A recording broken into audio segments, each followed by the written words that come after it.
and I don't know what's been going on the internet lately, Steel, but I hope it persists, and or does this problems don't persist, and the stream persists because Absolutely.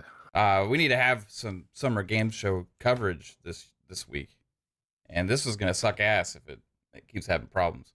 Yesterday I rebooted my modem and everything.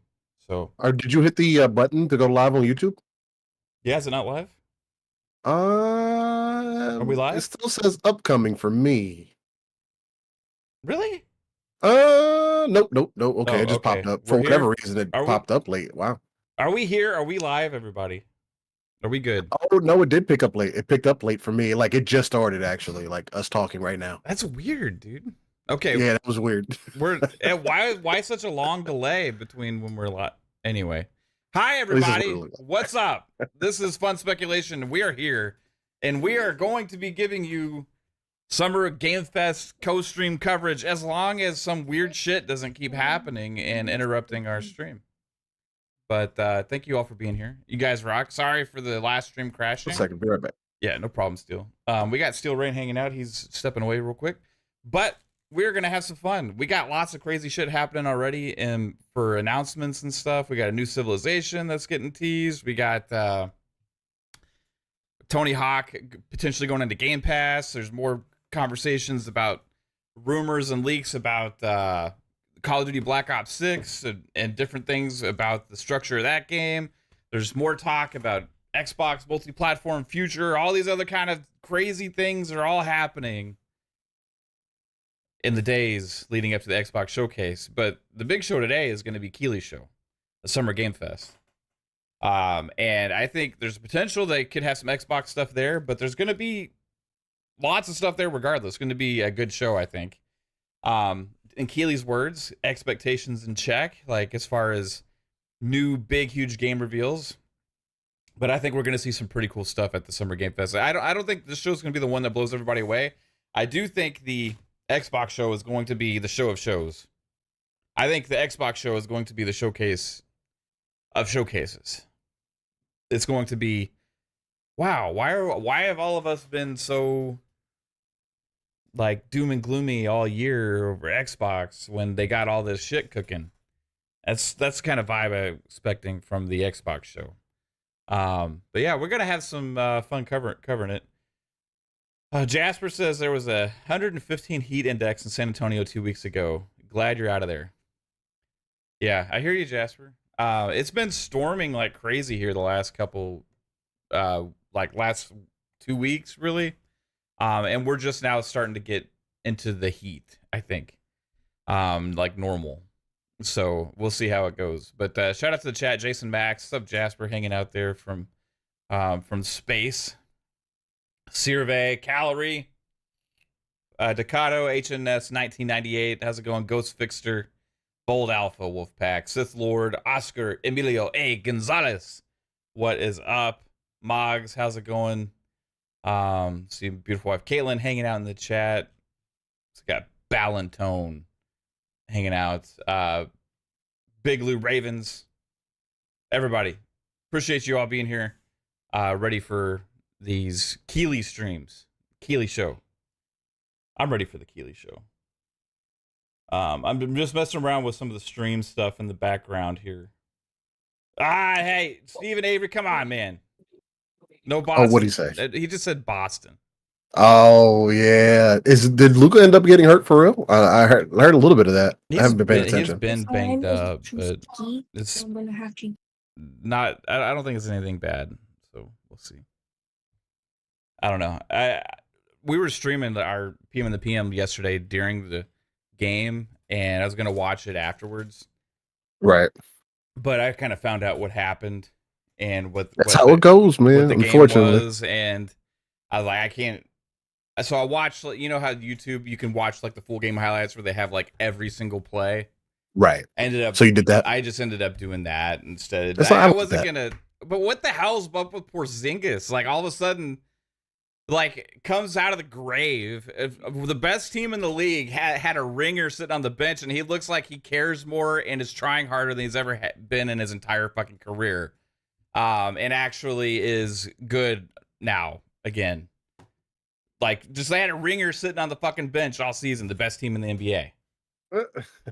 Come on. I mean, yeah, I'm so disconnected from ball now. I wouldn't be able to really say, but I thought Porzingis was always like a solid player he's a overall. Good player. Right? He played on the Mavs, but he kind of like just was always kind of I got little ticky tack, little baby injuries all the time. He was like Not really inconsistent, kind of like lackadaisical. And it like game 1 of the finals, all of a sudden he comes like again from being his injured self.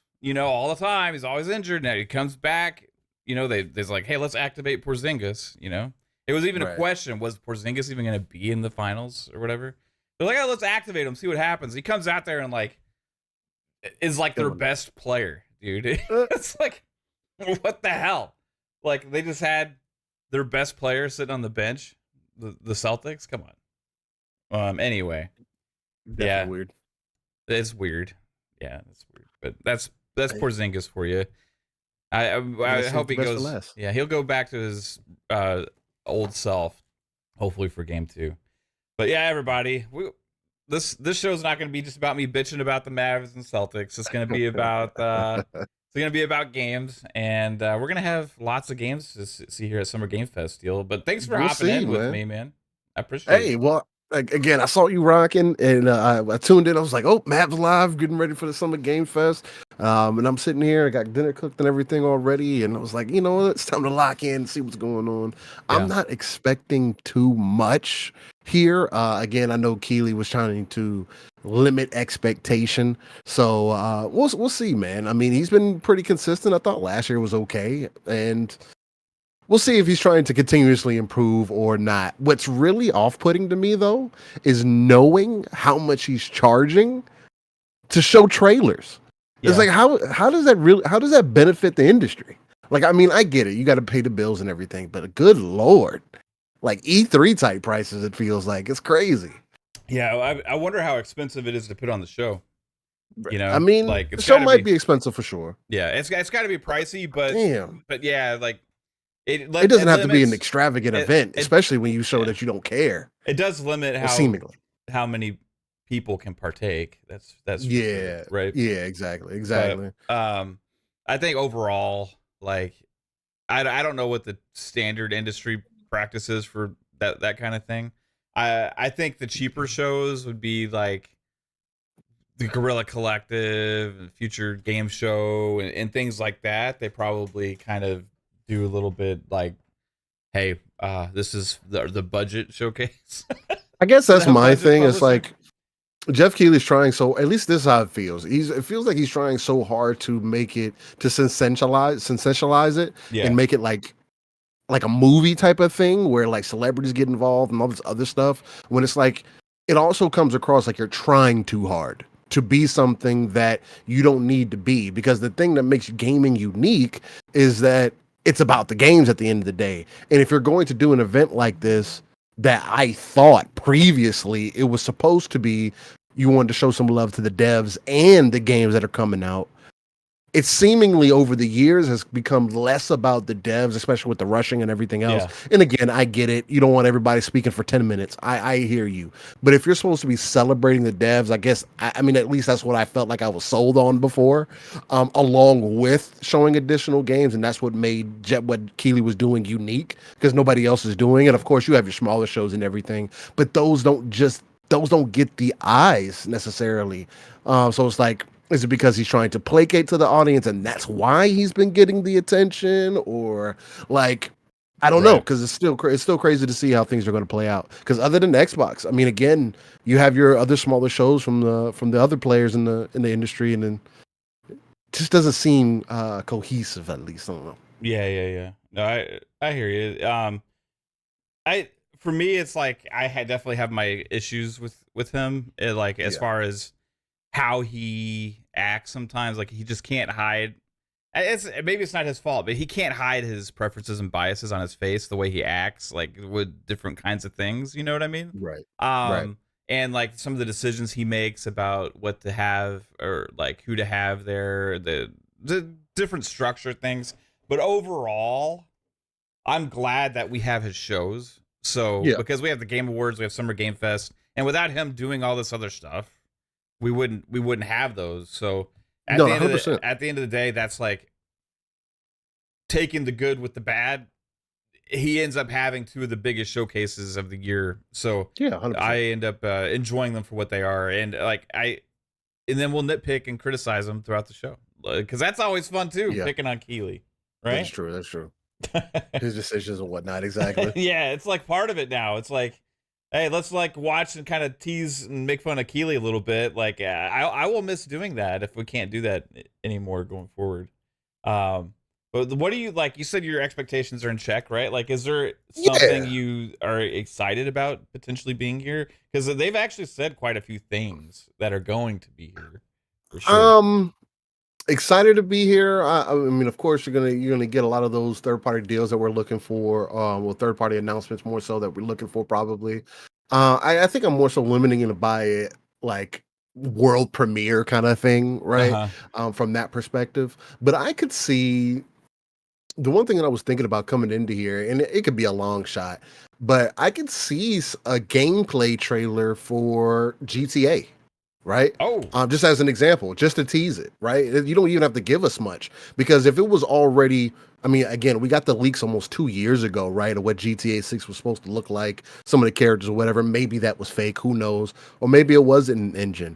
If it was in engine, I feel like you could at least get a little bit of gameplay in to excite people even more, because even if you don't do it next year, because you could do, I mean, and of course Keighley said, Antonio Newman just said it, he said no GTA. Keighley can say whatever he wants, but people were gonna tune in regardless. But nonetheless, that's why I said I think it's a far shot, but I think that would be a prime opportunity to do it, because then you could just go quiet for the rest of the time. You did a trailer earlier in the beginning of the year, and you got a little bit of a gameplay trailer knocked out before the first half of the year, and then boom, you go quiet until you're ready to release the game. Right. I mean, I don't know. I think that sounds ideal to me. Gives people more to talk about at this point. And of course, they don't need them, but when you have eyes like this and knowing that GTA is, I mean, it's a phenomenon for sure, and I think it would just be dope to see something like that, a little bit of a tease or something like that. But other than that, man, maybe some more from FromSoft. I definitely expect that. Maybe some Armor Core DLC or something like that. I would like to see that happen with the success that FromSoft has had with Armor Core this time around. They're really excited about the IP. I know they got to talk about Shadow of the Erdtree. Again, that's high on my radar. It has to be something else that they're going to talk about, although that's been plenty. There's been a lot of information going out about that, so probably something along those lines. Maybe more mecha games for me. Mecha games, yeah. What if they do a Wuthering Waves whole section? A Wuthering Wave section would be interesting, because that would be like kind of them capitalizing off of the recent hype, right? Yeah. Right now, Wuthering Waves is bigger than Genshin is. So if you brought it here, is it that yes, big? Wow. Right now, yes. And it's only been out for 2 weeks, right? It's the recent banner came out, and there are just it's above Genshin right now. But anyway, supposedly the game was supposed to come to PlayStation on release. That was the rumor. They came out and talked about that and everything. Hey, we're supposed to have something ready. They delayed it, but did they delay it? And they haven't said anything ever since. And they said it is coming to consoles, but in their Discord, they don't seem to specify what console is it coming to. So could it be a situation where Kuro comes out and they say, hey, we are now doing a partnership with Xbox, and now you have Wuthering Waves on Xbox with Kuro offering competition to PlayStation, who has the Hoyoverse with Genshin and everything, offering us another level of competition that we've been looking for. Both free-to-play games, gotchas, speaking to a different community. I think it would be, that would definitely be a standout moment for sure. Okay, right on. Man, I keep racking my brain trying to think about everything that could possibly be here, and there's just a lot of possibilities. Like he tends to kind of make deals with certain publishers. Right. Like Nacon usually has like a few games, or like Nexon will have a few games. So I wouldn't be surprised to see something like Test Drive Unlimited. Test Drive Solar Crown that's about to come out. It just had a demo hit. Okay. Yeah. Something Did like you that. get a chance to play that? Not yet. I'm Okay, I haven't either. gonna install it and check it out. I think it's only on Steam for the demo. Okay. But yeah, I'm I wanna check that out, and so, stuff like that is kind of like the level of stuff that's going to be here. You're probably going to have a couple of those other new game announcements too from different publishers. Right. But sometimes there's like these games that get announced here, like a Aliens Fireteam Elite. You know what I mean? That we all have fun with and really enjoy, and you don't know or to expect them or to see them until you watch one of these shows. And that's kind of the things I'm expecting here is stuff like that. Maybe some of these new studios that have formed, right? That we've heard about. Yeah. Oh, this new studio is making this game, and they're going to be, some of those games could end up being revealed at something like this, Right. And then the other one, back in my brain would be Arc Raiders. That's from the same studio, Embark, that made the finals. And we saw it originally at one of these shows, and it looked absolutely awesome. Some people have been playing the insider testings and stuff like that weren't as impressed with it as early on, but that's one I would like to see for sure. I don't know if it's going to happen though. Chad, have y'all been keeping up with Arc Raiders? Is it, and I always forget this mixed up. Is it Arc Riders or Raiders? It is Arc Raiders. Raiders, yeah. Yeah, from Embark. Embark, yes. Yeah. It's Arc Raiders. We need to hear about that, yeah. I believe. That's weird. That game showed up and then completely went away. Yeah, that one's been gone for a while. Yeah, that one's been gone for a while. Stream like dipped for like a split second, dude. I don't know what's going on with my internet, man. Yeah, refresh. Refresh, guys. Sorry about that. Yeah, I even switched out my network switch. I think I'm gonna have to replace my network switch in here. I'm gonna have to replace the network switch in the attic. Because the connections. How long have you had them? I got these last ones after my house got struck by lightning about 4 years ago. So because I had to replace. It's not that long. Yeah, I had to replace them. But man, I don't know. It tends to happen sometimes, just randomly. Now I will say that we had a lot of storms this past week. And our power went out several times, and we had a lot of outages and things like that. So it's possible it's just because of that, and they're still trying to get things up and going smooth. But yeah, it's been a problem the last couple days for some reason. But hopefully it stays smooth, guys. Sorry. It went for 4 hours fine last night for PM and the PM. No issues. Yeah, I mean, from what I've seen, yeah. Yeah. Tuned in the back half. But yeah, we're good. Man, I want to see Arc. It's been a while since we've seen like an actual. It's been about 2 years. Yeah, it's been about 2 years. There's that Transformers game. Reactivated. Yeah. Mm-hmm. No, like that's I definitely want to see we that. could see that something like that here, right? So it's like those level games. I think we have a really strong chance for. Maybe, do you think that this could be also an opportunity where Activision maybe stretches out a little bit and maybe they dig into the bag and bring back like a Transformers or something and say, hey, now that we're teamed up with Xbox or whatever, we're able to bring back these games, and maybe that's some like external announcements that Xbox can make at this show, knowing that they have a lot coming up supposedly. I think that would be dope. Anything at this show, it would be multi-plat type stuff instead of like associated with just Xbox. So like, well, because I think Transformers was on everything though, right? So it'd be like, hey, this game's coming back, we've reactivated it. Well, kind of playing off of their old reactivate thing. Yeah, like to bring it back, Pat, or bring back if you own this game, those listings for those games. Yeah, especially now because that multiplayer was ahead of its time for sure. It was.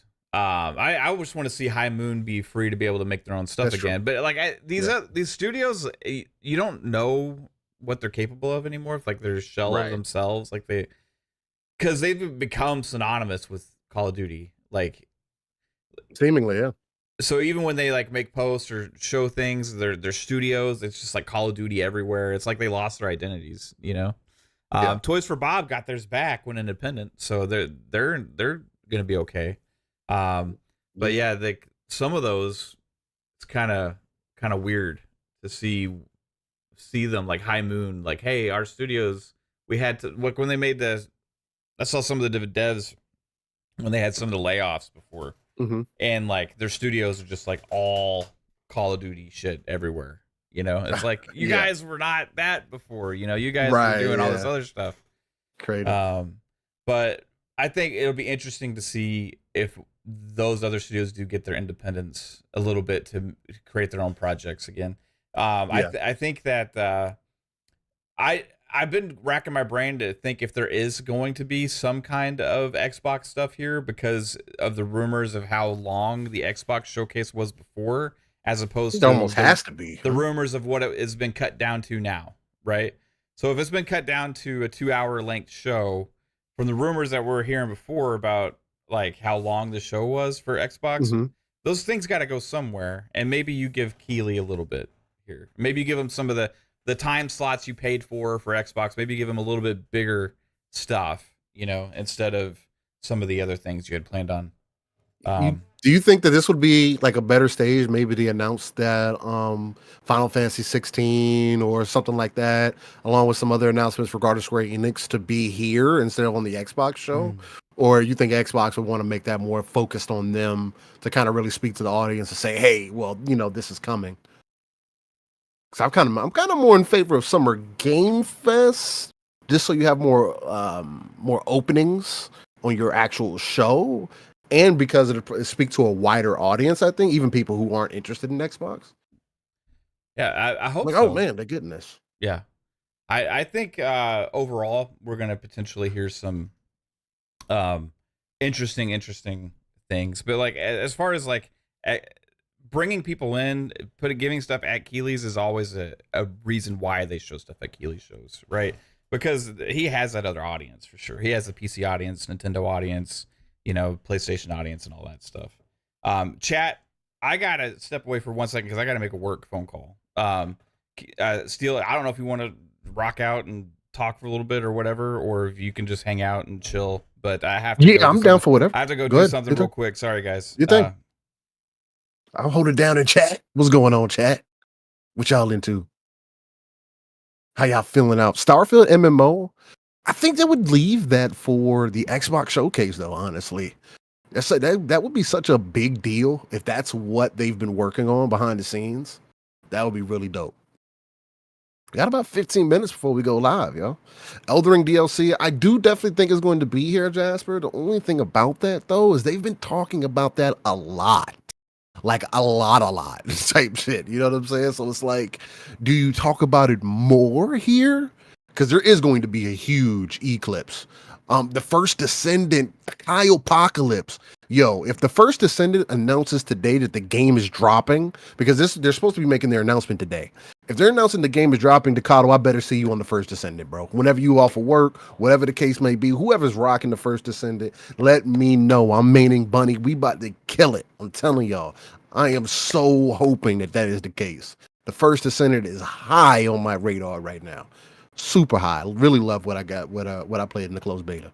Decado says, I'm looking forward to LSS and finally getting to start working on a new character. Hey, appreciate that, Decado. Yeah, the new character in Wuthering Waves. Wuthering Waves is such a beautiful game, bro. Such a great game. It's my recent addiction. The only problem with it is, again, it's a gacha game, so it has that it does have like somewhat of a time mechanic to it. Although you can still kind of grind out or whatever.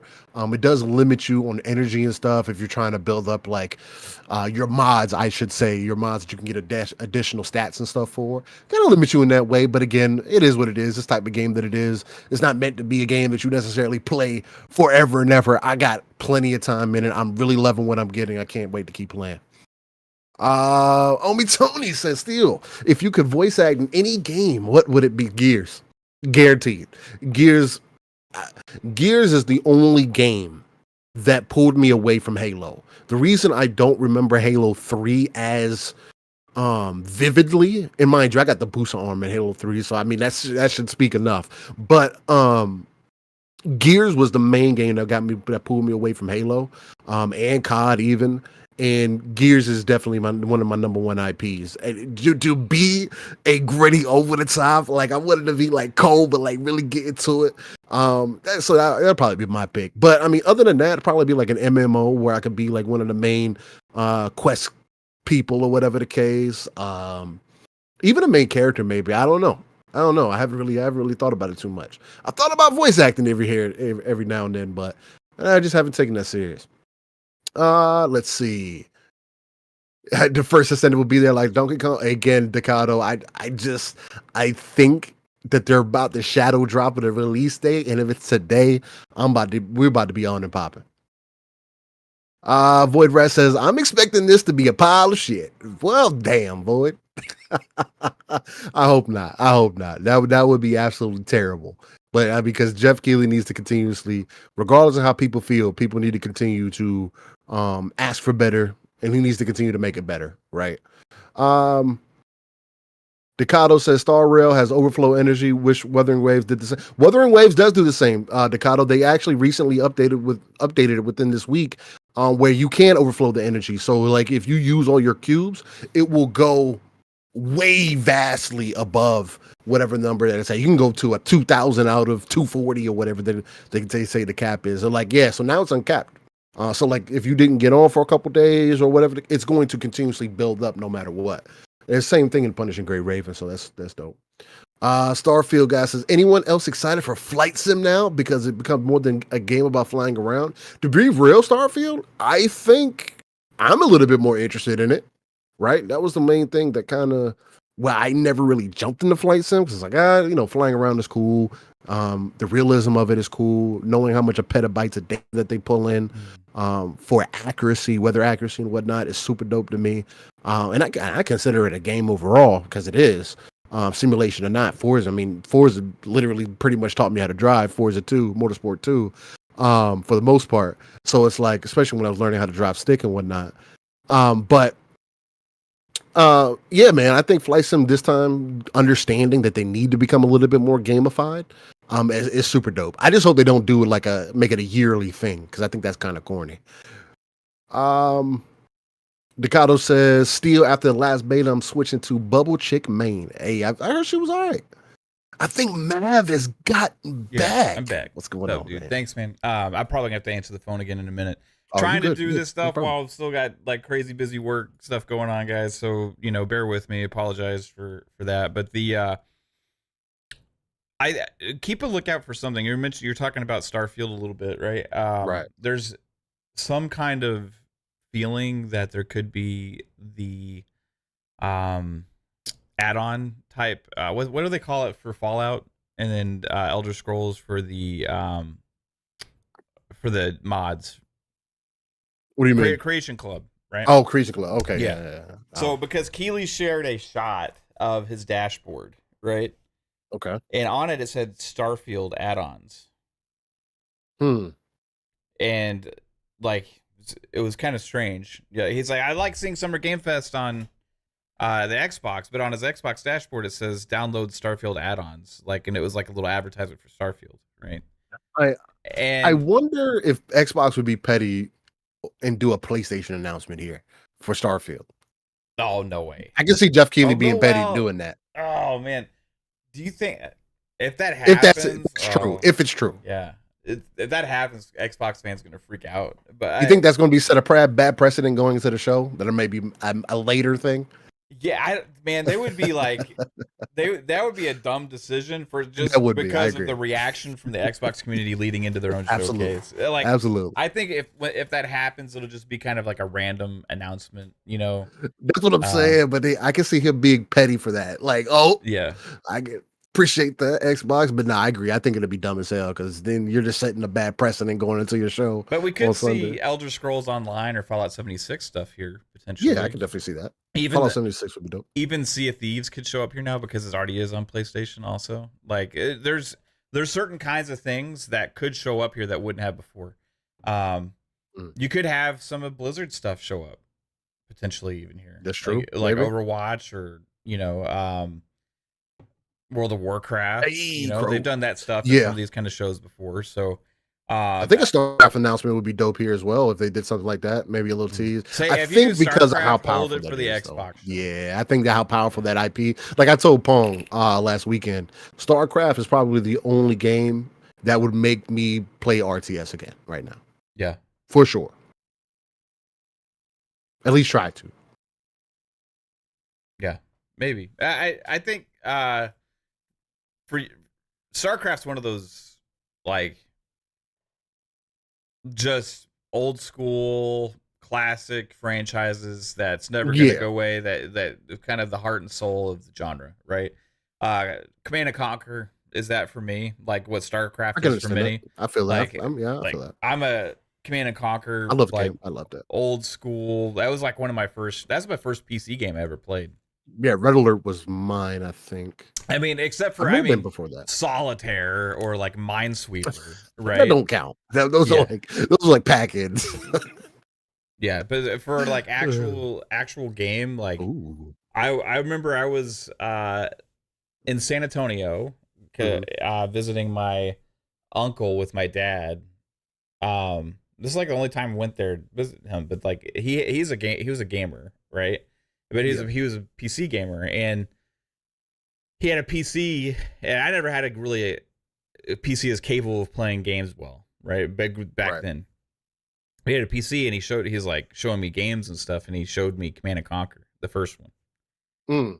And I was like, what the fuck is this? Like this is amazing, I think I was like 12 years old or something. And he was going around with doing the single player missions and going around blowing up buildings and stuff. I'm like, this is freaking crazy. I've never seen anything like this before. So when I got home, I was like, can I play Command and Conquer on this PC? And I think we had just gotten one, and it could like barely run the game, But I got it and played Command and Conquer. Ended up is also the first online multiplayer game I ever played. Oh, okay. Because it had the Westwood Studios online, and you could like do skirmishes online against other people. Right. And that developed my love for RTS games right there. Like those original Command and Conquer games, Command and Conquer, the Command and Conquer Red Alert, and all that stuff. It's like fucking EA. How did EA just like destroy the hope for the godfather of RTS games, Yeah. I don't know. Anyway, but yeah, StarCraft was one of those. Like these games need to come back. Like Age is still there, doing its thing, right? Right. Showing that it has an audience, showing that it can be played well on console and PC. You have other franchises doing their thing in the genre, and so let's see Command and Conquer and StarCraft come back in a big way. Let's go. JB1521 says, do y'all think they will show Game Pass deals during this show? No.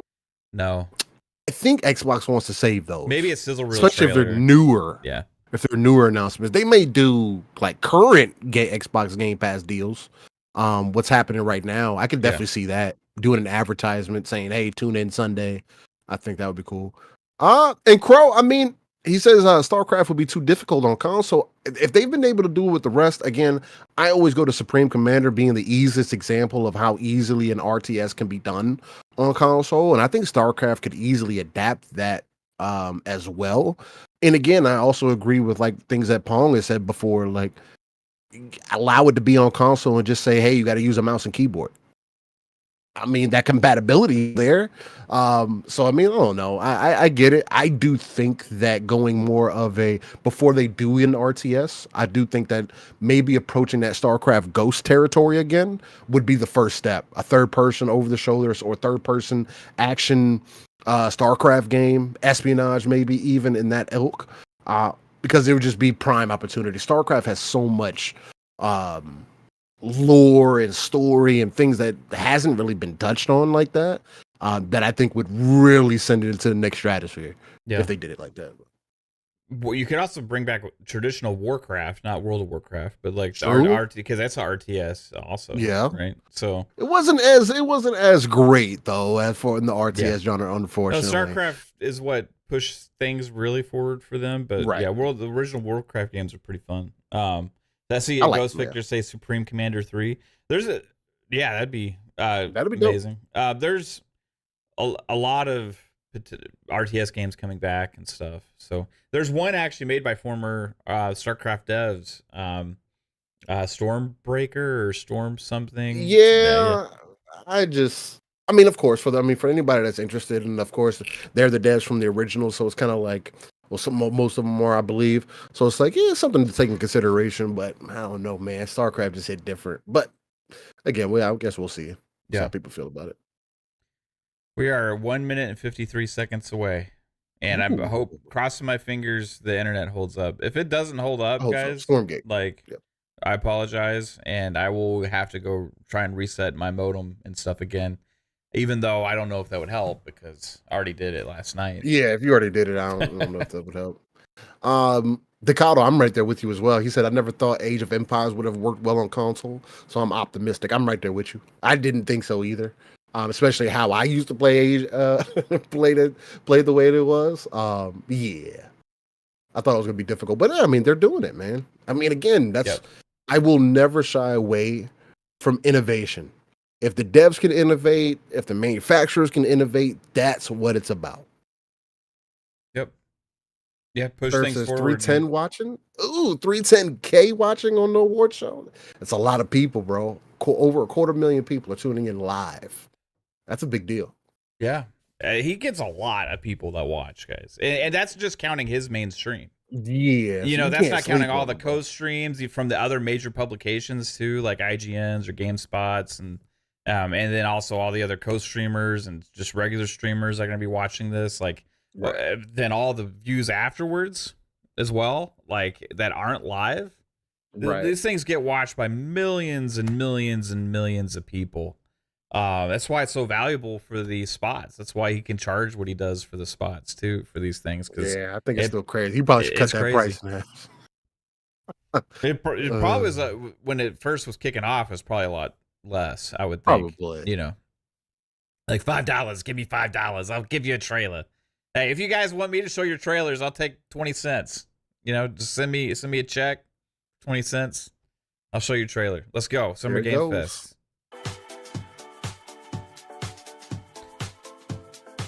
But mine, it might have some offensive stuff here, guys. Please welcome to the stage the creator of the Game Awards, Jeff. Gotta make sure we say that. The creator.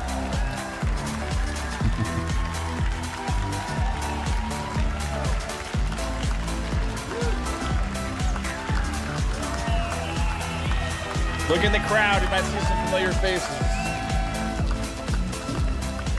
Hello, everybody. Welcome to Summer Game Fest 2024. You ready to see some video games? We are so thrilled to be here with you, and this is a showcase of what's next for games, live from the YouTube Theater here in LA. Now, if you're watching this show, first of all, welcome. I know everyone around the world is joining us for this special moment. And I know if you watch this show, you don't just play games, you deeply care about this art form and the health of this industry. The good news is that we have a lot of amazing games to show you from creators around the world over the next 2 hours.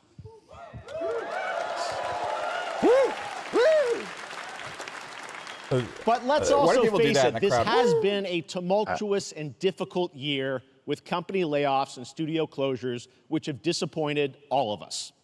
But there's also something else happening. Our industry is evolving and changing. And thanks to digital distribution, smaller teams and new creators are finding incredible success.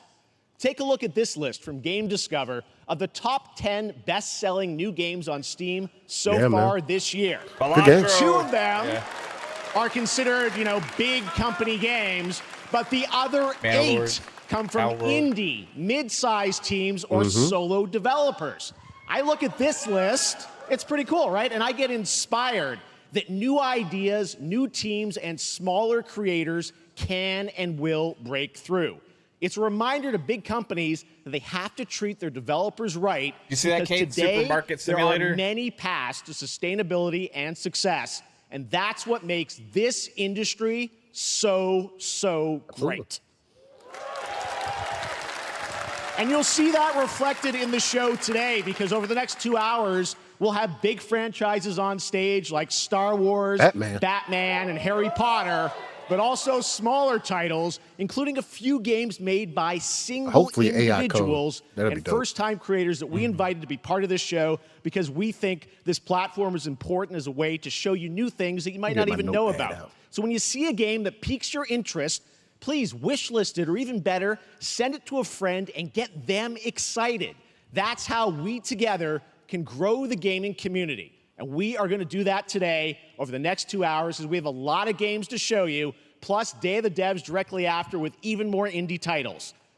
So should we get to the games? All right, it all begins right now. Here's our first announcement. Well, of course, the Lego. Hey, look, this is a hot dog guy auditioning for the lead and unannounced action game. We see you as more of a sidekick. Oh, sure, I get that a lot, but check out my range. Okay. Rage! Empathy. Oh, hilarity! This guy! Straight! Oh, this is the Horizon game. What game is this anyway?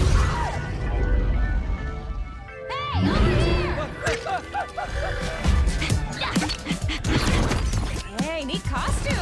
I gotta get me one of those. Ooh, sandwich. Sorry, gotta go. Who is that?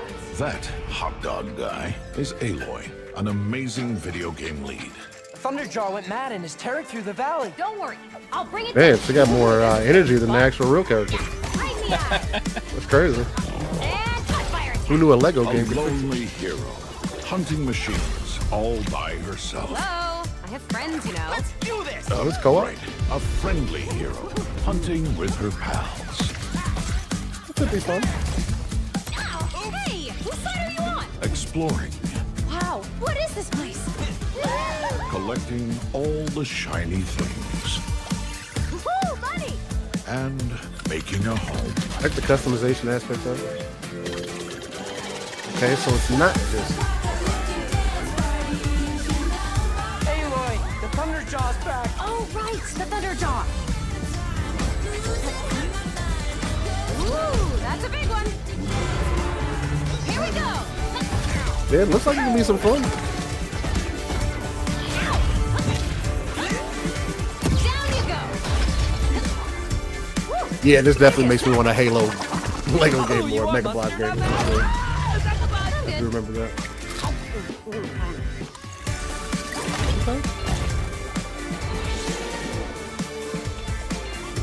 And it comes out this year. Nice. Eat it.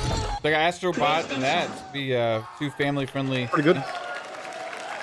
There you go. Wasn't that fun? That was Lego Horizon Adventures, coming out later this year for PlayStation, but also day one on PC and Nintendo Switch. It's a playful, lighthearted story inspired by the world of Horizon, y'all thought designed with two-player PlayStation was gonna let action that go to in mind, Xbox? supporting Come on. couch and online co-op.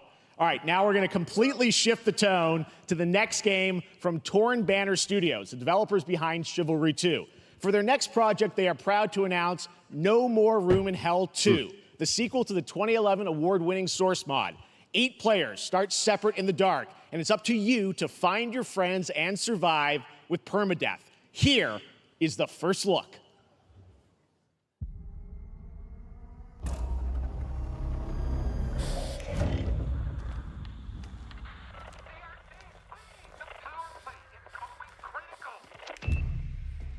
Man, that's all I need to see to know the game wasn't for me.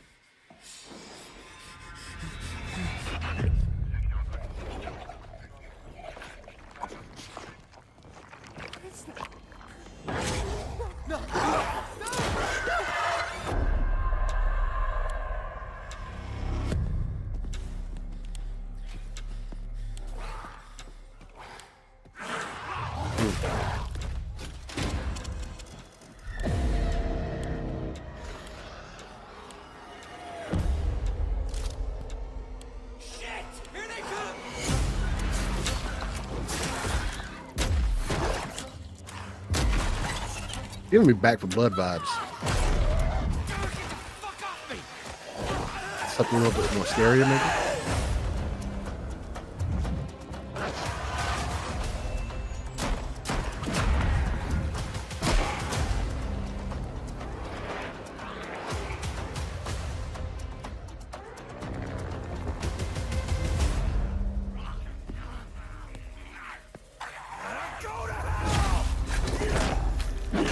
Okay.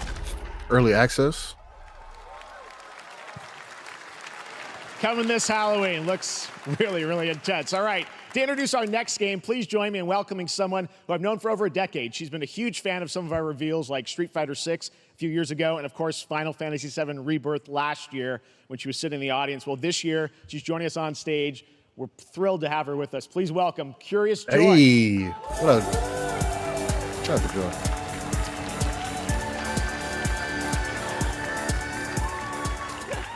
Thank you, Jeff. Hi, everyone. I am so excited to be here at Summer Game Fest. I'm here with you today to share some even more super fun trailers. So let's get straight to another world premiere. This is a highly anticipated game from a beloved franchise. Let's take a look.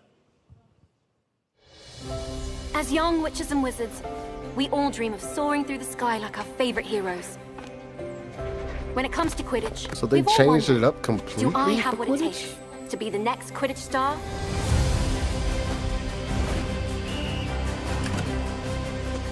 Yes, they had just started. To beat your toughest opponent? To keep your composure? You gotta show me gameplay. To chase your dreams at any price? To seek glory for your team? Yeah, you gotta show me gameplay. No challenge is too great. This trailer is not No gonna dream be is enough. too big. So ask yourself, do you have what it takes? Do you have the heart of a Custom Quidditch character. champion? What?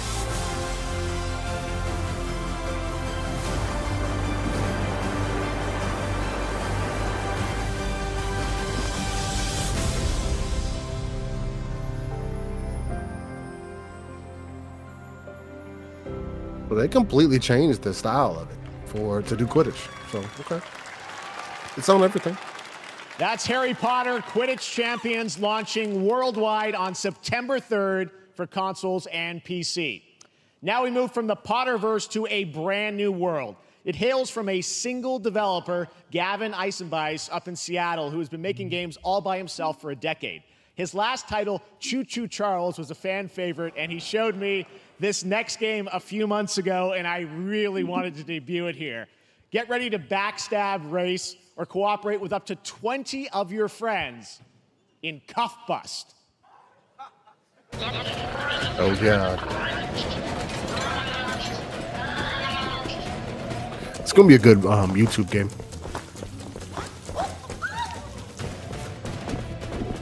Oh, you can beat them up. Oh.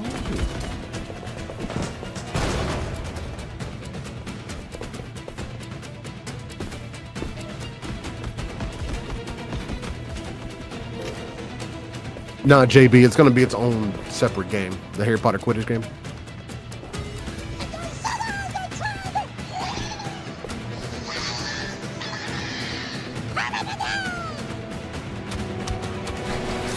Oh.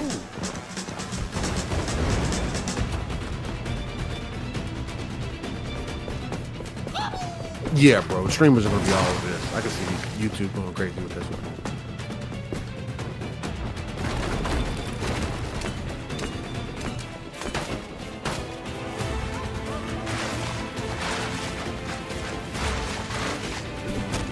Yo, they really digging this one. Oh, they gotta get the chopper. Get to the chopper. Oh, and they got a bus. Oh, okay. So a bus instead.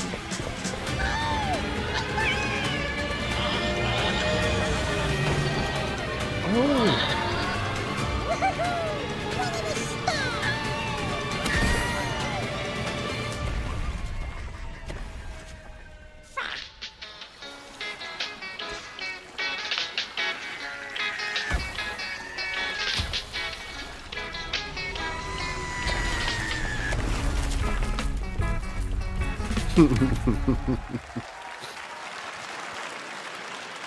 That's a fun one, right? And remember, that's all made by one person. Congratulations, Gavin. So glad to have that on stage.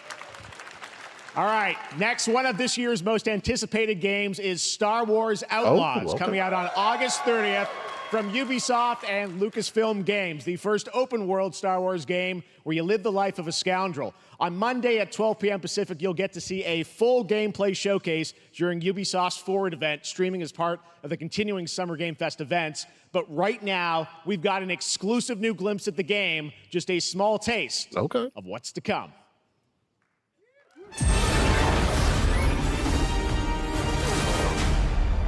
A friend needs a little something stolen. The game was clean. Let's raise the stakes, shall we? Yeah, I'm hyped for it.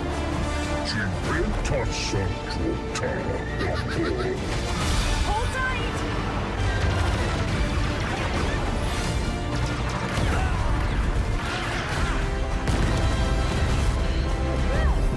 We should get moving.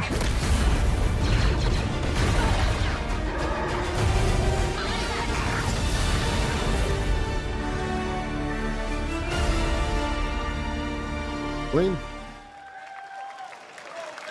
I think I spotted Lando there. So great. And by the way, I'm just noticing everything we've shown you so far, I think is going to be, coming out, this year. Cuffbust, I'm not quite sure, but it's so cool that there's stuff that we're going to get to play in the next few months here. All right, well, moving back to smaller teams, a few weeks ago, I had a chance to play through this next game, and I have to say, it is really spectacular. Neva comes from Nomada Studio, the creators of the Game Award-winning game Grease. It chronicles the story of Alba, a woman bound to a curious wolf cub.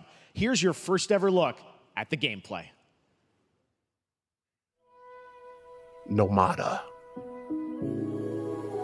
the creator of Grease.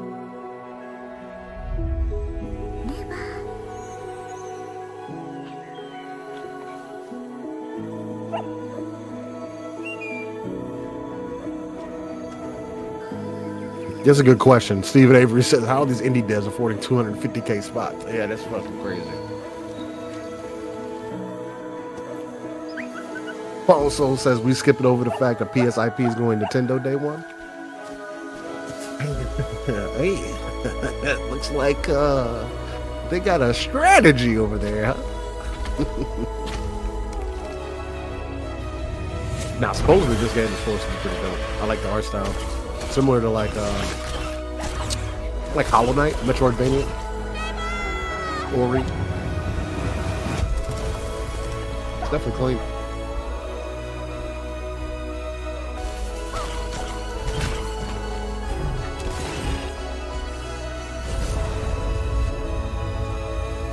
Yeah, the music is fire. Absolutely.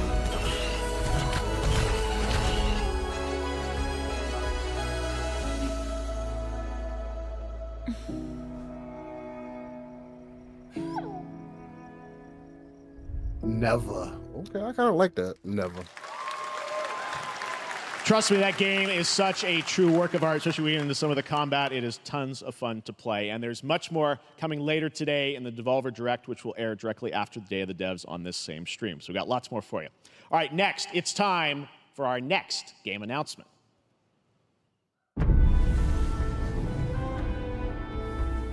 Study the past if you Atlas want Fallen? to find the future. All are architects of fate, working in these walls of time. Let us all for death prepare, or on the last great No, journey. this is Let me not then die ingloriously and without a struggle.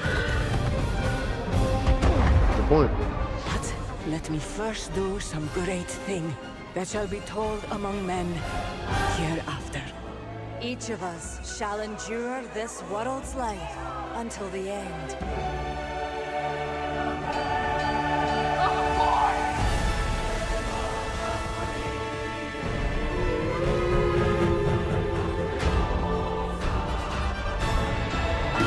Your names shall not be lost.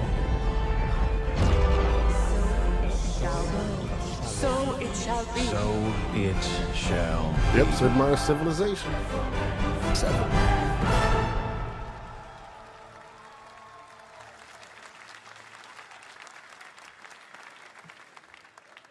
Hello everyone at Summer Game Fest. On behalf of the Firaxis team, we are thrilled to finally announce that Civilization 7 is coming day and date to PC and consoles next year.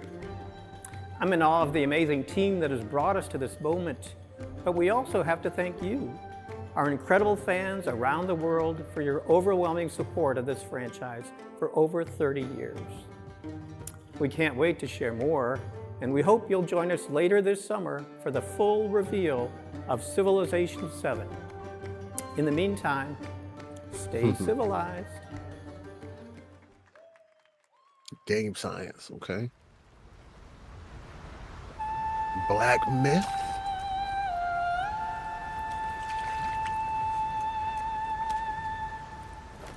Definitely one of my most anticipated for sure. Love the overall aesthetic. Love the story behind Wukong.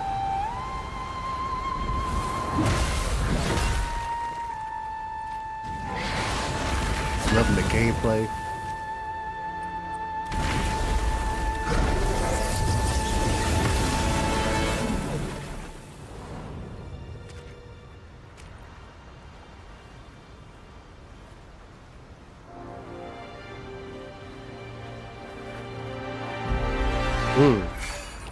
I love when they play into the Mecha Break. Oh, and we're gonna be fighting big dogs. Okay. August 20th. It doesn't say Xbox on there, but I'm pretty sure that game is also coming to Xbox. Yeah, why didn't it say Xbox? That is extremely interesting. It says Xbox. Well, that's Twitter. Never mind. That's not the Xbox logo. It's a Twitter logo. I'm pretty sure the trailer before this said Xbox on it, but yeah, maybe I'm wrong. This is like a marketing trailer with. But it's at Jeff Keighley show, so it's like, why would it? That's weird. Wow. Okay. Yeah. Did PlayStation have marketing rights and they pay specifically to not have Xbox on the trailer? I don't think so, because even Xbox showed Black Myth at their own on the show, I thought.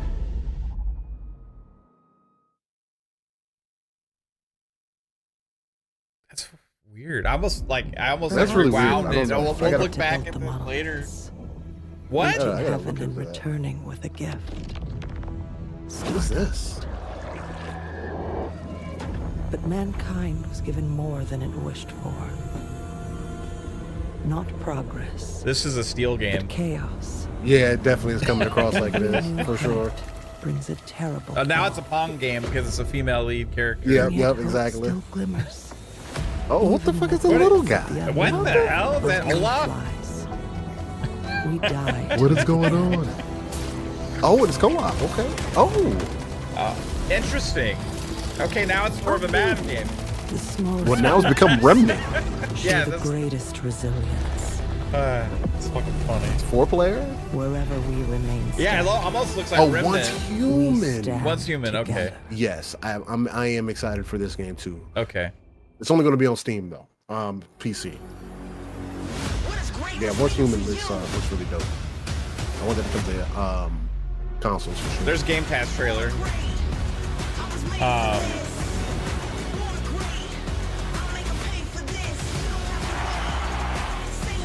Did PlayStation go and money hat Black Myth Wukong? It says, I mean, from what I'm finding on Wikipedia, it still says PlayStation, Xbox, and PC. Have any of you faced Tyranids before? Only these past 2 days. Where's there is much to learn. Unless something changed within a month. Because May 1st, Windows Central put out something saying that it's releasing on everything. I will take you all with me. I'm hyped for this game as well. The multiplayer is going to be lit. I never played the first one. The first one's multiplayer, but apparently it was good. Space Marine is really going to be good.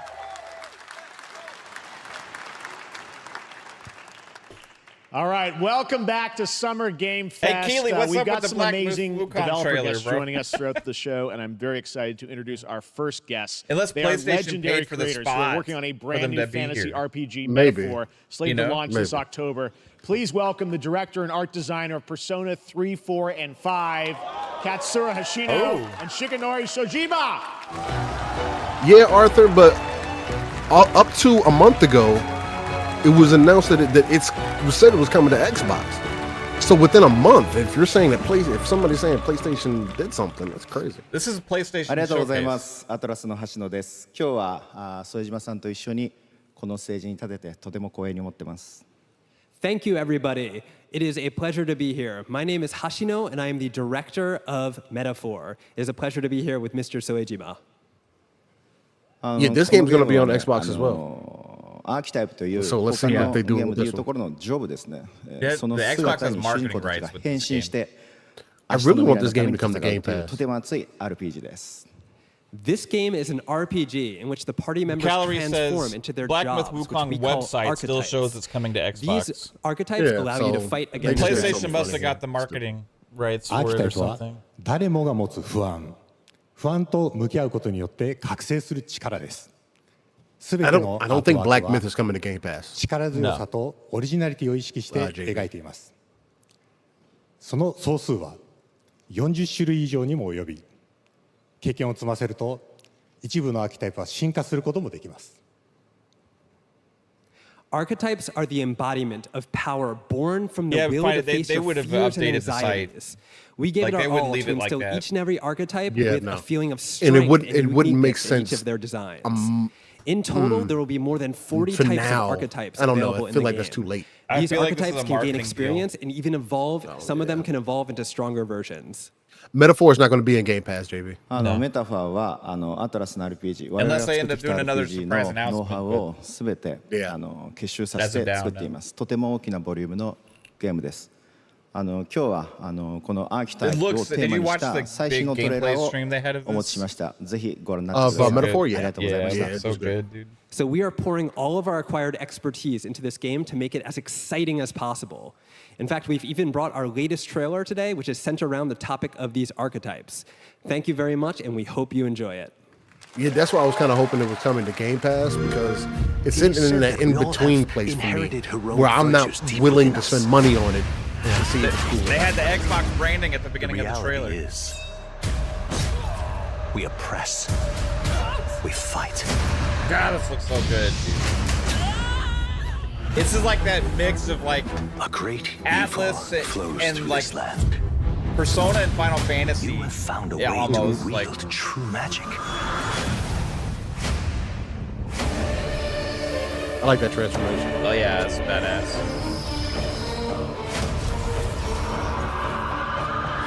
I wonder if that's what determines your like fight style or something. Many more protectors and followers will gather to your side. Remind people that the same powers lie dormant within them. On guard! You must acquire more archetypes and bring them together. I really love what they did with the HUD. It's really attractive. Scour! No holding back! Now you've acquired a most interesting power, an archetype whose existence was only theoretical. You wield power now.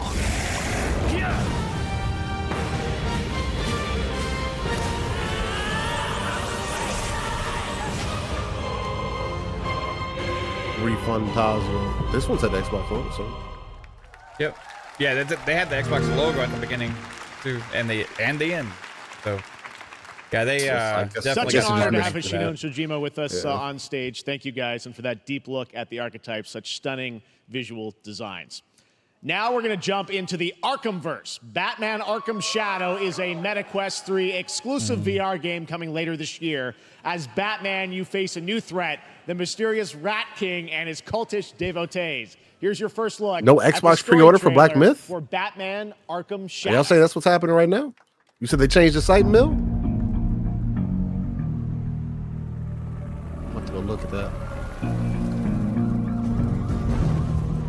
There's a new darkness overtaking Gotham, driving the city mad. The only light left is from the fire in the streets, casting shadows of rats on everything that was once good. That'd be wild if Black Myth dropped Xbox. That'd be super, super wild. Fear is their weapon. Happening. That would be dumb. Ones who can use it, in my opinion. But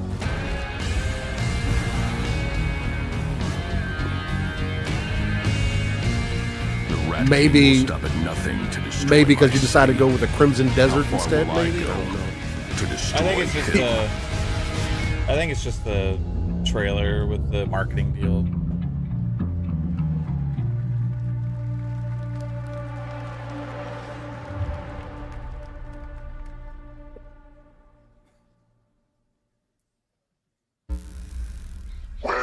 Yeah, I mean, I get it. It's not dumb. It is just business, but it's crazy if Sony really money had it at to keep it. I mean, again, competition is what it is. It's just funny. I am looking forward to heading back to the Arkhamverse. Now, it is time to update fans on a legendary fighting game franchise. And that includes me. Because I have been a fan of this series ever since one of its first iteration and have been playing each one ever since. So, let's check it out. No, it's anime. So what is this?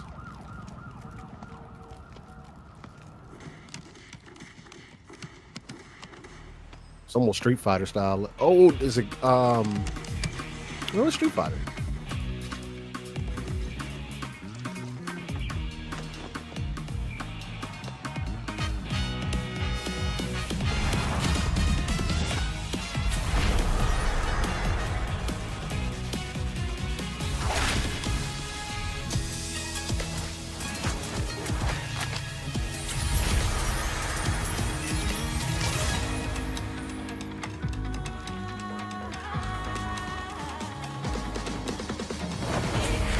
Yeah, there's no Xbox version on the website to pre-order right now. It's PC or PS5. Epic Game Store, Steam.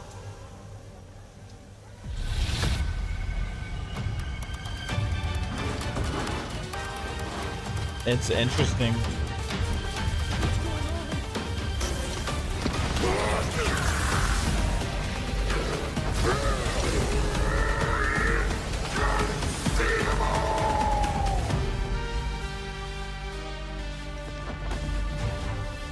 Pre-order FAQ.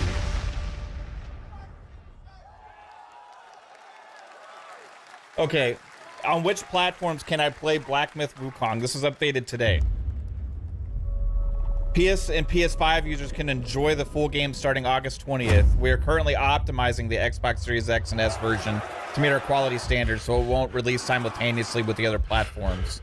We apologize for the delay and aim to minimize the wait for users. We'll announce the release date as soon as it meets our quality standards. So the Xbox version is delayed.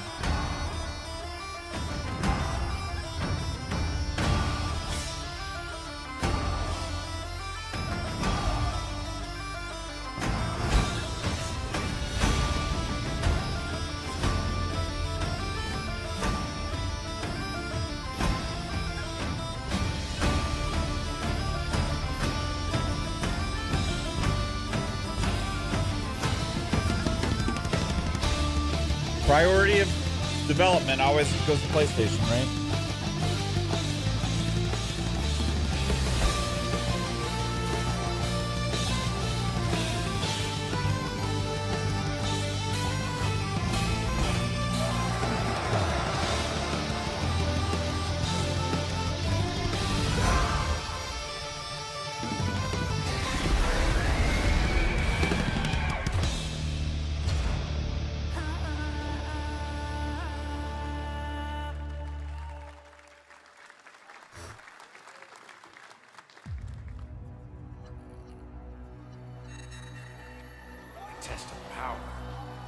Guess we'll see. This will be when the true battle begins.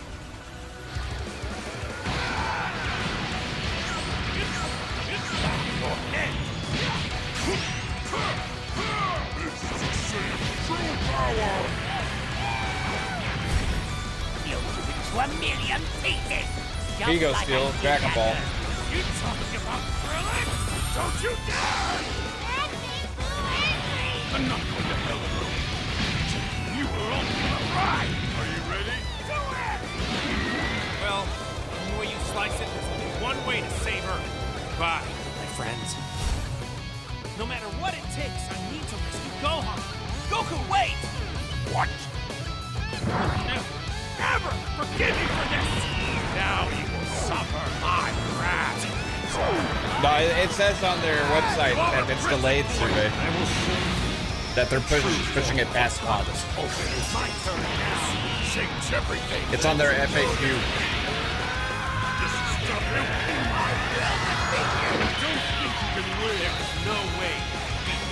It's a Baldur's Gate 3 situation.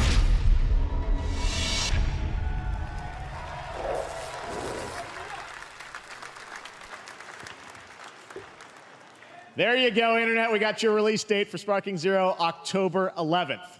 Now we step into the world of Delta Force Hawk Ops, a free-to-play tactical shooter available to play on all platforms. Here's a look at their multiplayer FPS extraction mode. Team, rally up. We've got a new mission. Operation Lightning Strike. Operation The Lightning situation Strike. at Zero Dam is now very serious, with conflicts escalating between Havoc Corps and Alsara Guard. It's time to take action. Objective: collect and decode the Mecha Break located at the tourist center at the southeast region. We need to utilize terrain for stealth insertion. Execute swiftly and silently. Okay, what is this? It's free to play. Looks like someone beat us to it.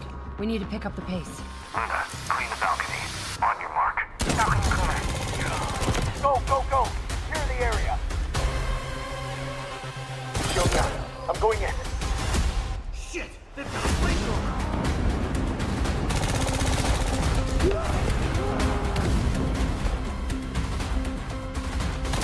Engaging! Second floor! Ah! I got shot! They're coming up!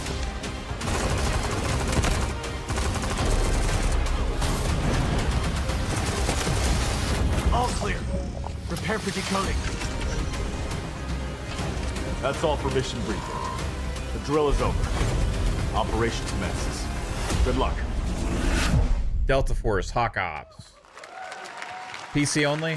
Nope. But PlayStation, that is Xbox not all. also. The game's premium campaign mode, Black Hawk Down, is a reimagining of the original game that is also fully licensed to recreate moments from the award-winning Ridley Scott movie.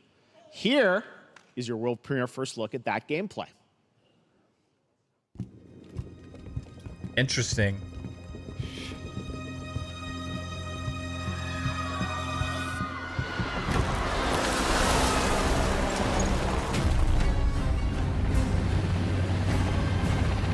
Why are they burning tires? RPG! Yo. Okay, this looks pretty crazy, dude. All units prepared for landing. It's on the website, Calorie. It's on their website. Like, it just says pre-order FAQ. Your cabinet, over. Get down! Get down! It's pre-order FAQ. Air strike! Enemy vehicles coming! Vehicle under attack!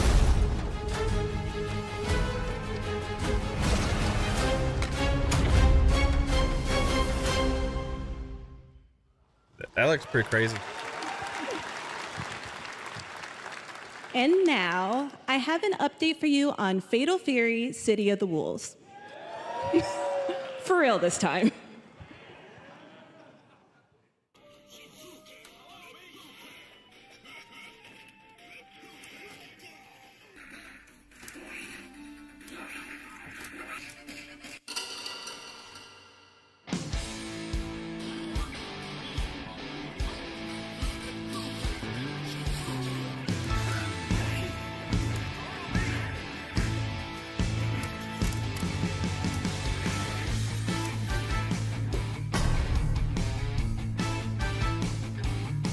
Time to set sail!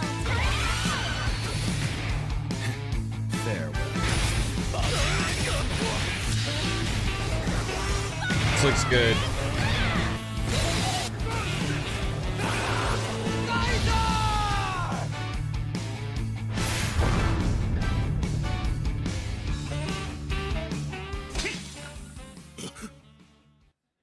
Early 2025. There's a Halo Dolby trailer.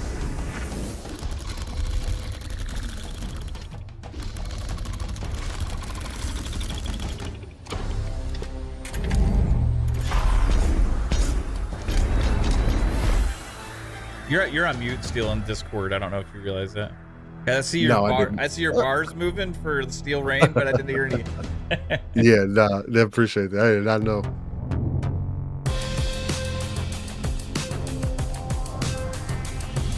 Okay.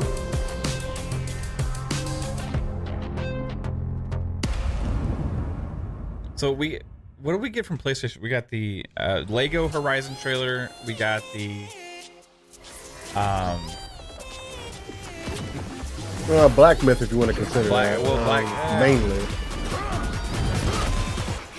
That's how people are going to talk they about win it. by default. Yeah, I mean that's how people are going to talk about it. Yeah. Specifically though, I don't think there's anything specific. Didn't they have one other thing earlier on?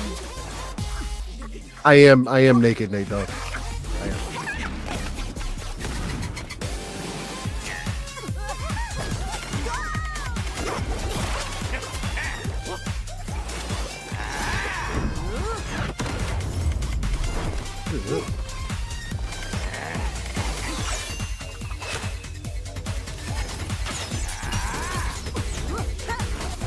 Yeah, Steven, exactly. Black Myth being delayed on Xbox is going to be the talk. That's all we care about.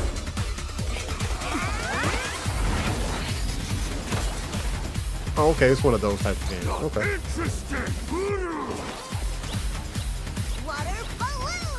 Yeah, Nate Dogg, he says probably had problems with the Series S, but Xbox has also dropped that where things have to be consistent on both.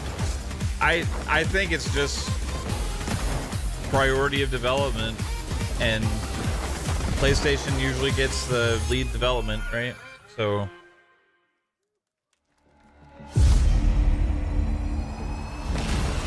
this is the Mecha Break. I didn't get a chance to play it. You said you wanted more mech games. I did. Mecha Break looks really good. It looks like it's gonna be fun. PvP. Full on. I really want to try it because I didn't get to try the beta.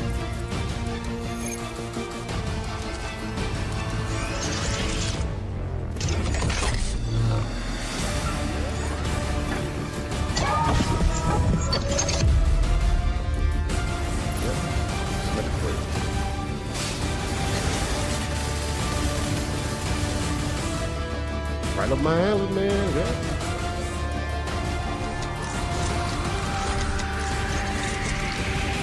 Yes, sir, but I don't think Black Myth is gonna suck. I don't think Black Myth is gonna suck. No. Oh, no release date or nothing? Ew. Okay. We're back here at Summer Game Fest, and that was a look at Mecha Break with its immersive aerial and ground combat with lightning-fast maneuvers. Next, Jason Blum and his Blumhouse banner have become synonymous with incredible horror films over the years, like Get Out, Megan, and last year's Five Nights at Freddy's. Well, now Blumhouse is entering the video game world in a big way. It's like every horror movie is Blumhouse now, seems like. Well, first year I brought you Megan, Nights at Freddy's, Black Phone.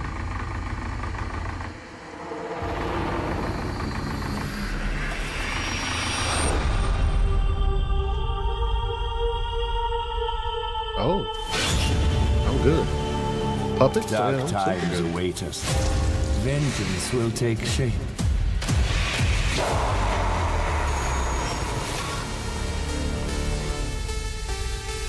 What the? I'm so confused about what this game is. There's multiple games. I cannot sleep. I cannot sleep. I must not sleep. I am terrified to sleep, and I am scared to death to I'm not gonna lie, I do like when games if any ghosts actually show up, do multiple different game types within the same game. Well, I think these are all different I'll games. save you, no matter what. Just go home. Because they have different names of different developers and different names of the games. The Yeah. police department asked me to help with the I thought case. it was more like it goes Yeah. Why would they It's need gonna a take game you in design? between. I think they're now. I think this is like, hey, here's everything coming Should from have some Blumhouse, developer like mode. game publishing or something like that. Or I was about to say, these guys are going next level. You see how many Yeah. times they changed the games?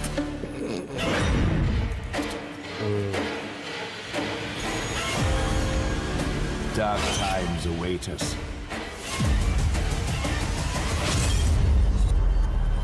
or maybe I'm confused. I don't know. Blumhouse Games, yeah. That's the announcement. Is Blumhouse Games.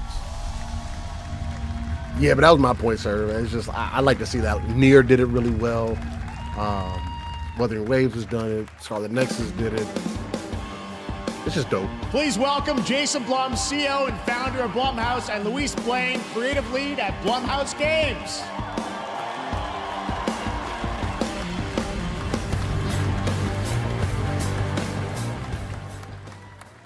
Hey guys, so we got ourselves a full slate there. That's incredible. So Jason, tell us a bit about why did you want to get into games like this? What are we doing?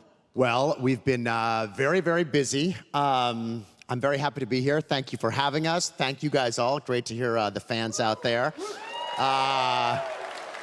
You'll all be very happy to know we're working at this very minute on the sequel of Five Nights at Freddy's. It's coming. Don't worry. Anyway, horror is, to my great relief, getting more and more popular. Our movies are working. It's working on streaming. It's working in live events.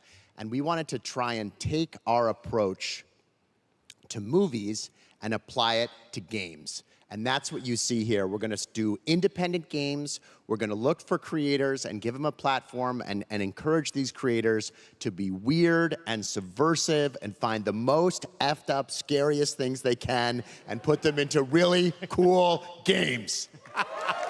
Well, they look great. It's a really diverse, cool slate. Luis, tell us a bit about, we saw a bunch of games there. What can you tell us about kind of the overall lineup of games? Well, as you just saw from our slate, our horror games are a lot like Blumhouse movies. They come in many different flavors of fear, which means there's a horror game for everyone. So maybe you're a fan of nostalgic 90s experiences with a bit of a twist, intense first-person shooters, or maybe, Jeff, you just want some bonus murder in your otherwise very cozy farming sim.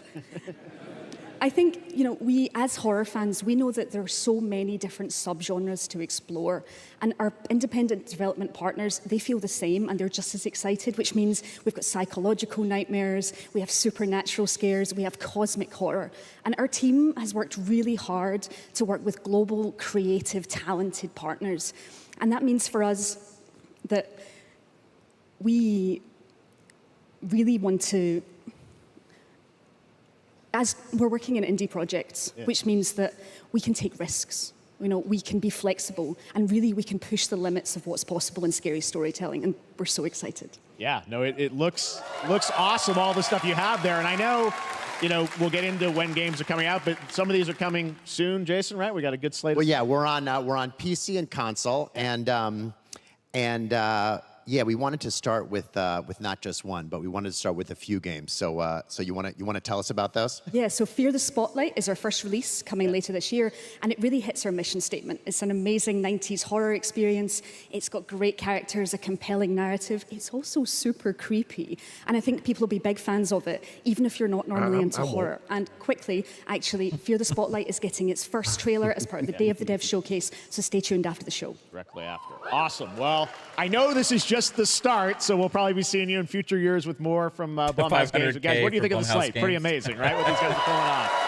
Jason, Nate, I would never do that. Nate Dogg says Imagine Steel runs out naked at one of these events. And now events. here's the world premiere of a brand new Power Rangers game with a retro feel. It has to be after 12. It has to be after midnight. Digital Eclipse, huh?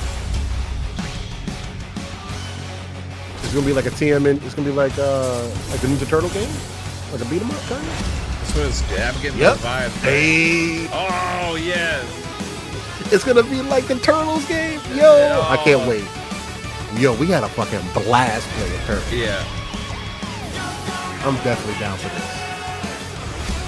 I am so down for this. This is hype action. Yeah, look at this. Ranger. Yo, this is so tame. Oh. Yo. Play this game as Jason, Billy, Zach, Trini, or Kimberly. Oh yeah, we gotta play that. I forgot to play that.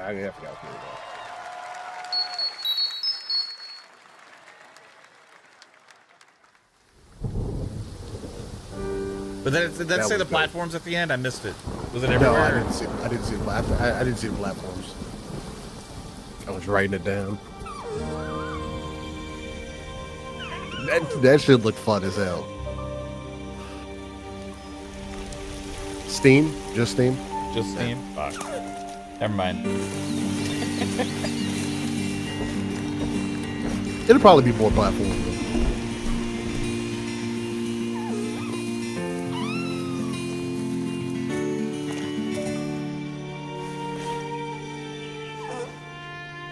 Game's cute.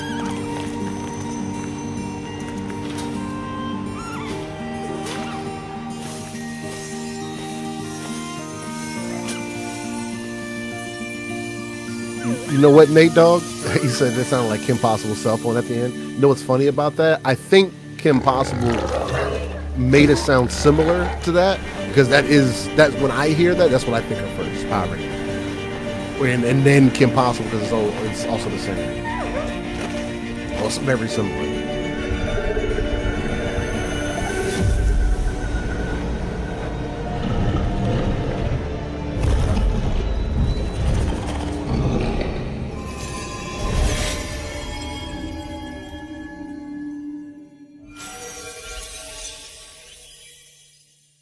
Oh, I thought.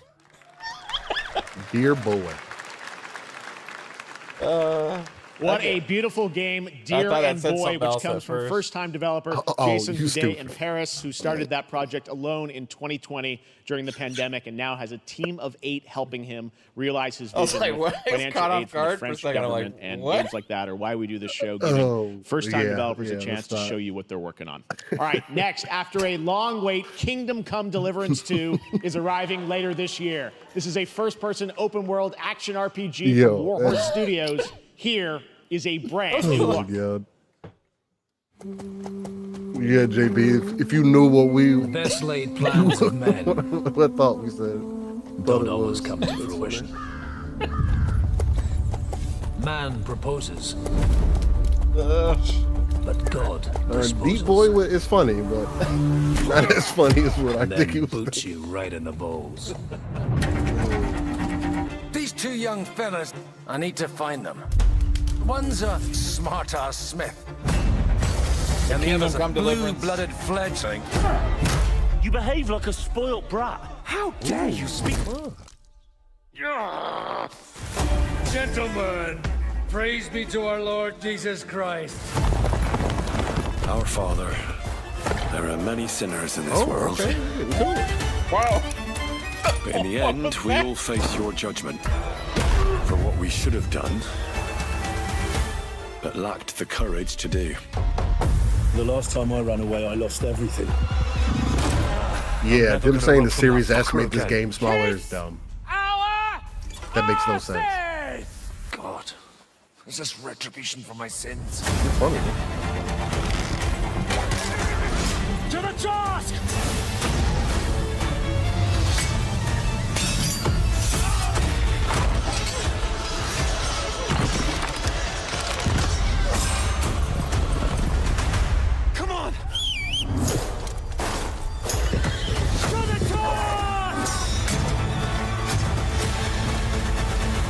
Fucking task. Yeah, that looks interesting. Uh-oh. Who is this man that we see? Next, we step into the dark mind of Silent Hill creator Keiichiro Toyama. He's wearing his Elon Musk. Back in 2021, he announced his new game, Slitterhead, at the Game Awards, and now we're giving you a look at the gameplay from his independent Tokyo-based studio. What's up? Okay. Okay. Did you hear about Black Myth Wukong, Pong? I did. I was lurking while I was driving home, so I caught everything. So yeah, disappointing to say the least, but it is what it is. How was your drive home? I had to take all the back roads to cut off about 15 minutes, but yeah, it was fine. Sun's out, shades on? Yeah, you know that. It's a nice day here. The hell, did he just become a virus? What the? Yeah, he's going into people. Interesting. What the?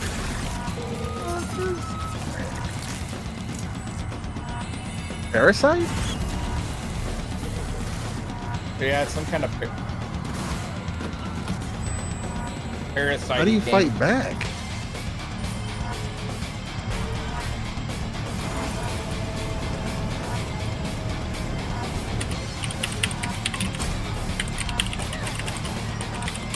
Like that, I guess.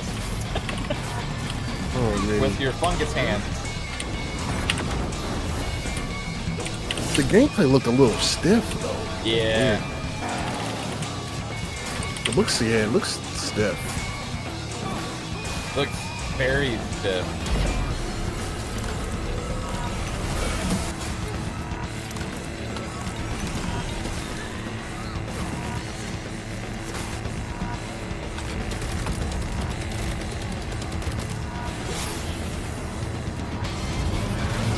It looks like all timing based or something, like slow Yeah, moving it looks weird. timing. I don't know. Oh, Scooby-Doo. Slitterhead, okay. Yeah, this one got like leaked early. The trailer. The trailer, the trailer this morning. Yeah, Yeah, it looks bad. I don't know. Double A. Yeah, It's double A. I've seen a lot of better look at double A. Looks like it has potential, though. Yeah, but you can't judge it for that. Read the story. Oh God. This game is supposed to be really fun. Yeah, They remind me of like the old McDonald's McNugget That's what toys. I call a dramatic entrance. There's a reason He's why a bean. I'm called Killer Yeah. Bean. It's because I'm good at what I do. Ow. Really. The fact that he went between the legs would have just fucking hilarious. The fact that somebody decides to make a game based on beans in terms of I used to be an Will this be assassin. best shortest game of the year because it's based on teams? Maybe. It An should be. international organization powerful He likes enough to shooting shake stuff the world in blood. Are we until sure they're they lied to me beans? and tried to kill me. Now, I'm gonna How about destroy that them. Delta Force there? God. And it looked interesting. Yeah, look at it. Dang. Cool. Good. UE5. The Blackhawk down section. Yeah. Campaign. Well, Yeah, the it is sure campaign. nice Yeah. to meet you. Before you die.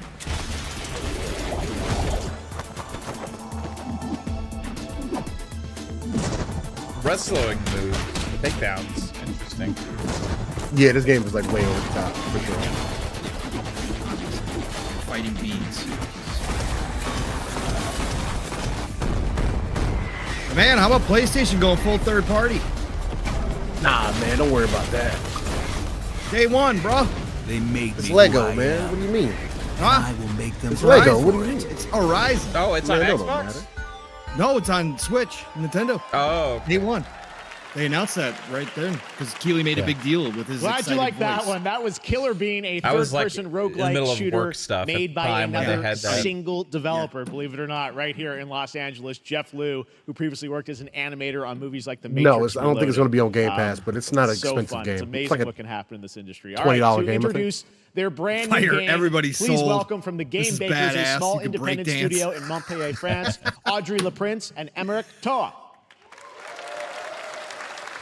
Hello, Jeff, everyone. I'm very happy to be here. When we created our studio, Emmerich and I, we promised each other to always come up with something new. So after Fury Is she like and 6'3"? Haven, we're It here looks to like it. introduce God our damn. new game, Karn, a survival climber. When I was a teenager, my dad prepared an expedition to Mount K2 but half of his team didn't come back. Yes, JB, And I've always unofficially, wondered Wukong why do is alpinists delayed, risk their lives unofficially. in such extreme conditions. And they did wait the Summer Game This Fest. is something we wanted to explore in Karn. Karn is a game about what it takes to go beyond your limits. You climb a mountain to reach a summit never reached before. And the climbing gameplay is the challenge. It's very intense and realistic. It's a face-off between you and the mountain. And what you're going to see in the trailer is not from cutscenes. It's the actual climbing gameplay. You can see more later today during Day of the Devs, but now let's have a look.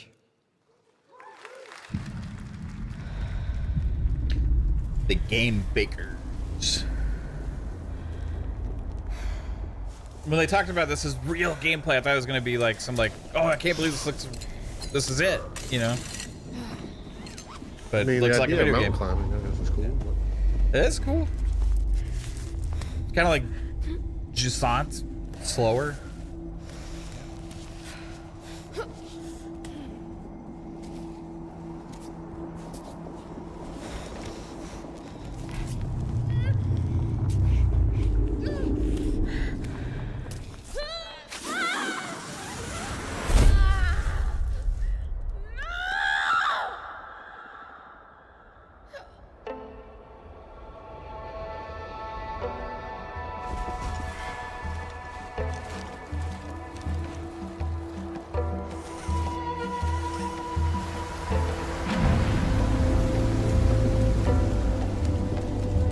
You're on mute, Paul.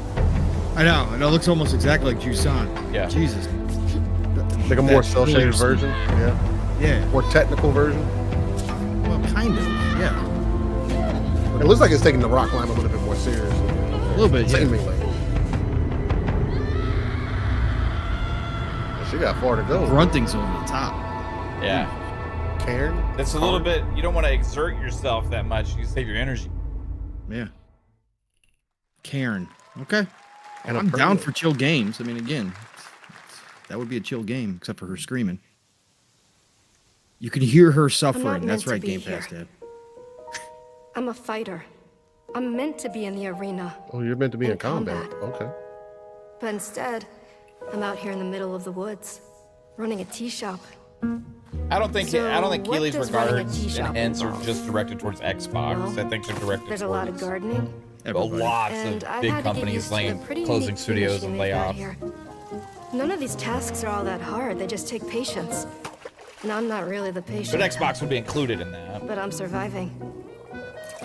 Of course, I have to actually serve the tea Tea, to apparently. customers. And once that's done, I'll usually check in with Boro, the guy who owns the shop, to see if my help is needed anywhere. This looks When like all the Disney chores are Dreamlight done, Valley almost. Sometimes I'll just sit on a bench. She's talking about fighting and arenas. do absolutely Well, nothing. she said she was a fighter, but now It's she's, not you know, fighting. Okay. But living a normal life. peaceful. And what's weird is that I actually feel It's going to take a turn here. It's got to take a turn. I'm happy. I can It needs stop to get really running dark. now. I can stop. Her ripping off heads and shit. I can Yeah. stop. I can stop. Yeah, here it goes. She's about to go running. crazy. This is good for me. I need to enjoy this. Come on, Jean Grey. I feel good. Let it out. I'm happy. I'm happy. I'm happy. Mm-hmm. Become the Phoenix. Here it comes. Boro, why'd you stop her? When she was about to break, boy.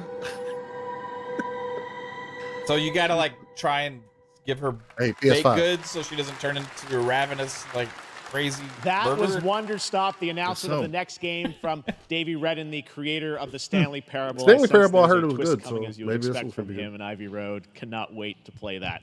All right, now here's a look at the story trailer for Unknown 9 Awakening, a narrative action-adventure game that tells the story of Haruna, a young woman born Unknown with the 9 ability sounds to familiar. venture into the fold, a dimension that overlaps our own. Ooh, Bandai. Turn your thoughts inward and focus on your shade. Do you feel it? I do. Caitlin says they made a game about me. Your progress is impressive lately. Oh, this is the this is that one game we saw Is it before. incredible? Yes. Where she was jumping to beat people's bodies and stuff. Mm-hmm. This is the one we all had interest in because it looks so damn And cool. shielded Yeah. from death. The Unknown 9. Does this have anything to do with why Vincent is here?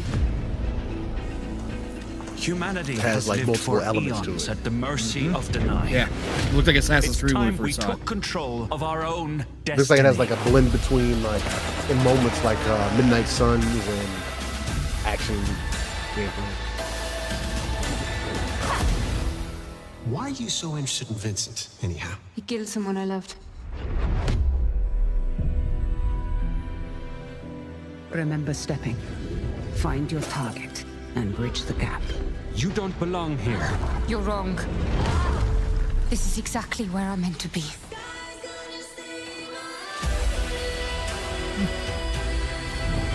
Sounds a little bit like Penelope Cruz.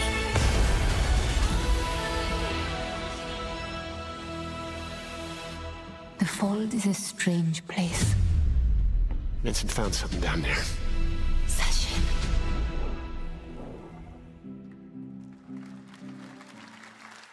Hey! How about we see the world together? I finally have something. Something that I want to protect. Now steal your heart. Adventure starts.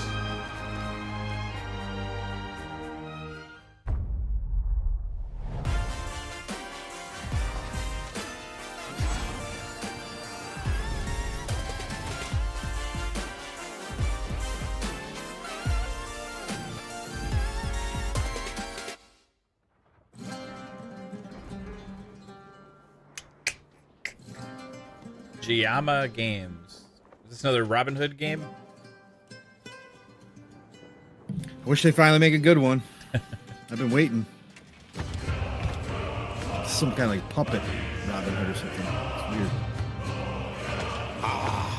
Delusion. Got a sword though, not a bow and arrow. He's got black blood. Into my great hall.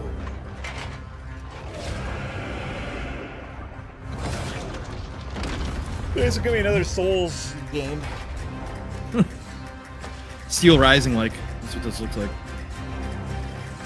Feel honored to fight a legend.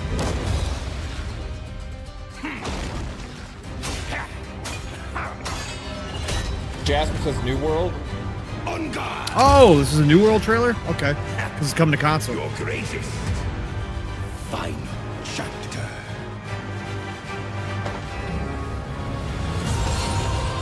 Amazon's gonna try to save it.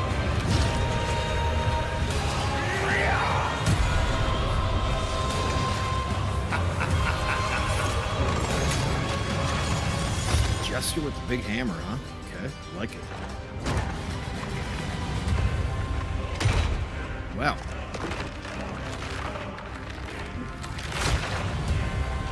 Yep.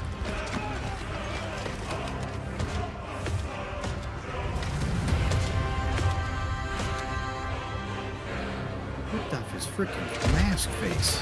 Jesus.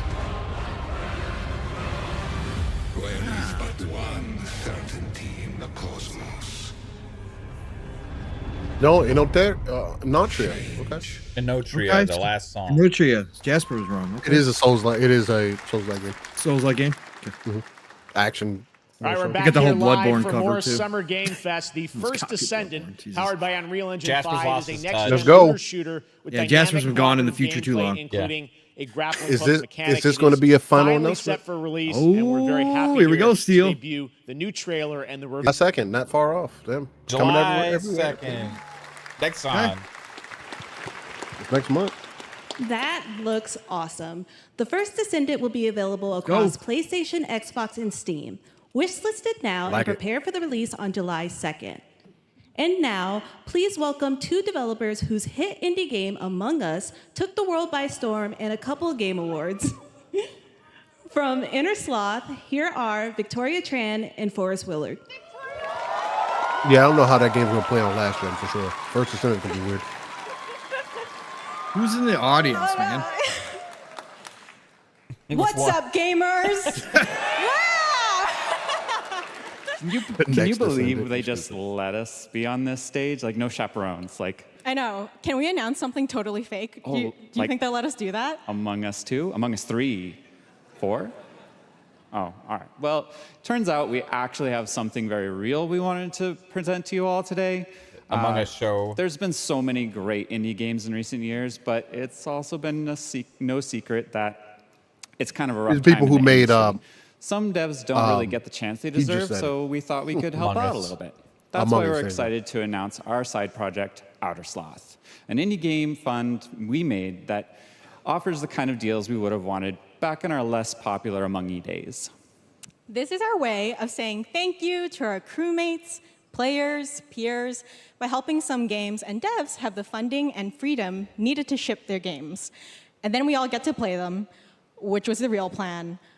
I really want games. Outer Sloth is our passion project and dream for a better, more sustainable industry. We are really excited and incredibly nervous to reveal it here and show you the current lineup of games we've managed to fund. Can you imagine the shit show that would be now? And don't worry, Jesus. Jeff, it has your favorite. Oh, the hype would be through a ton the of roof. world premieres. Enjoy. People wouldn't be able to contain it. Pong, Mavin still hosting the show next year. We'd be like, shoot, motherfuckers, let the hype begin. We got We come rolling in on a train. Every game here you're going to see is an RTS, a Souls-like, or a mech game. Mech game from Shape Shot, and you may already be playing our first game, Mars First Logistics. We are Trinket Studios, creators of Battle Chef Brigade, and this is our card battler RPG, Battlesuit Aces.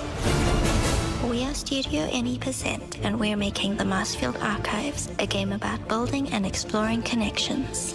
Hi, we're Midnight Munches. We just released a demo for one-button bosses, our boss rush game, with a single button to press and a ton of bosses to beat. Hey, I'm Husband, game director at Huscrofts, and this is Rogue Eclipse, our epic spaceflight action roguelike, where you'll have to customize and master your starfighter, cool. take on merciless armadas, and vanquish a fleet of colossal super destroyers. Yeah, it looks like Star Fox like. And we do have one more game that's very early in development. Hi, I'm Eka, creative director of Outer Loop Games, makers of Thirsty Suitors and Falcon Age. In our new game, explore the world in an upgradable mech and cook up tasty dishes for local communities. Fight off corpos, discover new dosa recipes, and reunite with your strange loved ones for one last meal. Project Dosa is a game about life, death, love, and food for the soul.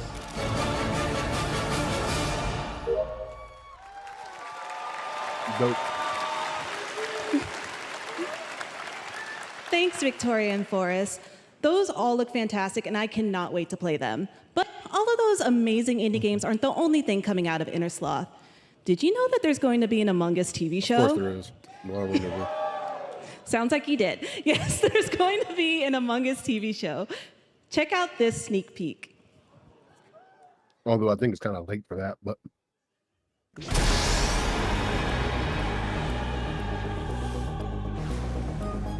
This is what's going to end up getting copyright claimed and struck for everybody.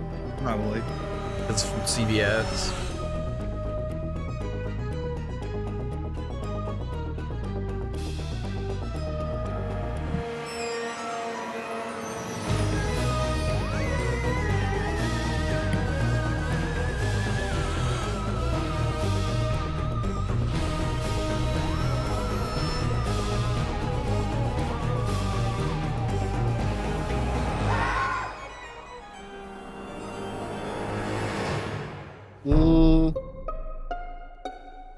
Interesting.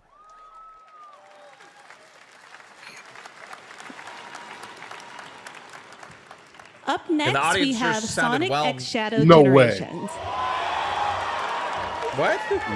I'm playing. A definitive greatest it's hit Sonic collection Generations, of with, 3D and 2D Shadow. levels from Sonic and Shadow's history.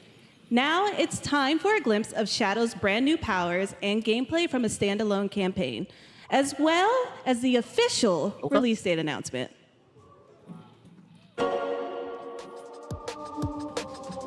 Sonic is always that fucking amazing.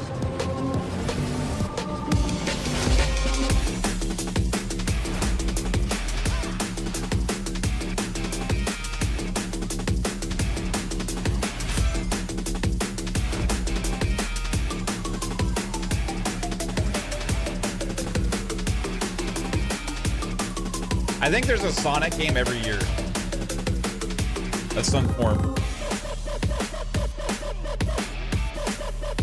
Oh, And Metal Sonic, okay.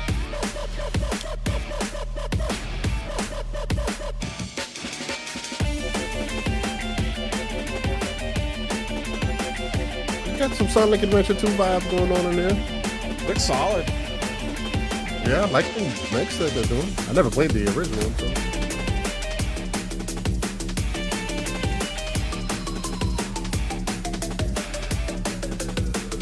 I'll overcome every obstacle with this power. It is the year of Shadow. He's going to be in the third movie. Yep.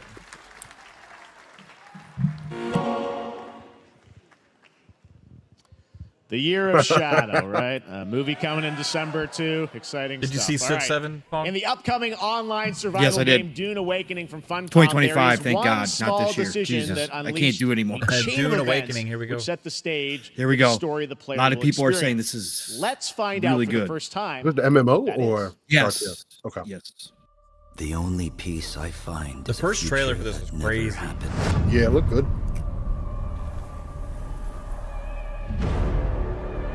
One where That's I, cool character, or? Paul Atreides, was never born. I created the future until it created me. But I see a narrow Yeah, way, BT, MMO a path survival. that might have been. What if my mother had obeyed her orders and given birth to a girl? Everything would change. Dr. Yue exposed before his betrayal. A world where my father lives. House Atreides surviving the Battle of Arrakeen. Sardaukar deployed to protect the spice melange. You gotta A show war us of more assassins gameplay, spreading across the planet. I mean, I appreciate the build up, Fremen but exterminated. the thing about MMOs, I gotta be No locked in. Muad'Dib. No Lisan al-Gaib. No Kwisatz Haderach. All of my visions lead to horror. Except for this one. This one leads to you. Okay.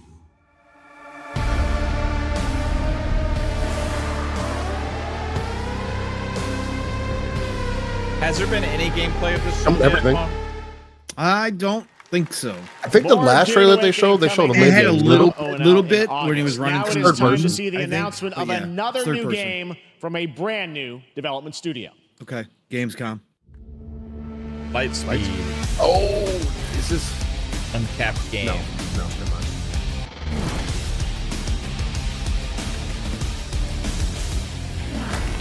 Hey, it looks like they're in mechs. Dropping in. Helldivers too. Yeah, Oh. that's Ooh, oh, they're controlling turrets. Okay. Oh.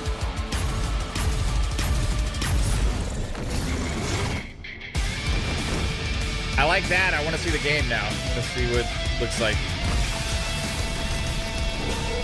Oh. Okay. I like the art. Yeah. Yeah. I mean, is that what the game is gonna look like? That's what I'm saying. Nowadays, it can.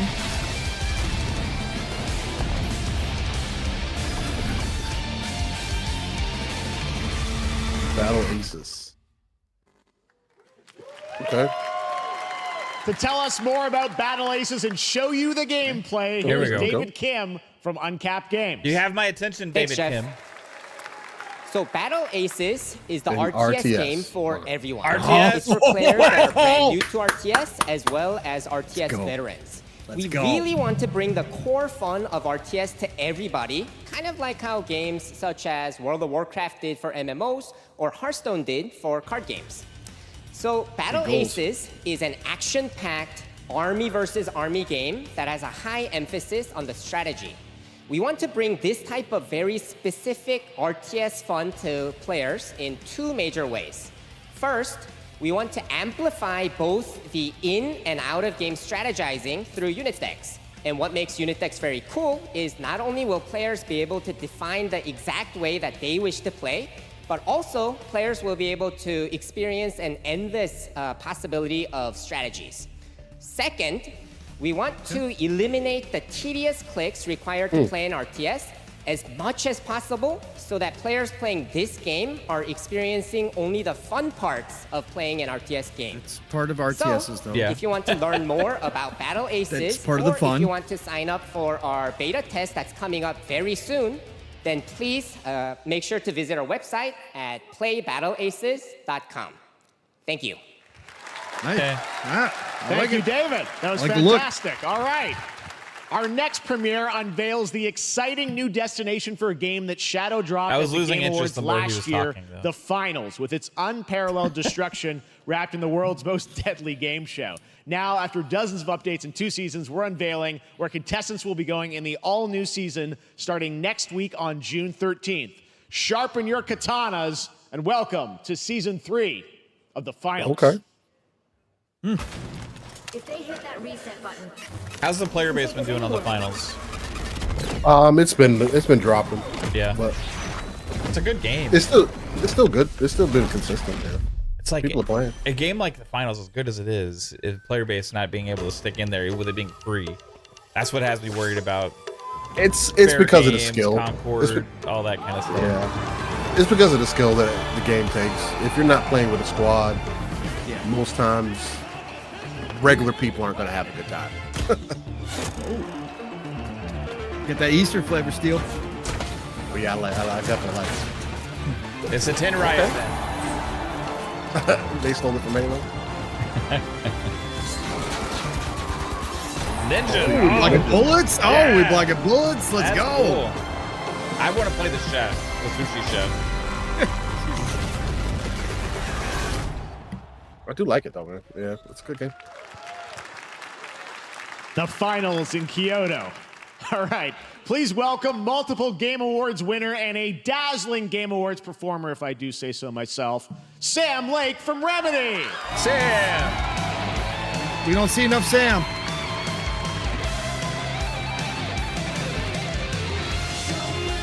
Here's your coffee, Sam.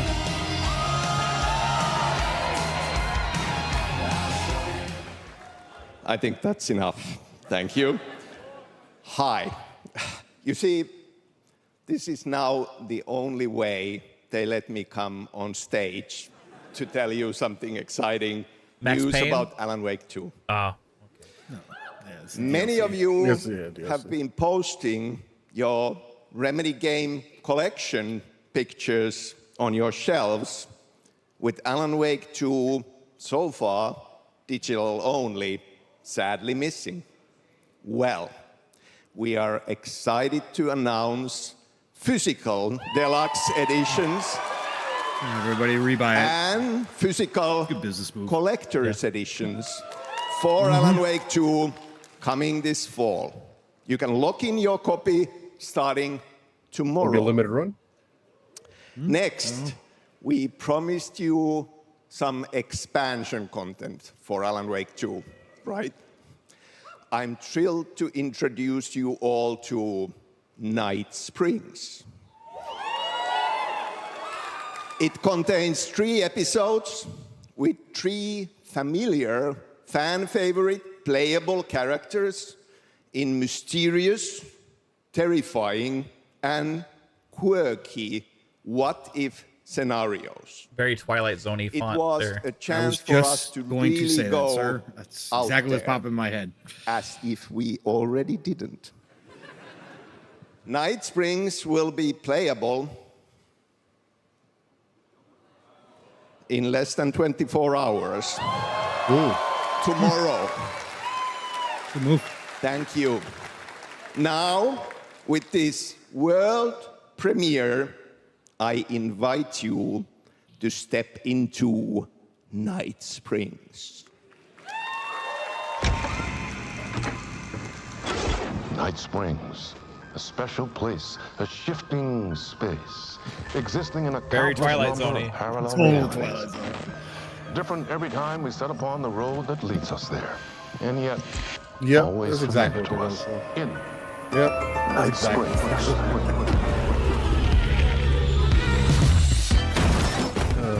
I'm in danger.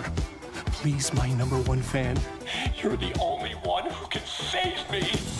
And I will come back for you, my love. Hey, they brought the Sean Ashmore back. Yeah. This is gonna get strange. This game is so Twin Peaks, it's not even funny. It's crazy. That's why everybody loves it.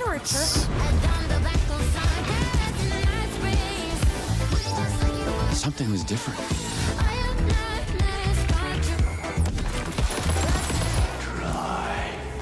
Is this the next Sam Lake performance?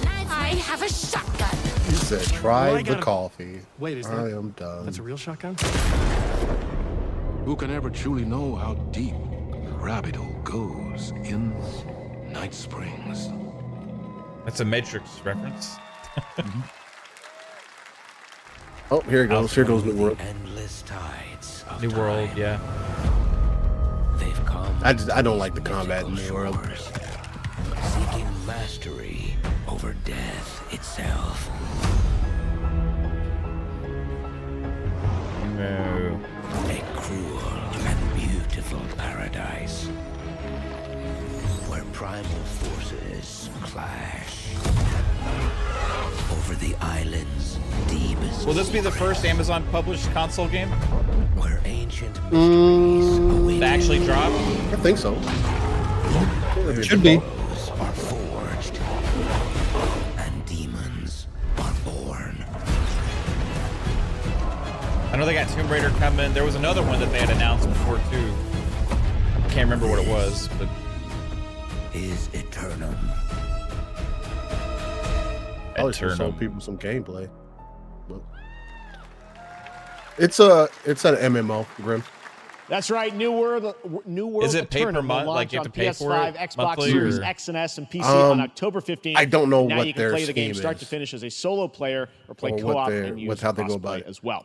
If you're watching SGF on TikTok Live right now, you can comment HSR in the chat to claim a special in-game bundle for Honkai Star Rail of Stellar Jade from TikTok Game Rewards. And speaking of Honkai Star Rail, Hoyoverse's latest space fantasy RPG just concluded its version 2.3 special program a few hours ago. But there's more. A sneak peek at the upcoming expedition featuring a beloved character who is clearly ready for the forthcoming journey with her brand new look. Hoyo's the Honkai Star Rail is their standout game right now, for sure. Yeah, New World is $40. There you go. Yeah, it's a full price game. I forgot about that. Well, you have to pay for it. So Yeah, you have to pay for it. Yeah, there's no subscription right now. Land of dreams. Okay. I just looked it up. Star Rail is not on Xbox because of Hoyo. And Hoyo has a deal with PlayStation. Nightmarish past will disperse and fade away like bubbles in water. In the future, You can play it on a tablet with an Xbox controller though. There you go. Could do that. Or All on those turn-based. PC, I think. Is it.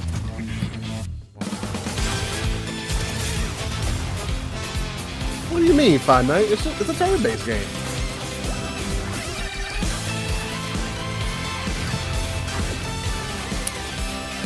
I have this installed on my tablet and I've never started it.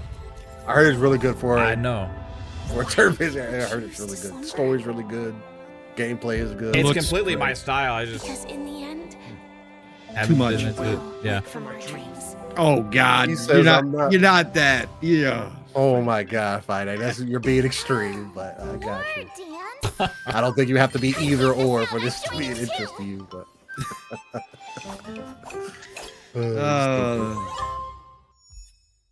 Yeah, July 2nd for the first Descendant is dope. Yeah, I definitely appreciate that. Oh, is this? Oh. What's this?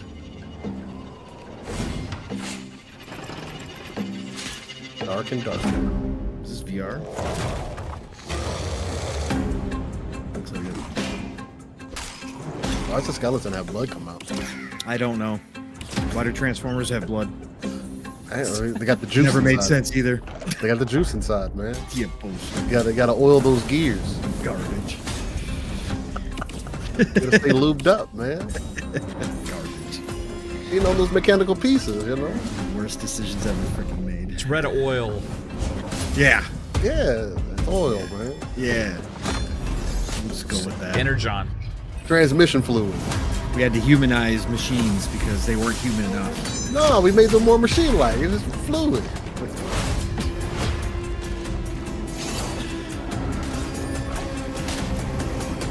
It bone juice.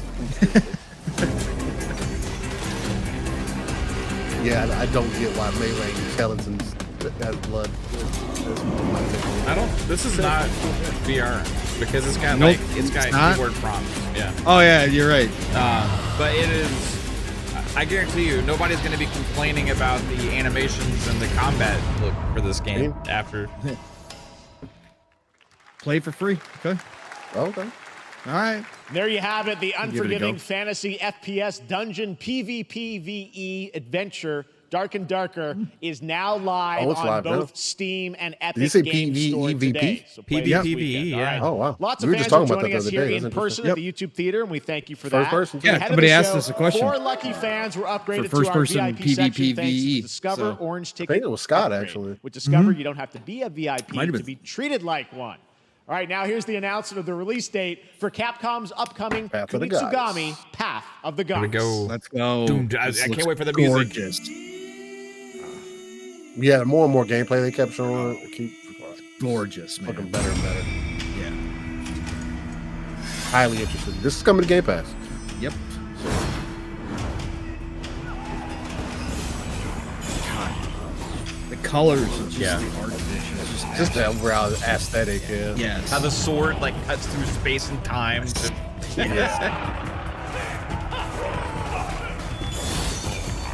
Yeah, I was talking about it earlier, the way it's combining multiple game elements as well.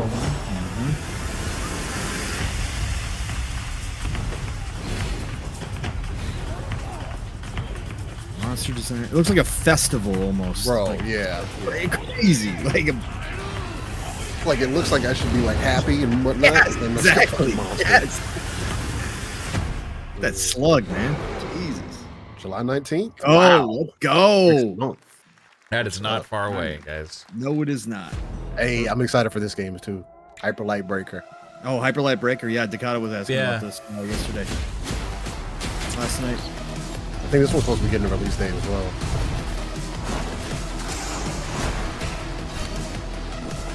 Was the first one not 2D, or am I completely Looks wrong? like Zelda. Well, Hyper Light Art Breaker, I think it style. was. I think they completely changed their game. That's what I thought, man. Because this would appeal to me more than the 2D one did. I played around with the 2D one. Yeah, this is co-op as well. Yeah, it is. Yeah, that's what they're showing right now. Yeah, it looks pretty damn good. Looks like a fun game just to kind of hop into.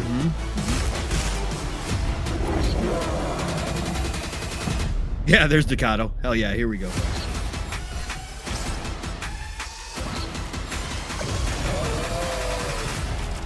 Was that co-op? Yes. Okay. Early access. Steam. Only on Steam. Okay. Late summer? Yeah. Party animals. It's a good game. This game is fun as hell. I played it with my father. The animals crack me up, bro. Like Yeah, they're actually adorable, bro. Like they are. Hey, yo, and this game actually has some skill to it. Guess what? I just want them to come out with the Party Animals line of Beanie Babies. that would be funny. I'm waiting for them to do a Mario Party like version of Animal like Party Animals. Yeah.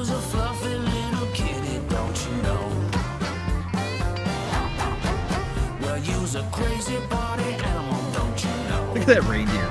Jesus. They're playing Uno. Oh, they brought a cart drifter to it.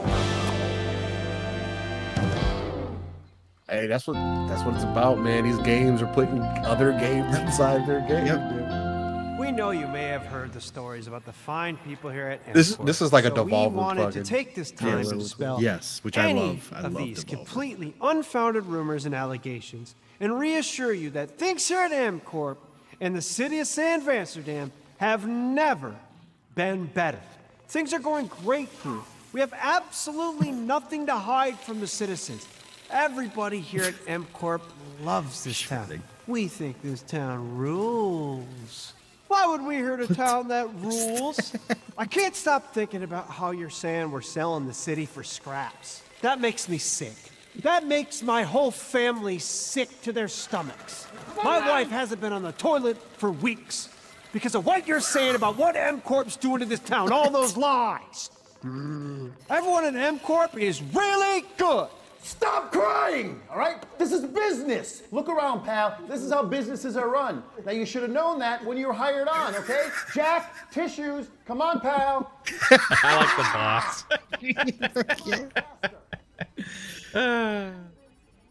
That's not about this. That's a father and son. That's actually a home issue. I'm so we fucking love it done. here at M-Corp, and we are not What is the going point? What is anywhere. happening? We'll be here a long time.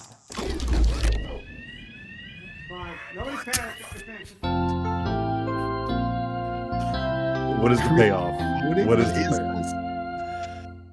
No payoff? Oh, The my God. mcorpwebsite.com. You're gonna have to go there. What the hell is it? All right, welcome back to Summer Game Fest, and now Somebody let's paid for head that, to Sam Vansterdam for a new look at Skate from EA. Oh, it's a new skate game. Oh, Hey, oh. Jeff, how you doing, bud? Oh, crap. Some really bad stuff's happening out there. They're gonna need a lot of help cleaning that up. That's bad. It's because it's from Skate. Okay. It's Skate. We're still working on it. So Skate becoming an MMO? Yeah. Yeah, they talked about that because they showed everybody playing together and you can build shit together and do everything. That's kind of dope. It's like taking Tony Hawk to the next level.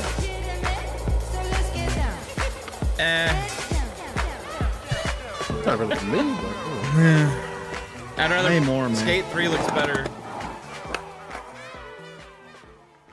Console playtesting. Or this fall, Skate though. 2, or whatever.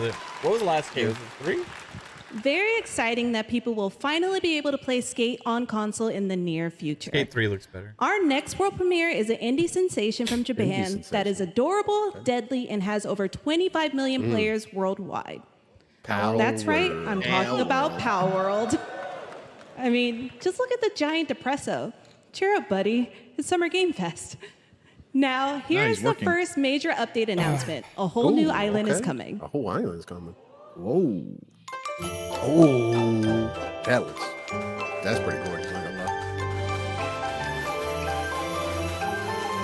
What's your blossom? Okay. Go. Sakurajima update.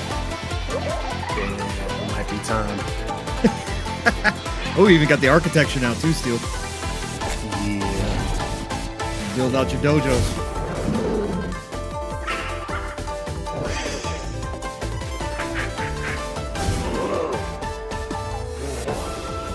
Xbox, that's what I've been waiting for.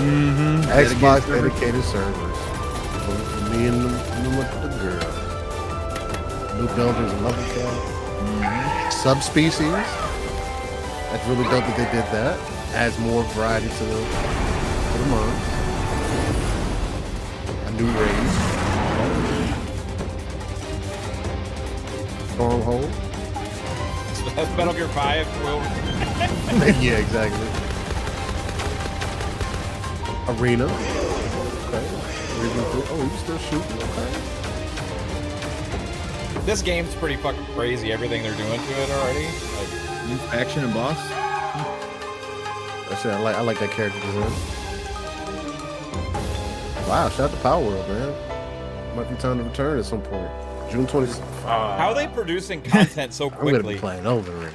The team that just wanted to make a small game. Yeah. That's all they want to do. That was high on the Steam charts. Congrats to Palworld on the new update. Next up, It's we've high on got the a Xbox big charts announcement too, from bitch. Valorant. Sorry. Here's Andy Sorry, Ho Jeff. and I'm Anar kidding. Gilfison from the Valorant dev team. Guys. Are we gonna finally get Valorant on console or what? Yeah, that's what I was gonna say. Thanks, Jeff. It's the next Hey, step. everyone. Yeah. Since 2020, we have been fortunate to serve I'll players try it. in their pursuit of what Yeah, we I'll try call to. the Valorant moment. The big plays and clutches you make while all eyes are on you. Millions of players all over the world have earned their own Valorant moments on PC. And today, the stage is set to welcome a whole new group of players. That's gonna be big, Let's take bro. a look. Yep. That's gonna be when Riot. Remember when the Xbox did the deal with Riot? Game Pass, PC Game Pass. Yep. See if we get it on the console Game Pass too. Yeah.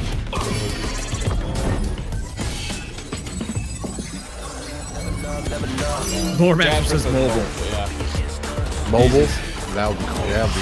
Yeah, if it's mobile, then that'd be wild.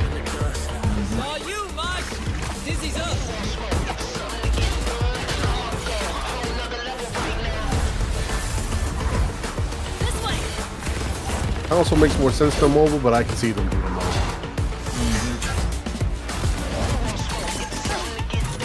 Did Jasper regain his touch? I know.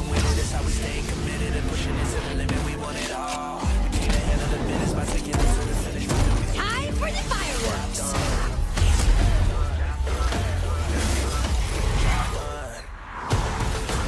The way they're moving looks very mobile-like.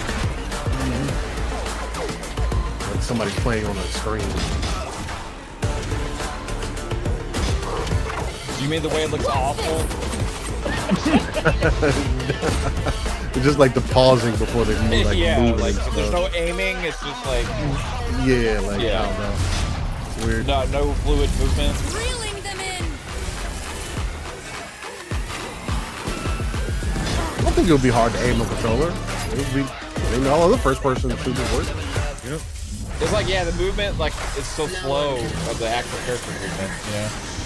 Yeah. Coming to console, Console. Ah. Go. Well, if it'll be in. Yeah. Free limited beta. I wonder if it'll be in a regular Game Pass. Jasper's definitely lost his touch. Was Valorant's I think Valorant's free to play, though. Isn't it? Yeah, but they have all the content on console with a controller. Gotcha. Valorant is coming to PlayStation 5 and Xbox Series X and S this year. Why is there only a Our PS5 limited beta logo starts there June on the screen 14th, right now? and you can sign up Limited beta. now at beta.playvalorant.com. Okay, so We are so excited for your input to make sure that Valorant plays great on console. And we hope to see you Concord's soon gonna be going in up the against limited this beta. as well. Yeah. But before we go, Yeah, here's the head that's of gonna be Valorant dumb. Studio, That's Anna Donovan. not a good look. Thanks, guys. Hey, everyone. One of my favorite things about Valorant has been seeing the community I don't know, build the Crow. game and the Valorant sport may be more right along accessible with on us. console. For the last 4 years, we have been on the I most don't amazing see them doing journey, crossplay bringing for Valorant to Valorant. players all around the world, most recently to China, where I'm currently at Valorant Masters, one of our largest global tournaments It's and like community Counter-Strike. celebrations. you Seeing the can be community similar to that. I evolve don't as see new that. players bring their passion Combining and the two, expression to Valorant has been the biggest joy of the ride so far. And now we are ready and so excited to welcome a whole new group of players onto new platforms. We hope you'll join us, and we can't wait to see where you Yeah, take us Valorant is going next. to be. It's going to blow up on console. Yeah. Yep. The best thing they can do is have console be its own base, PC be its own base, and then just leave it at that and see what happens. And Valorant is free to play, yeah. Crossplay between consoles is going to be interesting to see if they do. Crossplay between consoles should happen. Good. Just not PC. Because it's like Counter-Strike, it's too finicky. I take no offense, but I know it's nice. I can't like that, kinda depends. And if you say it one more It's not time, like Definitely playing. try it. Definitely try it. Yeah, I will try it. At least. why don't we play it again? Yeah, the game is all hard to play on PC, but I can't see it being any harder to play than some of the other hero shooters that we've gotten on console. If they adjust it right. Again, that's what I'm saying. They just can't combine the PC base with the console base for this game because of how it plays. Yeah, there's no way Concord saw this coming. If this ends up being good on console, yeah, Concord for $40 is gonna have a tough time.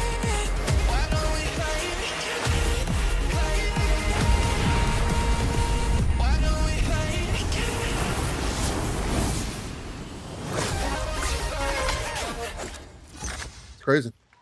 Yep. Exciting to have Riot on Maybe you console get a with Game Pass Valorant. deal, Thanks to kinda the like team where you get at the thanks to characters the team at from Riot Game for Pass. sharing that with us here at SGF. Our next announcement is a big deal from our friends at DoorDash. 5 weeks of deals with Summer of Dash Pass. Sign up for Dash Pass now for $0 delivery fee. That's true, Calorie. 50% off. Your PS5 would have next announced. order. PlayStation obviously. Now got here a in the deal, audience, so we've get got the a beta. guy who is normally co-streaming our shows, Yang Ya, who is also an amazing voice actor, who's been in countless games such as Like a Dragon and God of War Ragnarok. Really? Well, next week, Yang is going to be voicing a character in a movie, Inside Out 2, where he plays a fictional video game character, Lance Slashblade. And we've got somebody likes his work because he got hired first again. look. Check this out. Yeah, he's a name. Welcome to your eternal fate. It sounds just like him. But he's a video game character. Why is he here? Yeah, I always thought Riley had a secret crush now on he's him. gonna be in a movie? I never saw the appeal. I long to be a hero, but darkness haunts my past. I mean, it does sound like it sounds better than You are all banished here. Yakuza. The Yakuza? Worthless. Don't you dare say that. You do not deserve to be thrown away. 1 second, Lance. Don't you remember his power move? I'm coming for you, Riley! Oh, yeah? What's this? Come on! No one is totally worthless. But I am a warrior cursed with a feeble attack. Then you must make your curse your gift. Shield yourself, my friends, for I shall set you all free! It's definitely his voice acting is definitely improved. The number one gaming monitor brand in the U.S., Samsung, just released new 2024 monitors. He could for be gaming, good in work, and everything but entertainment. Scan the Yakuza. QR code now to get up to $300 Samsung Maybe. credit when you purchase through But I June feel like 17th, plus a chance to after win the, $5,000 I'm pretty sure he Samsung heard credit for and U.S. residents. did some work Summer Game to make it Fest at least a bit better. 2024! Look at all of you cooped up watching video game announcements. And yes, Chicken does look a lot like Ken Jeong. And today, Chicken is excited to share a new game that Chicken and Chicken's buddies are in called Squad Busters. You fight monsters, collect lots of shiny things, and Chicken has a big role. That's all that matters. And here is our big ad. Squad up. I mean, cock-a-doodle-doo! Cock-a-doodle-doo! What's going on? Who are you? Look at your phone. I'm the chicken. We're here to make your life more fun. Who are these people that I actually drink super right out of chat the the Summer garden. I Game don't Show? think you know the YouTube definition. channel. Oh, I got that Go on, shit. get off. I am butt naked from the waist down. So Here, Keighley, take my out of the bed. Tell me about yourself. It's so I think I'm an weird. excellent candidate for the job because And it still scrolls by just as fast. Nobody can see it. He's one of the most equitable people I've ever met. Great emotionally. Also pillaged a few villages. I'm not a lawyer. It's a I'm just a lumberjack. mobile game. He's getting like $250,000 per minute for ads. Which is why you'll have the job. Right. Congratulations. What's the parking like? There's more where that came from. Oh, I hope not. guys, maybe everything isn't a squad activity. You could definitely. It's here. Yeah, just relax your bowels, your mind. I mean, that's how I get when I sit and hear this song. But Mistaken, forehead and you are hard worth breaking. I've been wrong, I've been down. Look at these clowns. You call this a squat? Pathetic. Imposter. Jinx. Jinx. Jinx. Jinx. No, you Jinx. You supposed to be a lumberjack?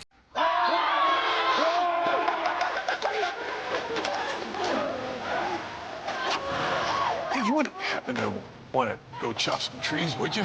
I'd be delighted.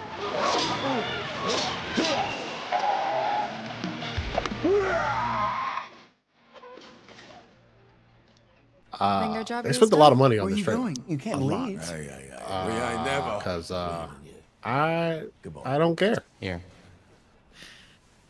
That came from inside me.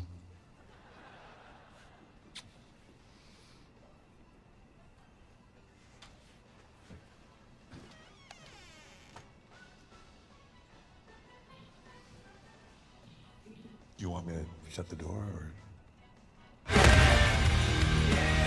Oh, Lord Jesus.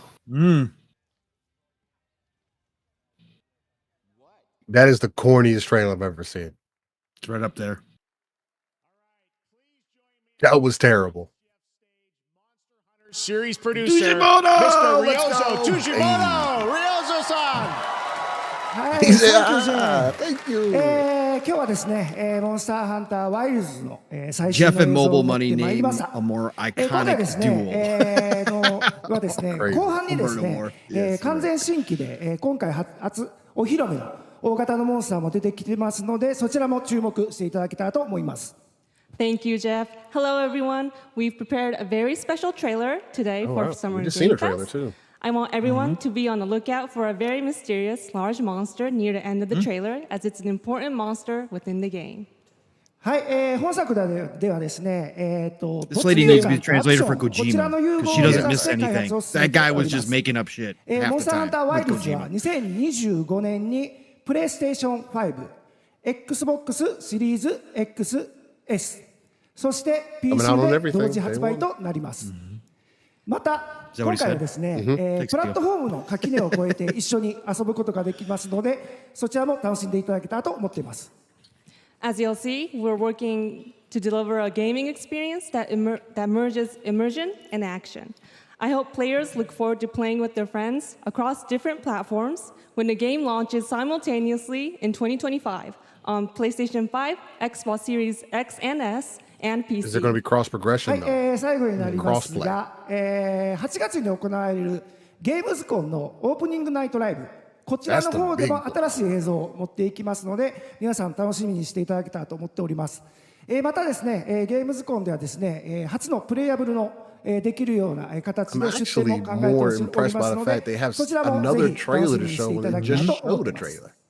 Lastly, there will be a new trailer for Monster Hunter Wilds at Opening Night Live at Gamescom in August. And our first public hands-on playable demo of Monster Hunter Wilds will also debut at Gamescom. They're ready. Thank you. They're ready. These character models are great. I love Yeah, I love Man, it's so good. I was so happy when everybody appreciated the blonde-haired girl. Yeah, she was fine. She looked good. They did a nice job.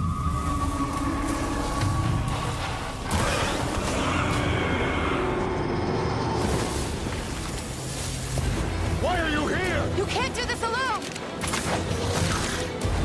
We need to shake them off! I would love to see Monster Hunter do something like Destiny-like almost, where you just when you're running out in the world, you see people fighting, you can just jump in and start helping them out or whatever. Watch out for that glove! This looks great, though. Yeah, no, this looks solid. I will draw a tire! okay. Cover me! You got it. Be careful. Be ready!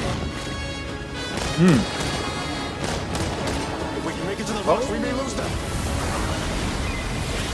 Diablos?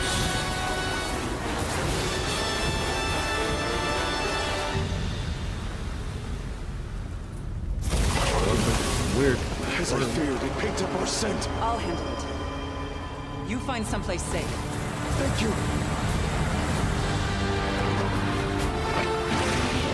I like the fact that they're going for newer, more new monsters, though.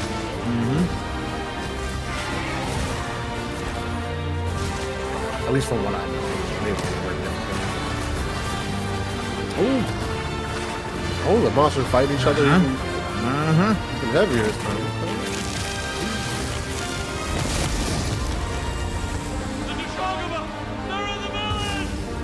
Don't worry, the hunter is here. Just watch. You'll see what hunting is all about.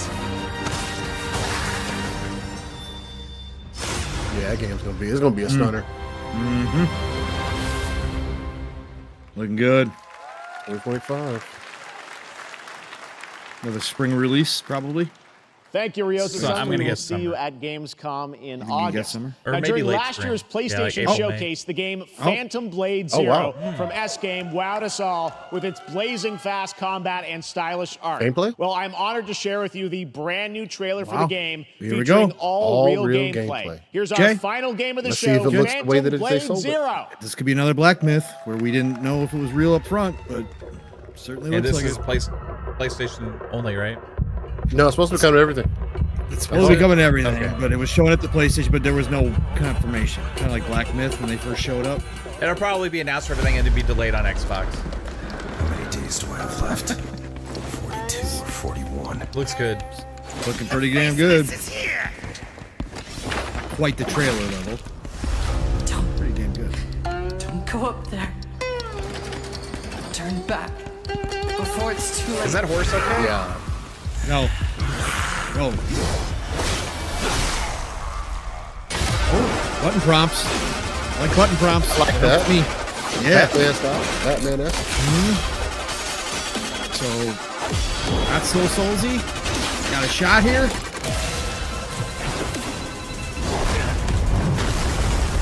Okay. I like the style of the main character.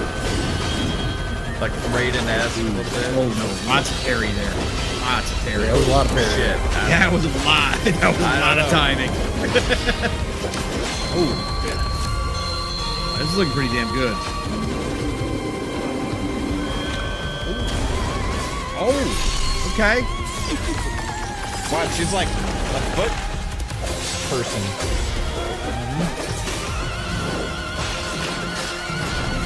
Almost Sekiro-like in some ways. 2024 World Tour demo. It's coming everywhere, or it's coming to all these shows to demo it off. Still no Tokyo Game Show. no releases. Okay.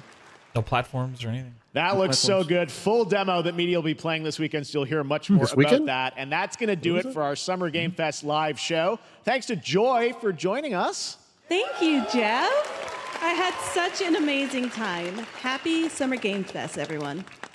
Thanks, Joy. And we have so much more, so stay tuned because Day of the Devs is coming up live right now on the stream, featuring an hour of indie game reveals, including the next game, Cappy, and that's followed by Devolver Direct. Now keep set checking expectations SummerGameFest.com for other event streams this weekend, and we'll see you again live this August 20th in Germany for Gamescom Devolver's is opening usually night like 20 live. minutes. Thanks for watching, everyone. Remember, Yeah, Devolver's is usually pretty fast. Devolver right has now. a game that's going to show up that they've revealed the art style and stuff for already that looks pretty fucking badass. So, well, the biggest news is the Black Myth Wukong delay on Xbox. We had the Lego Horizon trailers show up. Going multi-plat? Yeah, on Switch. That's interesting. That's for sure. Yep. I wonder if they're going to raise hell about that. Probably not. No. It just matters that it's not on Xbox. So yeah.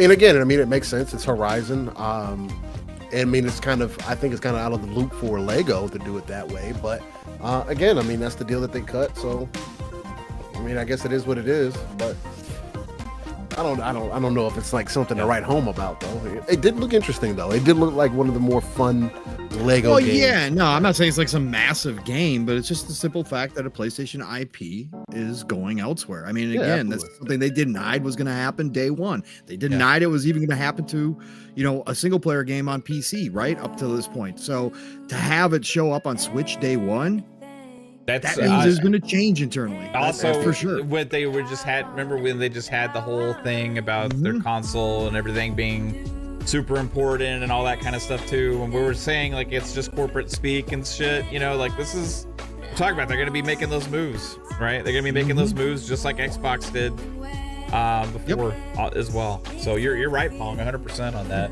because people were freaking out just as much about the hypotheticals of Hi-Fi Rush on Switch or not on Switch or other games coming on Switch and stuff just as much as PlayStation at the time on Xbox. Yep. Yeah, Sean Film says he missed most of the show. Did you say Black Myth Wukong is delayed? Delayed. Yeah, Sean, it's delayed on Xbox. Yep, August 20th on PlayStation and PC, right? August 20th. Yes. So it's probably going to be PC. And there was no official delay.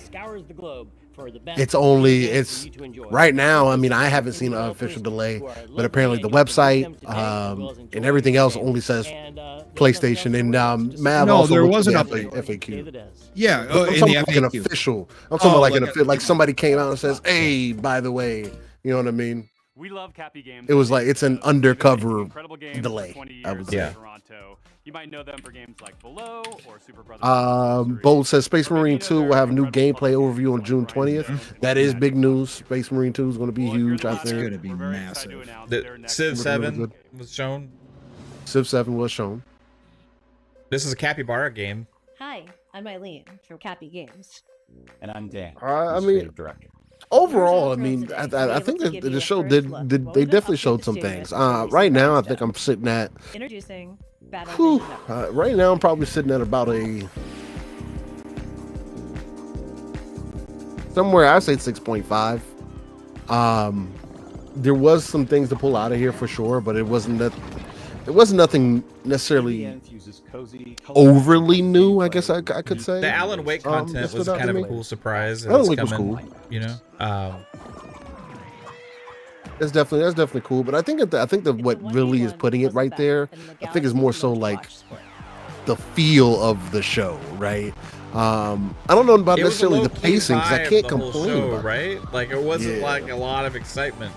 The audience in the show, the audience was more excited. Yeah, like you would think that was about an 8. The way the audience was acting. I don't know. No, the audience. I thought the claps were way down. They were really. Okay.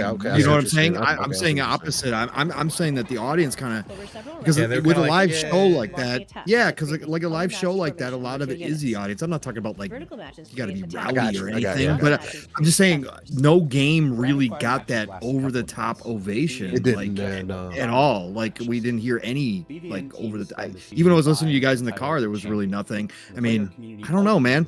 It was a weird show. I mean, I think Keighley did a good job of coming out and saying temper your expectations. This is a slow year for games. Obviously what he got, there wasn't anything massive. Like there wasn't anything like really it's not a slow year for games, a slow year for him for his show. For him, that's right. Yeah. You know what I'm saying? Keeping everything in the holster for them, and a lot of the things that he probably would have gotten in the past is not what he would get now, right? Especially with Xbox having the strongest of catalog as they do, and then with them almost doing another 2-hour show. I mean, I guess it limits them quite a bit because other than that, I mean, this kind of tells me that some of the PlayStation games, like Lost Soul aside, it may not be ready quite yet. That's kind of, I guess, what I was looking for from Jeff. What I kind of look for from Jeff Keighley's show is to get more so an idea of what may be coming from other players in the industry outside of just Sony and Xbox, or even Nintendo, which I think he did cover a base for a lot of that here. But it just felt weird. Like again, to Paul's point, there wasn't necessarily anything to like really pull you in. I mean, Power Rangers got me a little excited, but then that was I only don't know Steam, if anybody else would. So it's like then it's only Steam. So it's like, I mean, to y'all's point that y'all have made before, does this showcase kind of come across like a console afterthought kind of showcase? Although, I mean, we got Valorant coming to console. Yeah, that was a big announcement. That was a big announcement. I think. I mean, it really talk about the impact. Things are going to have an impact. Valorant announced for console is going to have a big impact. Like that's going to have a lot of people playing, right? Yeah, so, I think it's going to get a lot of people interested who weren't before or may see Valorant as too difficult on PC. Get them in there with. I feel like we just saw Monster Hunter Wilds. Like we have. It's been like 3 times. Is that the PlayStation thing, right?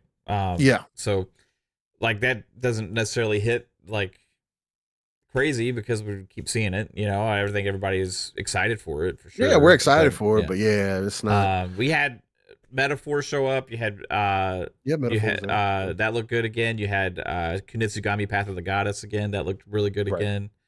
What did you think of the Lego Horizon game? I thought the Lego Horizon game looked really dope. I mean, again, I think it's one of the better Lego games that I've seen from the crowd there. Yeah, they did. The other thing too is that it's funny to me, and I made the comment during the show, and I saw other people making it when I looked at Twitter. It's funny to me that it took a Lego game to get a main character to have the energy that we're looking for from that character. That is, I mean, and again, I know Lego likes to play with their characters a little bit more, and typically they have more of that energy because they're a little bit more fun and uplifting. But it's like, why couldn't the actual character in your game that this is being spun off of have that same energy? So on that standpoint, I mean, I'll take that as a positive as well. But it being co-op, it looks like it's fun to play. It also looks like it's a mixture of different games can put together. Yeah. So I'm kind of confused about that because I thought it was just going to be solely focused on the universe of Horizon. Maybe it is, but I don't know. Overall, for me, I think the show's about like a 7. Okay. It's cool. I mean, there was cool stuff to see. Nothing like ultra exciting. The things I started to get excited for once they showed more of it, I kind of like I was when they showed that what was it, battle aces.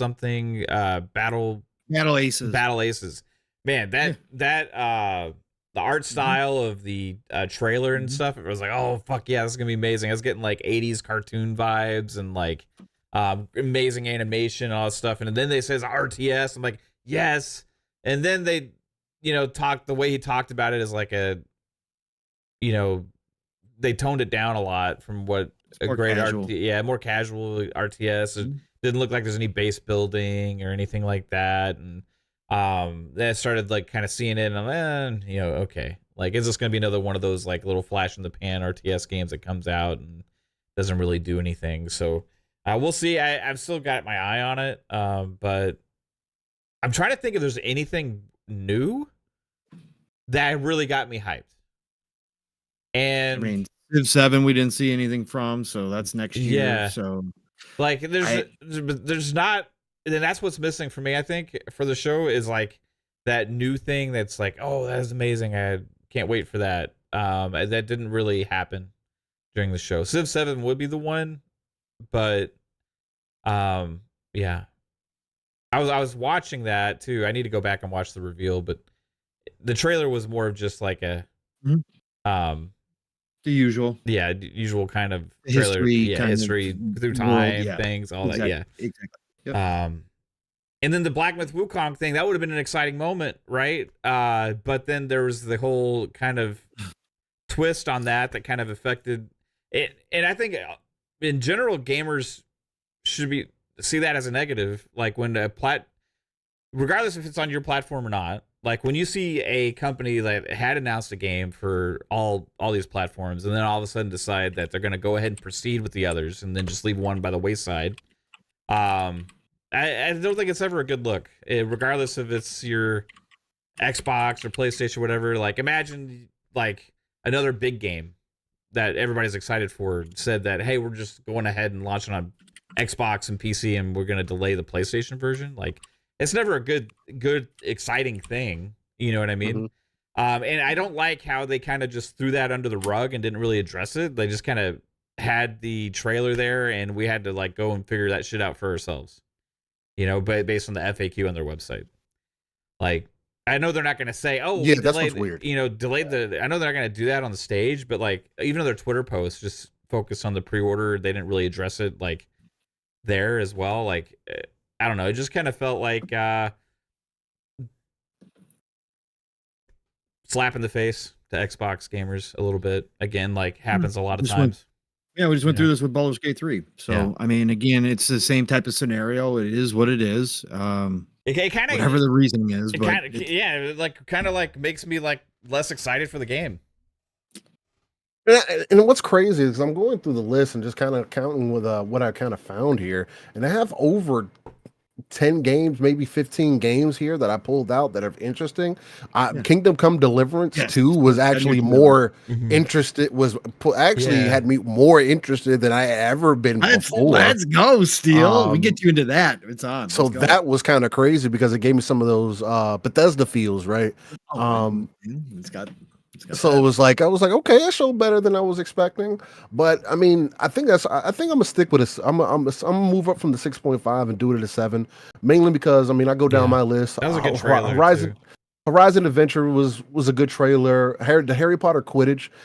I think it's interesting to me that they changed the entire style because I thought it was going to be the same style of the game, but maybe that was too resource intensive. So I mean, I get it, but they didn't show any real gameplay, so it's like I want to know what that's supposed to be like. Star Wars Outlaws, we know that's coming. Where I mean, we're all kind of hype across the board. Right. Nothing. I mean, maybe it was a new trailer, but it didn't really sell me. Additionally, I'm already there. Black Myth was fine, except for the issue that we had. Once Human, again, That's a standout for me, but it's only on Steam. But that's gonna be a really fun game. Space Marine 2, Sparking Zero from Dragon Ball. There was Power Rangers. The Power Rangers thing was cool, but I want that on everything. I don't like. Yeah, not just on Steam. Yeah, I definitely agree with that. The Blumhouse section was pretty cool, interesting. Another indie publishing house. There was 2 like indie publishing house kind of things announced today. There was the Among Us thing where they're funding some indie projects from different developers, and then there's the Blumhouse games that's featuring horror-based games also. That part kind of like drug on a little bit, because they didn't really have a lot of looks at the games. It was kind of like a weird big blended trailer, but it was cool to know. There was the whole permeating throughout the thing, this anti-corp kind of vibe that they were pushing through there, even with the Skate trailer with M Corp. Mm-hmm. I wonder how Microsoft likes that, M Corp. Don't know if that was a play on that at all, but that was honestly, if I was to say anything that disappointed me the most, it was like Skate. Really? Yeah. Well, were you expecting big things from Skate? Well, it's not Skate 3, right? It's Skate 3 online. Skate 3 like looked better than this. But were you looking forward to Skate? I liked Skate. I played the shit out of Skate before. Like I used to play skateboard. I didn't know that. Yeah, Tony, I played Tony Hawk a lot. I played Skate 1 and 2 more so than I did 3. But anyway, like those games, like they had the difference with Skate was like the way they did the thumbstick controls and stuff was like really like dynamic for controlling the tricks and stuff.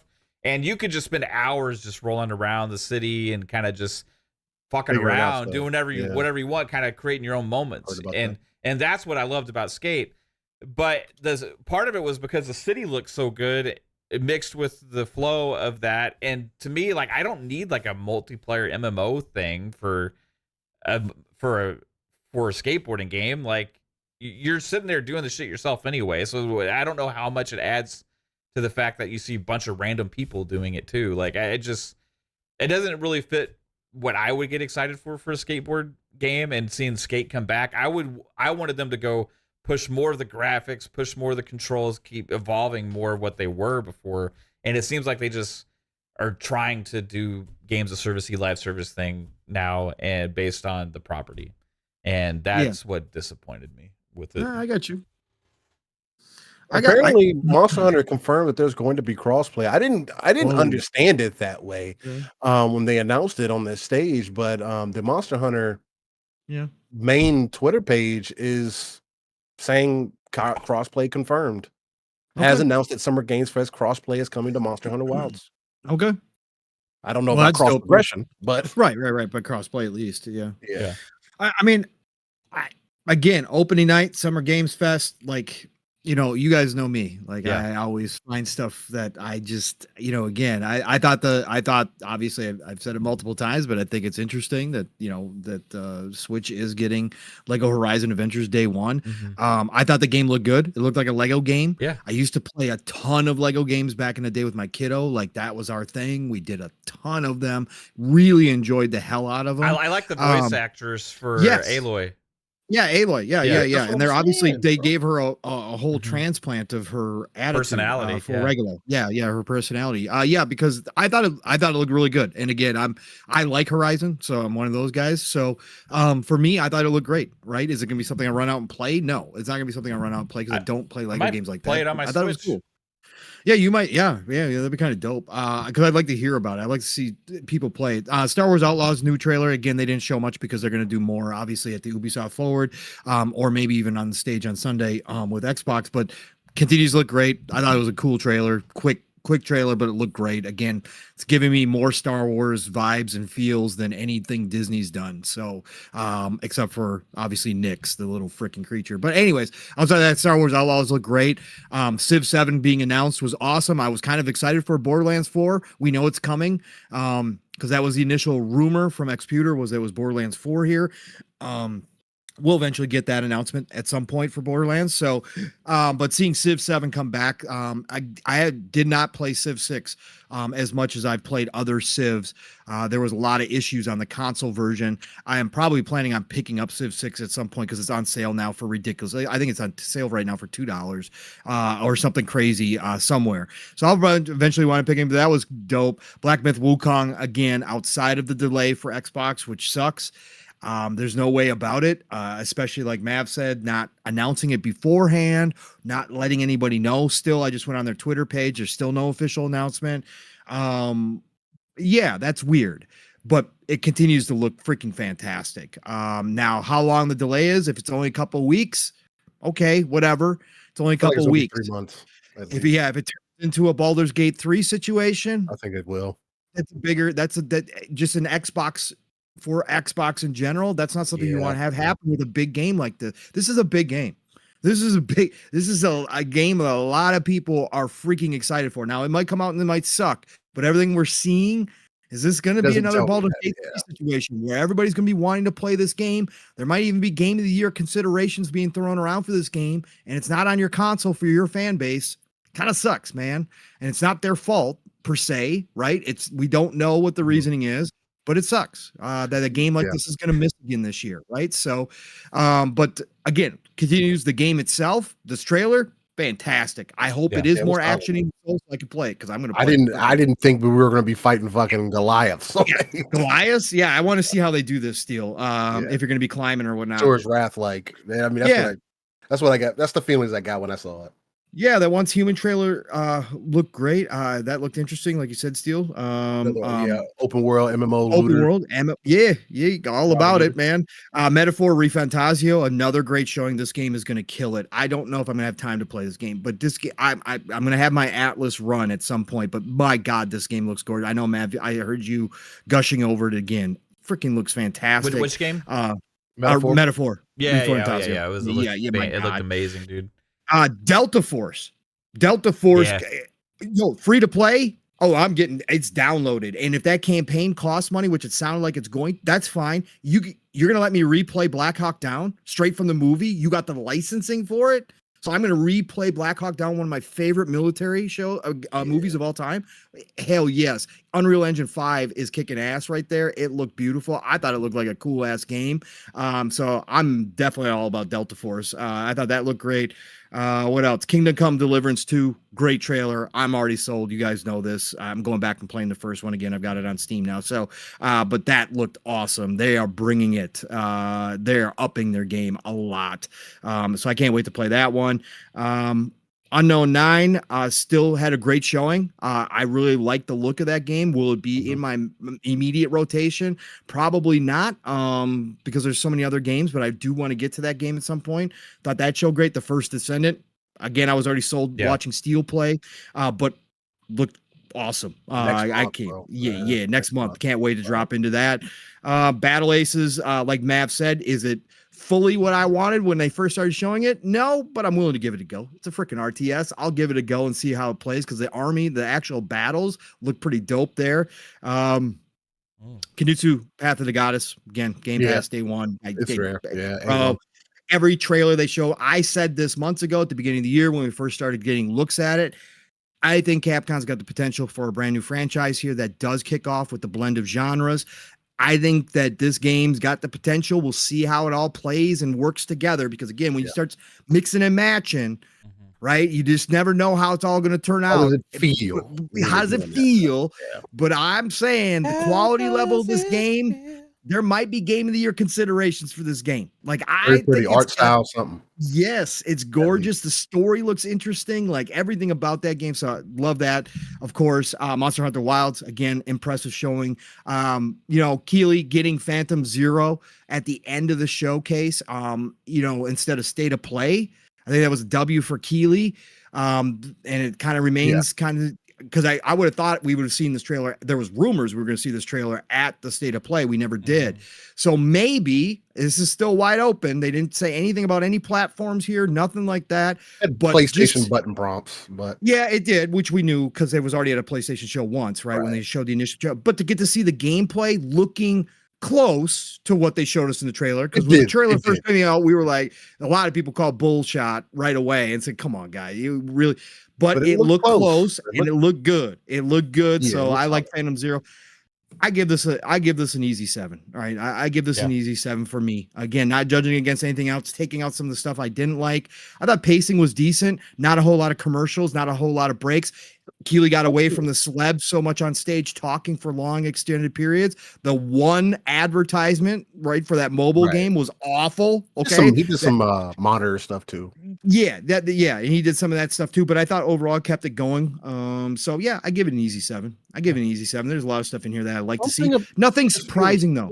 Nothing like big again. Like Keighley usually gets one big new announcement, right? Do you think that's what makes it feel something about it? Because even it doesn't feel the same energy. Callie put the poll in. They said 35 people voted on Keighley's poll, and 39% voted a D. 28% voted C. There was nothing big, man. It was a lot of indies, and people don't like indies. So weird. There was a lot of smaller games here. People don't like that. They wanted to see the big stuff. There wasn't a whole lot of that. We did get some dates here, but a lot of this stuff was stuff that we've seen already. Like a lot of it was. You think that's what it is? That kind of killed it. Mm-hmm. And Kyle Apocalypse in chat also said there's not going to be any PC crossplay for Valorant. It's going to be PlayStation and on Xbox. I mean, this again just set. That was a cool announcement too. I didn't even say that one. That was cool too. And that's more of a dub on Xbox's side. Yeah. This is setting the stage for Xbox to just fucking slam dunk and crush it. Yeah, between Call of Duty and Valorant, that's two different bases that probably would blend. New World is also coming to console now too. That was the other announcement. That's true. So we got. I didn't write that one. New World. You got Valorant now. Then you have what was the other one you just said? Anyway, for what? For the coming to console. There's Valorant, New World. There was one other game you just mentioned. You mentioned 2. I can't remember. Put it down my list. I don't remember. It's coming to console. I think that was it. Because not Once Human is not. No, I think that's it. That will out of the normal stuff that we knew was coming to console already. So yeah. Palworld is getting dedicated servers on console. Yeah, that too. Palworld update was cool. Palworld section, like I'm like baffled how they can produce so much content so They're quickly, impressive, bro. They're really dope. Like it's small team. You can tell that money has helped them out. Yeah, and they're using it well. You know, like they're just putting everything into the game, and it's probably gonna get me to go back in. I was talking about starting up a server for some time, and that might be what I'm been waiting for. New islands, new game modes, like new characters, mods, like subclasses for them, like just tons. If like you could like say, oh, I think they should add this. I think they should add this. It's like they're just doing it. Yeah, you know, exactly. Which is really fucking cool to see. Yeah, so I mean, I think the overall sentiment from the Keighley's own community and everything like that is just kind of like, it was all right, whatever, you know.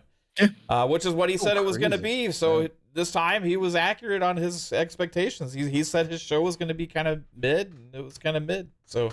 Which is crazy to call something mid when I'm pulling like 15 games out. I know, bro. But nothing new. I think that's the thing, though, Steel. Nothing new. Yeah, there wasn't that game that everybody's like, oh, what the fuck is this? You know? Right. Yeah. Right. True, Bolt. He was saying Palworld looks visually improved as well. It does. With that new setting. With that new setting, yeah, it does. It does. But yeah, no, I mean, lots of good stuff here. Again, I'm not gonna sit here and say it was trash. If you thought it was trash, obviously, again, that's cool. But I'm not. Again, as I always do, glass half full guy. I thought it was decent. It did lack the energy that normally comes with the show. It did lack that.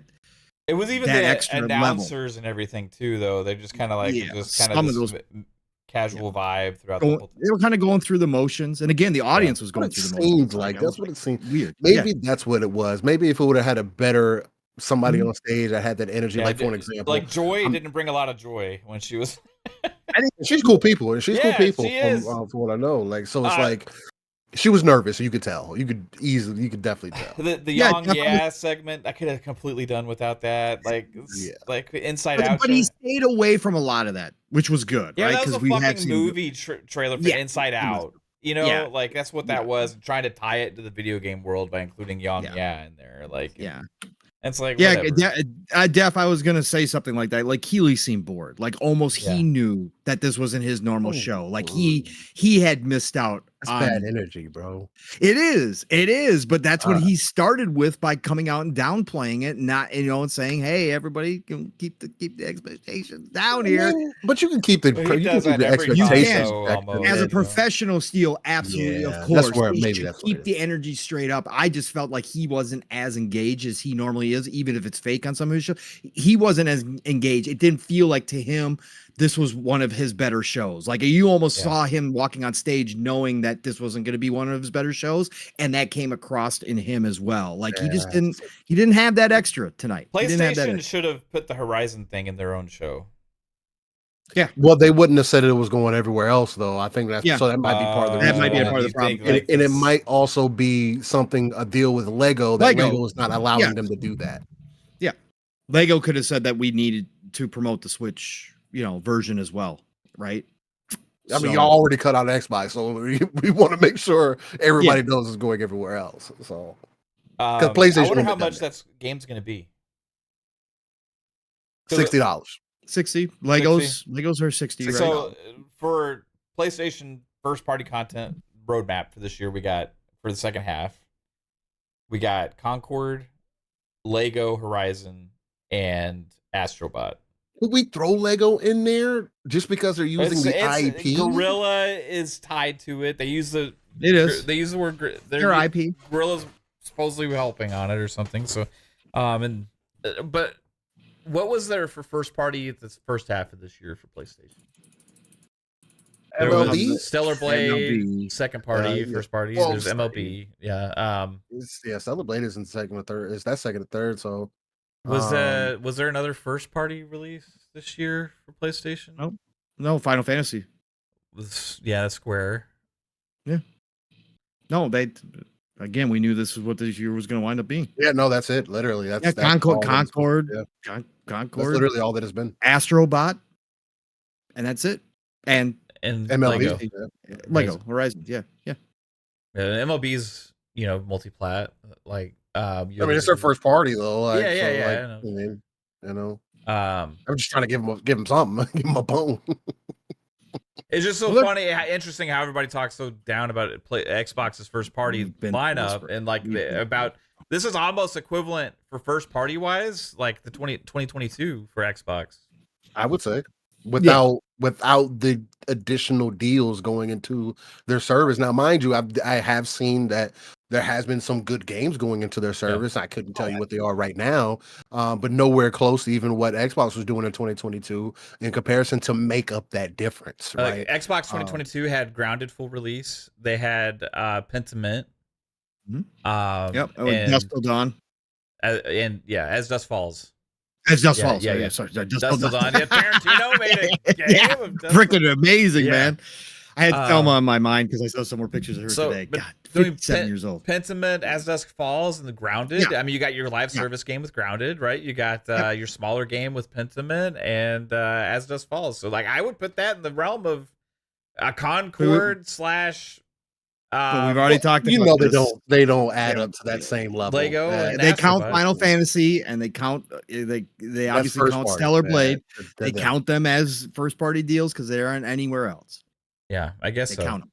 That's the way they whirl. I mean, but they didn't give nobody gave Xbox credit for those deals at the same time. Because it doesn't work that way. High on Life and things like that. But Matt, we already know. You're re-talking about the same shit that we've done for 3 years. It's just interesting. So the only reason I'm mentioning is because I feel like if nobody ever brings it to light, then that's a disservice. But this is like I'm just putting a focus on it.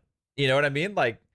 It's the same. It's the same shit. So why is nobody talking? Why is nobody talking about it and giving a PlayStation the smoke for having a really shitty first party? It's not the same because it's not the same, man. It's not the same. It's not even remotely the same. PlayStation has a quality bar. Oh, okay. So less is more. I'm just telling you what's going to be. I'm just telling you what's going to be. It doesn't matter. They got fucking in Concord, man. I mean, that was a disappointment. I just got to say. Like it could be end up being okay or whatever. The right one. Yeah, like that's fucking like I don't know. I don't Like, know. but what the hell they're Astrobot made doing. up for it. So. Yes, well, Astrobot I think has a chance to be a good game, a really good game, good platformer. I think it's going to do well, be received well critically, probably as well. Just much like a game like Pentiment was, you know. So we'll see. We'll see. What the conversation is in the second half of the year when an Xbox has this showcase and they release this just gauntlet of fucking games. That's why this is Gamers Christmas, man. We're good, man. Yeah. We're good. We're gamers at heart. Yeah. So that's all that matters. Black with Wukong, they'll have that as like exclusive this year, right? They will count that. They will count it, right? They did that with Baldur's Gate 3. Yeah. They will do it here. It's gonna bring up the Series S conversation again. Yeah. Look, another game that can't run. This is interesting. Yeah.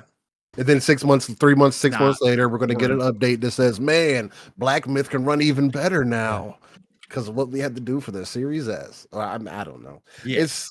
It's at a point right now where it's just like either way how you slice it, it's very obvious that one is getting more space than the other is. But again, I mean, I think the one thing that this show did do, though, if anything, although I think it's probably...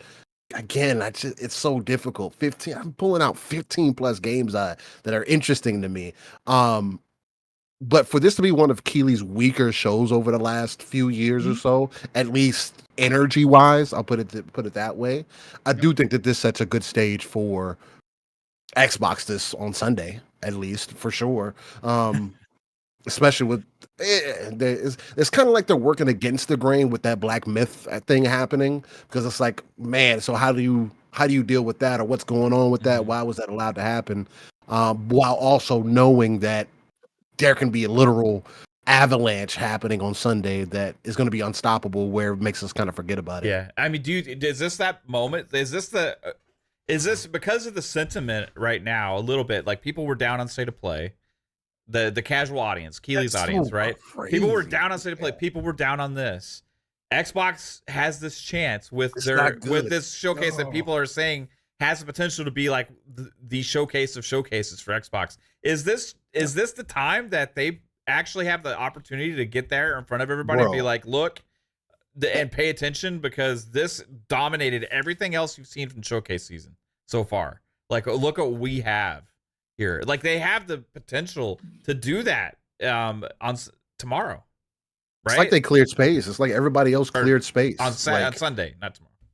Yeah, it's like literally like, I mean, I know we play about dropping bombs and stuff all the time, but it's literally like Decado came through and literally dropped the nuke on the field, and now it's completely empty, and Xbox is coming in with mechs or with ODST soldiers and is going to start, getting things set up and what. I mean, that's how it's feeling, man. And like the other thing too that's kind of disappointing about this show, it's like, Keighley, I thought this was supposed to, no matter what, I mean, even if you don't think that you have the greatest game out, games to show, like the energy should be there. And I thought that's what E3 season was about, right? It's like, so that's also having feeling enough. So is it going to be up to Microsoft, Xbox to work through all of the BS that they've been dealing with this year, especially with a lot of the negative press that people seemingly could continue to put on them, to win over people for E3 this year?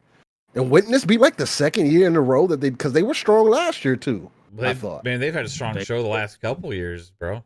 They've been strong, outside the 12-month deal, but it still was a strong show. Yeah.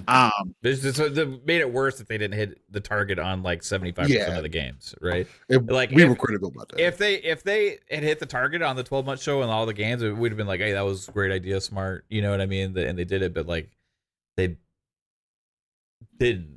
So they just made it look worse, and it ended up coming across as even a worse idea. But last year's show was awesome. This year's show, like even people like Tom Warren and other people that are usually more neutral and stuff like that are hinting that this is going to be an amazing show, right? Bro, like, consider the fact, again, and I know the big guys are saying that, like Jez, for an example, is saying, oh, he hasn't heard anything about a Marcus Phoenix collection. But could you imagine a Marcus Phoenix collection being announced in a set of older games being more exciting than anybody else's show this year? so far. I Just think being part of it. what we're be. seeing with the early teases of this new Call of Duty, though, even that has a chance to steal this It's summer. looking good. Black Ops is right? looking good.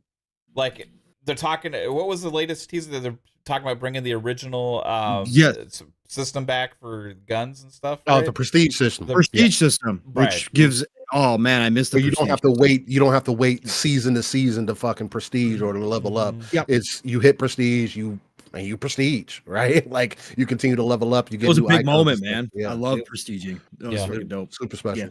Yeah. It was that decision. Oh, do I prestige or I gotta you know, like You got to re-upgrade everything. Yeah, but exactly, it gave you more reason to keep grinding and going. You had that little badge to kind of like show off, like, look what I did. You know, Right? Exactly. Yeah. Exactly. Yeah, man, it's crazy. Nate It's, Dogg says 2 out of 10 show. 2 out of 10 for summer games. 2 out of 10. That's kind of steep. For Damn. you, Nate Dogg. Is that you didn't like anything at all? I think it was at least if energy wise, it was definitely probably in around that area. It's definitely like a 5 out of 10 energy wise. I mean, again, it's hard for me to look at something to be like, yeah, 15 games I wrote down that I am personally, because that's how I approach these shows. I only write down games that really like pull my interest. And yeah, I just can't. We got announcements as well, release dates. Like, the only thing that would have helped them is maybe show a little bit more gameplay. I'm gonna do our own poll in the chat. It's just crazy, man. July 19th for Path of the Goddess. God, man. Yeah, it's coming around the corner. The first descendant is the beginning of next month, bro. Did Metaphor get a 2 date? games already. Metaphor get a date or anything, or Did Metaphor get a date? I didn't write the. I didn't write the date. Somebody on the shitter in that game. October previously announced. So wait. Is that yeah. October 11th, Mav is Metaphor? Metaphor, yep. Okay. So in July we get fucking Kunitsu-Gami Path of the Goddess, and then in you said November? Huh? You said November? October. What? October. Oh yeah, Metaphor. Metaphor. Yeah. So man, I don't see JRPGs why. are strong Yeah. this year, dude. Like, They are. Yeah. I know Kunitsu-Gami Path of the Goddess isn't a JRPG, but it's JRPG vibes. Yeah. Metaphor is all the way though. Like Metaphor All the is way. like 100% like. That's an Atlas classic right there. Same year we got that UI is amazing. All these other games. Yeah, I really like the UI. The UI and Metaphor is just so cool, man. It's awesome. Yeah, no, we got a lot coming up. That's the thing. It's not stopping. Again, there is no bad month to launch games anymore. Yeah. I think this is now proven. Just launch that shit. Yeah. Just launch it, man. Launch it, get it out there. I think that's the other thing, obviously not to go back to Black Myth Wukong, but they've got a great date. Kind of before a lot of the bigger stuff starts hitting towards the end of the year.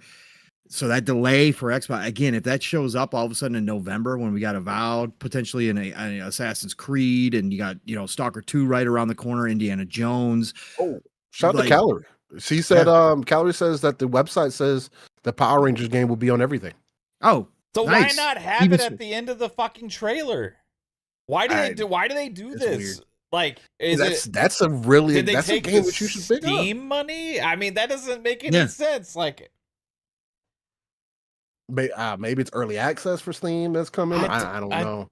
That was one of the better showings. It doesn't make sense sometimes how they do it. The question I have with Valorant, right? Because they had the PC Game Pass deal for all Riot games. All these games are going to have all the content on PC Game Pass, right? But then now we see Valorant coming to console, but they got early access beta on PlayStation 5. Yep. Right? So does that mean that the Game Pass deal is only for PC? They're not going to do anything with Game Pass on console? This could be the question. Or is that going to go into the console section as well? Because that would be an interesting perk for console users to have access to all the characters and stuff for Valorant. That might happen. That I can see that happening for Valorant, because that would at least get people to try it. Hey, jump into Game Pass Ultimate, you get all the characters unlocked for free. I think they did that also with why is the name escaping me right now? It's the Defense of the Ancients game, League. They did it with League of Legends on PC. You get Game Pass, you get the characters unlocked. At least from what I was told. So it's like I could see them doing something like that, very similar to here, but because Valorant also has its own. It was what it was before Xbox ever got involved, right? Oh, so there we go. They may have a little. Mozam Schmeek says, "Yo, Mav, I just saw on their FAQ that the agents will be in Game Pass on Xbox." See, yep, there you go. Yep, so that's fucking super for dope. Valorant. I guess so. Okay, okay. So all the PlayStation did was cut a deal for the beta. Yeah, Ian is tired to ask Wukong not on Xbox. No trailer on their YouTube channel. Yeah, so if you saw the show Summer Game Fest, and you would have noticed the Xbox logo was missing at the end. So we had to look, and we went to the actual FAQ on their website and found out while we were still doing the Summer Game Fest show that the Xbox Series X and S version has been delayed due to quality concerns and getting the game up to snuff where they want it to be before they release it. They're going to proceed with the launch of PlayStation and PC. Again, I don't think it's people are going to run with the Series S thing. I think more or less this is a optimization thing where PlayStation has always taken priority for the developers, and they're kind of go by the wayside and optimize the Xbox version after. So okay, I see Kyle and Amit both saying that the beta for Valorant is the same day on consoles. So PlayStation just paid for advertising. What? Did they? Or that would have had to been the case. I mean, so you're paying Microsoft for advertising? But no, but at the end of the thing, it said consoles and it had all the logos. But then when they showed the beta thing, they only showed the PS5.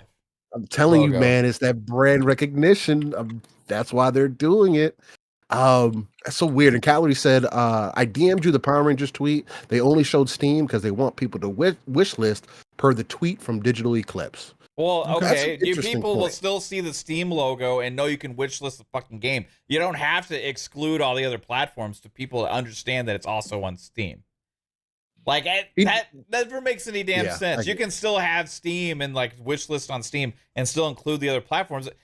If you're an Xbox gamer or you're a PlayStation gamer or Switch or whatever, and you're watching that, your assumption is like, oh, that game's not coming to my platform because you don't even show the logo. It's a dumb decision for any of the publishers or developers to exclude platforms from the advertising. Can you wish list on console? Yes, I don't think. You can. Oh, you can. Okay. Yeah, I was going to say, like, it just doesn't make any damn sense. Like, I don't know. Valorant, they did clarify to Steel as well. There is obviously the crossplay we already knew because it is a different version of the game for console, but connected shared inventory and cross progression between accounts. So like for a PC and console. That's kind of dope. Yeah. So you can't play cross, which I can 100% support for this game. Yeah, this article says this article clarified. Yeah, it clarified with that in mind. Valorant will not feature crossplay between PC and console. Instead, Valorant will offer a connected shared inventory and cross progression between accounts. I like that. That's super dope. That's going to get a lot of people attracted to try to play it because then people who are playing on PC are going to be like, man, I'm good at this game on PC. Let me get it on console, maybe to shit on some folks and get to carry all their skins and stuff over. So it's gonna be really cool. That'll be cool. Riot also promises simultaneous platform releases for all live patches, balances, new agents, maps, premium content, and other features as well. Okay. So why just have the PlayStation logo for the beta? It has to be a branded thing. It has to be an advertising branding thing. It has that. Yeah. So like PlayStation's like, hey, kid, we're gonna pay some money just to have that one little section on the screen when they're standing on stage to like exclude the other platforms for the beta. It's either that or somebody's bias. It's one of the two. Yeah, because Xbox Wire confirmed that the limited beta starts for them on June 14th as well. So yes. So it had to be. It has to be. So it's either somebody's bias. Saying, hey, why would I put the Xbox logo and everything? Or, I mean, the thing that we talk about all the time, I mean, the PlayStation branding is everywhere, man. It's one of the most easily recognizable things to see in gaming. So you put that on stage, it's easy for people to get that to see that. Yeah. So the thing that I would fight back on that though with is Xbox. I mean, the fuck are you doing? You own Riot, right? Like, or no, you're in a partnership with Riot. So it's like, why didn't you make sure that your logos are up there as well? You know? Yeah. I don't know. Is there? I mean, they should be screaming this from the rooftops right now at Xbox about Game Pass. Hey, whatever this was just got announced for Game Pass. Whatever was just on the screen. The thing is also being during the show. The thing was also announced as being remade as well. Oh, this game it's already been playing. This is that a little to the left. Okay. You said The Thing? Yeah, The Thing. The original of The Thing was on Xbox, and that game is being remade. No, the movie, the horror movie with the slime. Okay. The Thing. Yeah. But they had a game on it way back on the OG Xbox, right? That game is being made. When you say The Thing, I'm thinking of the orange. Yeah. Rocky. No, you think about the Rock. Yeah. I know. I got you. from Fantastic Four. Yes, and on the Xbox Wire post about Valorant as well, they did confirm Xbox Game Pass members will automatically unlock all of Valorant's agents as well. That is huge. Like, if I had that for like something like Apex Legends, right? Yeah. Because those characters are like $15 a piece, dude. Yes. Right? You're gonna lock them in game, but it takes forever. Yeah. Yeah. Well, like when I played in the preseason of Apex and I played the shit out of it, right? I had earned so much that the first like 8 characters or so I was able to unlock, right? But then I finally got caught up, and then I wasn't playing the game as much anymore, and then so new characters would come out, like, but you kind of want to dive back in, but you don't want to go buy the characters at that point if you don't know how much you're going to play. But like having that accessibility for people to get into it, knowing they have all of that, and it creates that level of like, I can be on an even playing field because I can choose whatever character I want, right? As opposed to I gotta earn all this shit or I have to buy it. Like that's a big thing, I think, for console users. I'll read the whole explanation here. So our limited beta begins on June 14th in the following regions: USA, Canada, Europe, and Japan. Throughout our limited and open beta, more regions will be made available and will continue to update availability throughout our rollout. If you want to hop into a game, you can sign up to join the limited beta now at beta.playvalorant.com. If your region isn't listed and you're interested in limited beta coming to your region, we encourage you to still sign up. This will ensure you're registered if your region opens up during the limited beta. If the limited beta is your first time playing Valorant or making a Valorant account, when you load in, you'll have 5 agents unlocked for you, which is our standard for all new accounts. You'll be able to unlock more as you play games, but if you have Xbox Game Pass, all agents will be unlocked for you. If you have Game Pass, it will also automatically unlock new agents for you on day 1 as well. So whenever we launch our new agent, you'll be able to play them the minute they go live. Every episode, we update our map pool so players can play on new maps, and we can make adjustments to the ones we swap out if they're needed. We want you to get all caught up to speed and have the same map pool our current players have, but we know that that much content would be too overwhelming. So over the course of the limited beta, we'll be rolling out our map pool so we can introduce you to them and give you time to learn how to play them out. So it's going to start June the 14th. Unrated, Swift Play, and Deathmatch modes. June 14th, we'll get Ascent, Bind, Haven, and Abyss. June 25th, Sunset will be added. July 9th, Lotus will be added. July 23rd, Icebox will be added. Team Deathmatch, all Team Deathmatch will be available. Customs, all maps available on PC. So that's all we have to share for you now, but we'll be releasing more content about console and celebrating players as they hit milestones throughout our limited beta. So they're doing a nice rollout here. Yeah. I'm definitely interested in downloading now. When's the beta again? June the 14th. Okay, and limited beta. Did they say when it's gonna go officially like out of beta or no? Okay, they did not. They said that's all the information we have for you now. So they're slow rolling the console players into probably trying to gauge how console players exactly and adjusting. Obviously, it's a new version, right? So there's going to be it's going to play differently from it's going to play different. Yeah, it's going to feel different. Yep, might have to be balanced out differently. Yeah, correct. Yep. So you got to go sign up now, and if you want to be a part of the limited beta, and then they said the open beta will be coming later. So, but they didn't say any dates. So, but yeah, cool rollout, man. Good for Riot. Probably gonna be about 6 months before it comes out comes out of beta. But yeah, I mean that's still a good W. So I think so for sure. Yeah. And I agree, Decado. He says the most important thing: will there be a deluxe of the first Descendant? I doubt it. What I would like to see though is similar to what they did with Black Desert, especially with it being more like Warframe. Is where they cut a deal to where you get some additional currency in, or if you end up getting some form of currency or whatever the case, that you get a certain percentage off for being a Game Pass member. I would like to see them cut a deal for the first Descendant as well for Game Pass, because I mean, again, it being a free-to-play game, multiplayer, co-op, looter, there's so many elements in there that they can play to that I think would be a strong suit for Xbox as well. So yeah. We're like 10 minutes away from Devolver's show, I believe, right? Because I think it's immediately following this Day of the Devs. People already spreading FUD. Jesus. What are they spreading, Pong? What? Detective Seeds. Oh, timed PlayStation exclusive.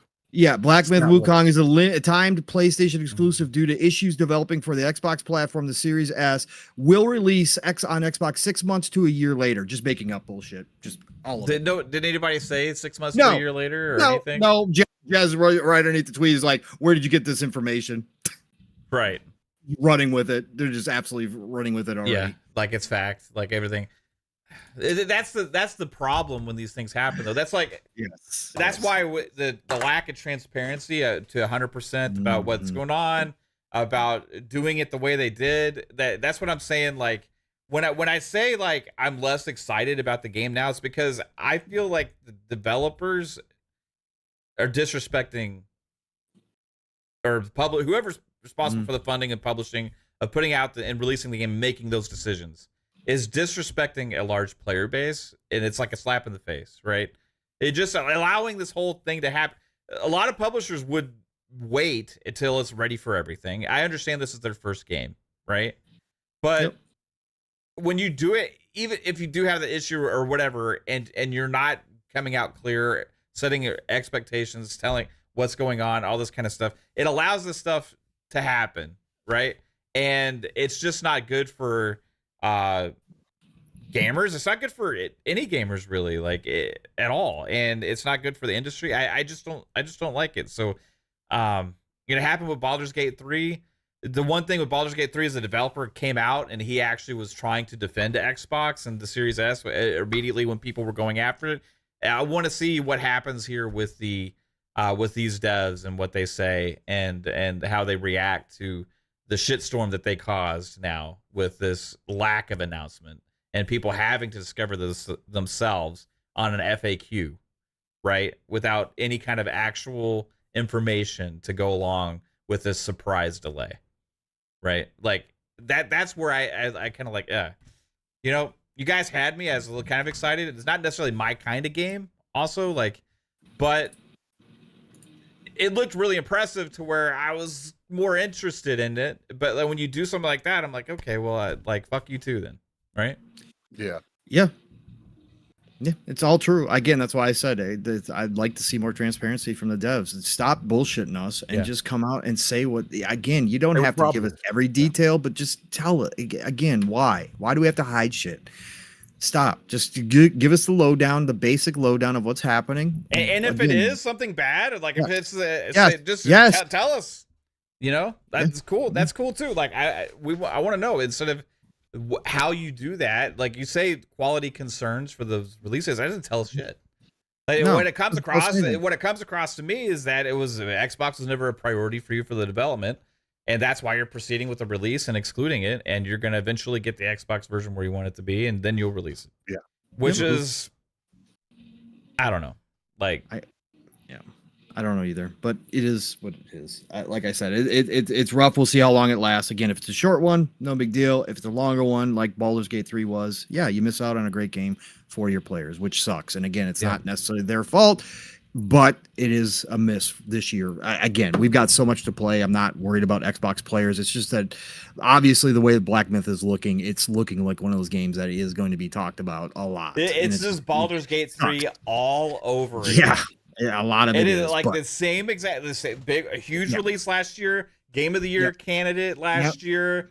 The whole situation, the whole situation playing out all over again with Black Myth Wukong. Yep. When it turned out, guess what? With the Xbox version for Baldur's Gate 3, a lot of people were saying it was this fault, it was that fault. It came down to the optimization and them just using the tools that were at their disposal. Yep, and then when they actually went and did that, it actually improved the version across all platforms. Yep, it helped. Because they actually took the time to optimize. This is that same fucking situation all over again, man. And it's like... sucks. It's shitty. Yeah, it's not good. I gotta say this before the Devolver show starts, though. I gotta say this, brothers. Again, let's assume the Phoenix Collection, whether real or not, isn't hitting necessarily real quick. Space Marine 2, we're gonna go kick some fucking ass. I'm gonna be all in that. If the Gears collection isn't real, oh man. If this plays the way it looks, I can't wait till June 20th because we're supposed to get a bigger gameplay. But multiplayer, co-op, I don't care. We're going to kick some ass in Space Marine 2. That game looks unbelievable, bro. Yeah. Every time I see it. Oh my god, man. Oh, Lotus is free. Go ahead. Yeah. Oh, Lotus hit us. He's a member for 2 months. He said, "Great weekend for gamers." Yeah. I thought you were done. My bad. Yeah, Space Marine 2 is I'm all about it. But I was going to say this too. Anybody wondering about Test Drive Solar Crown? I played it last night. Did you? Yeah, because the demo's out on Steam. How's it feel? Driving actually feels pretty good. Really? I'm not gonna say but I was actually okay. Like that's the first thing, obviously. First thing that's most important to me is like, okay, am I gonna enjoy the driving? Because that's always been like even on the other Test Drive Unlimited and stuff, it's been a little bit not as good as the other ones. Yes. I gotta say it's actually pretty damn good. Okay. Ooh, I gotta say it's pretty damn good. I was having a good time driving through the city in my first car I bought was a 380Z. So I actually rear wheel drive, was having a good time. I gotta give them credit. It was good. Graphically, I had everything turned up all the way, 60 frames locked, good to go, obviously on my PC. But I had all the reflections on, everything on possible. Looks pretty good. I would still say Forza and Gran Turismo and car models still top it, but interior, you get to pick out your interior colors. That was dope as fuck. I was like, oh, okay, we got interior color. Like it. City itself, it's nighttime, looks good.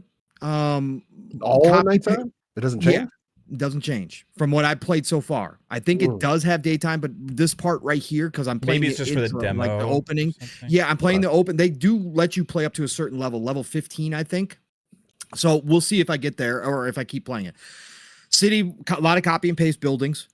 So wasn't overly impressed with the city, but it looked good. Obviously with the lights and that kind of stuff. Copy and paste cars, taxi cars and everywhere felt really,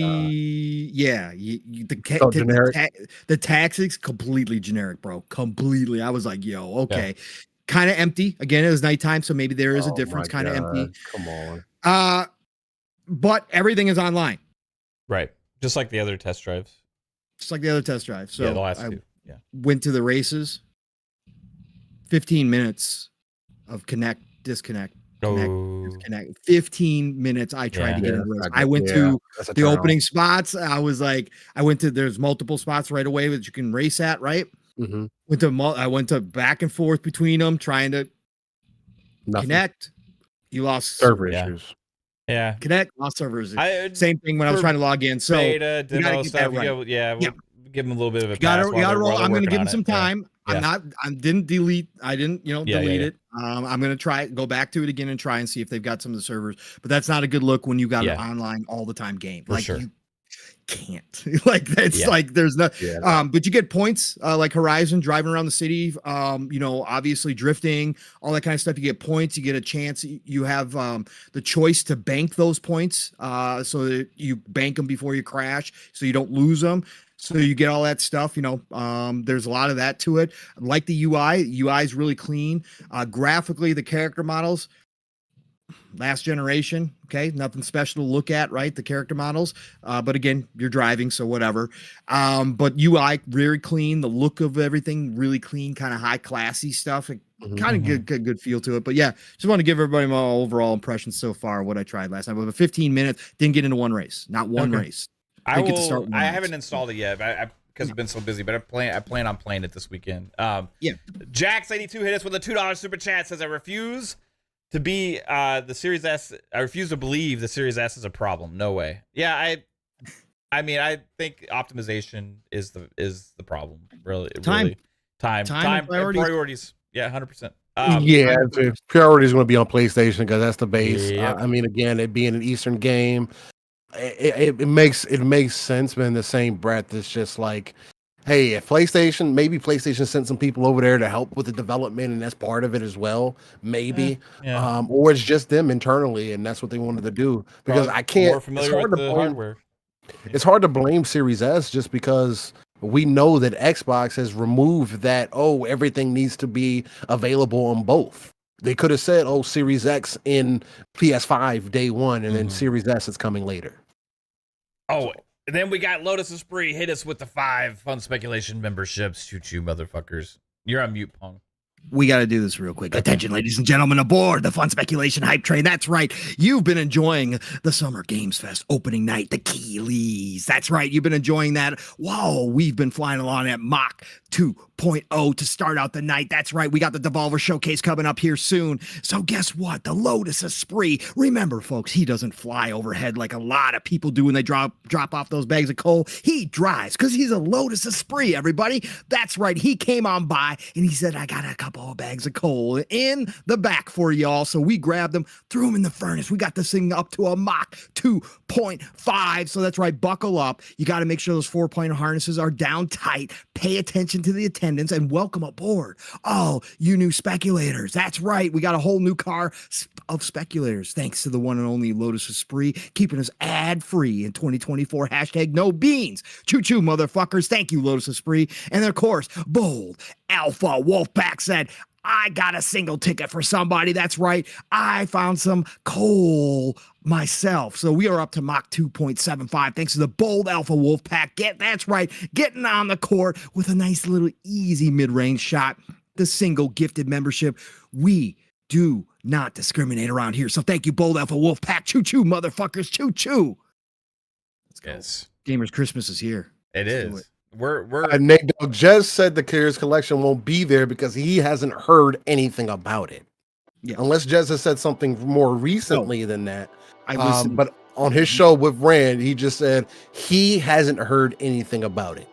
And it could be the smoke has been there for a while. It makes a lot of sense if they're not going to release Gear 6 for 2 years, 2026 being the year. Just like they did with the Ultimate Edition for Gears 1. It makes sense to bring 2 and 3 to PC to rebuild up that hype. It's been too long since Gears 5 has been out. It's almost 6 years later. You got to get people back considering it. So again, and it could just be hope. It could be copium. It could be whatever. But it makes a lot of sense for it to happen. Why? The other reason I'll give you is that we know that they were working on a smaller project. We don't know what that smaller project is. It is highly possible, although we heard that they had to stop working on that project. That project could have been the Gears collection to help them get used to what is possible in UE5, right? Again, maybe I'm stretching it out. Yeah. Maybe it's make-believe. Like at the end of the day, it may just be one of those things that they got kind of under the cuff and are holding back. Not really. There's a lot of rumors actually this year where it doesn't seem to be as leaky. I feel like even by the time last year, it's Friday, guys. The show is on Sunday. And I feel like previous years, we had more people who were more informed about what was happening than we do this year. Maybe I'm off base. There's a lot of stuff that's been like the Gears 6. I mean, Tom Warren has said there's going to be Gears there before, right? But then also in a tweet, he was like, not just Gears 6. So what does that mean, right? So that's where a lot of the Marcus Phoenix collection stuff comes from, right. Plus also past rumors about stuff from Gears existing and in a Gears collection. There's some in the community that are convinced they know it's 100% real. Then there's some that are like they never heard of it. And there's some convinced that it's 100% not real. So for me, I'm like, I don't know who to believe. The fact that Jez hasn't heard of it in development or anything like that doesn't necessarily mean a whole lot, but he does know a lot of things. So we'll see what's real, what's not when it comes to Gears collection. But if it's real, I think we see it at this show, right? And if it's not real, then I think we won't see it. And we'll finally have the answers on Sunday for Gears. For other stuff, Tom Warren said there's like supposed to be like 15 first-party games or something like that.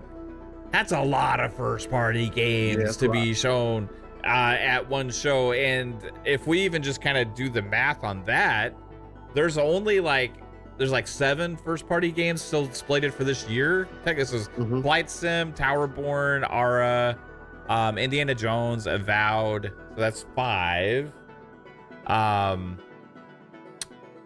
Age of Mythology Retold is 6, and then Call of Duty, right? So that's 7 more games. Hellblade 2 was 8 that already released. Am I missing anything else first party wise that's announced for this year? I don't think so. Now, I don't know if Tom Warren's counting expansion content like Shattered Space and Vessel of Hatred for Diablo, but I don't necessarily think he would count that as games, or maybe he is, because if they're showing the game, that's what he's talking about. But 15 games potentially first party from Xbox shown at the Xbox show, and that's strong, man. Like, you talk about games coming out in the future too, so we add some of the games that we're expecting, like Perfect Dark, you say that, so that makes it 8. You talk about State of Decay 3, that would be 9. What else? I mean, there's the ZeniMax Online game that would be 10 if they show that or finally reveal that. What is the other 5? That's no fucking clue. Right? No clue, man. No clue. Doom, that would be 11, right? Doom the Dark Ages. Yeah. ZeniMax. Do you already include ZeniMax Yeah, I Online? already include. That's 11. Well, 4 more.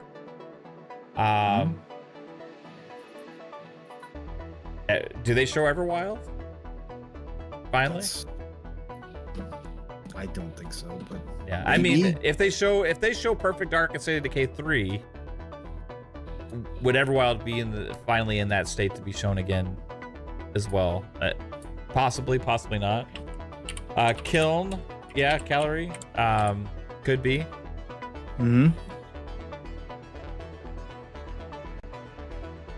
I've been racking my brain trying to think of, I mean, is there something new from the Activision side? Is there something new from the Blizzard side? There's so many games they have in the works that it's just tough to pick out which ones that's what they're going to show and what they're not going to show, right? That's the question. Yeah, is it? We know they've got it. Without question. Probably games we never even knew existed, or even like. Well, there's hints that we are going to see stuff. Blade came out of nowhere last year. It wasn't until like 2 days before the show everybody started hinting at it, right?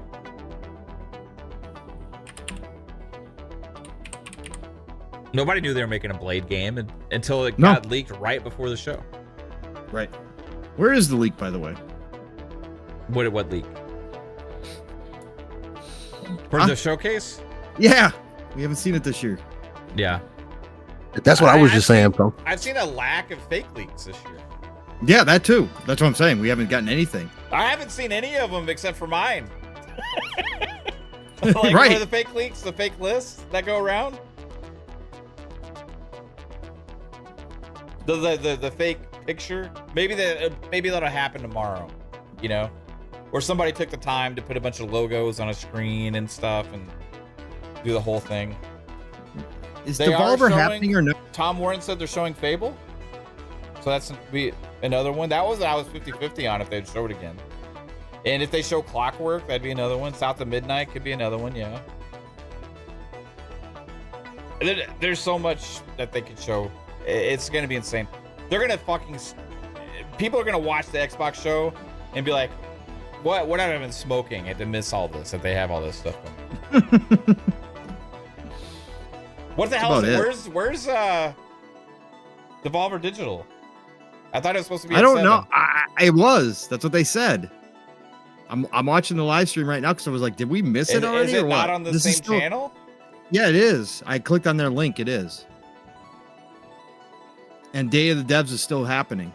So yeah, we got this really long Concord concert. Yeah, it's kind of cool. It's nice music. Yeah, I like the music. I like it too. But and I saw Tim Schafer was in there for some reason too. Well, he does Day of the Devs. He's the oh, that's right. Yeah, that's right. That's right. Yep, I forgot about that. Yep.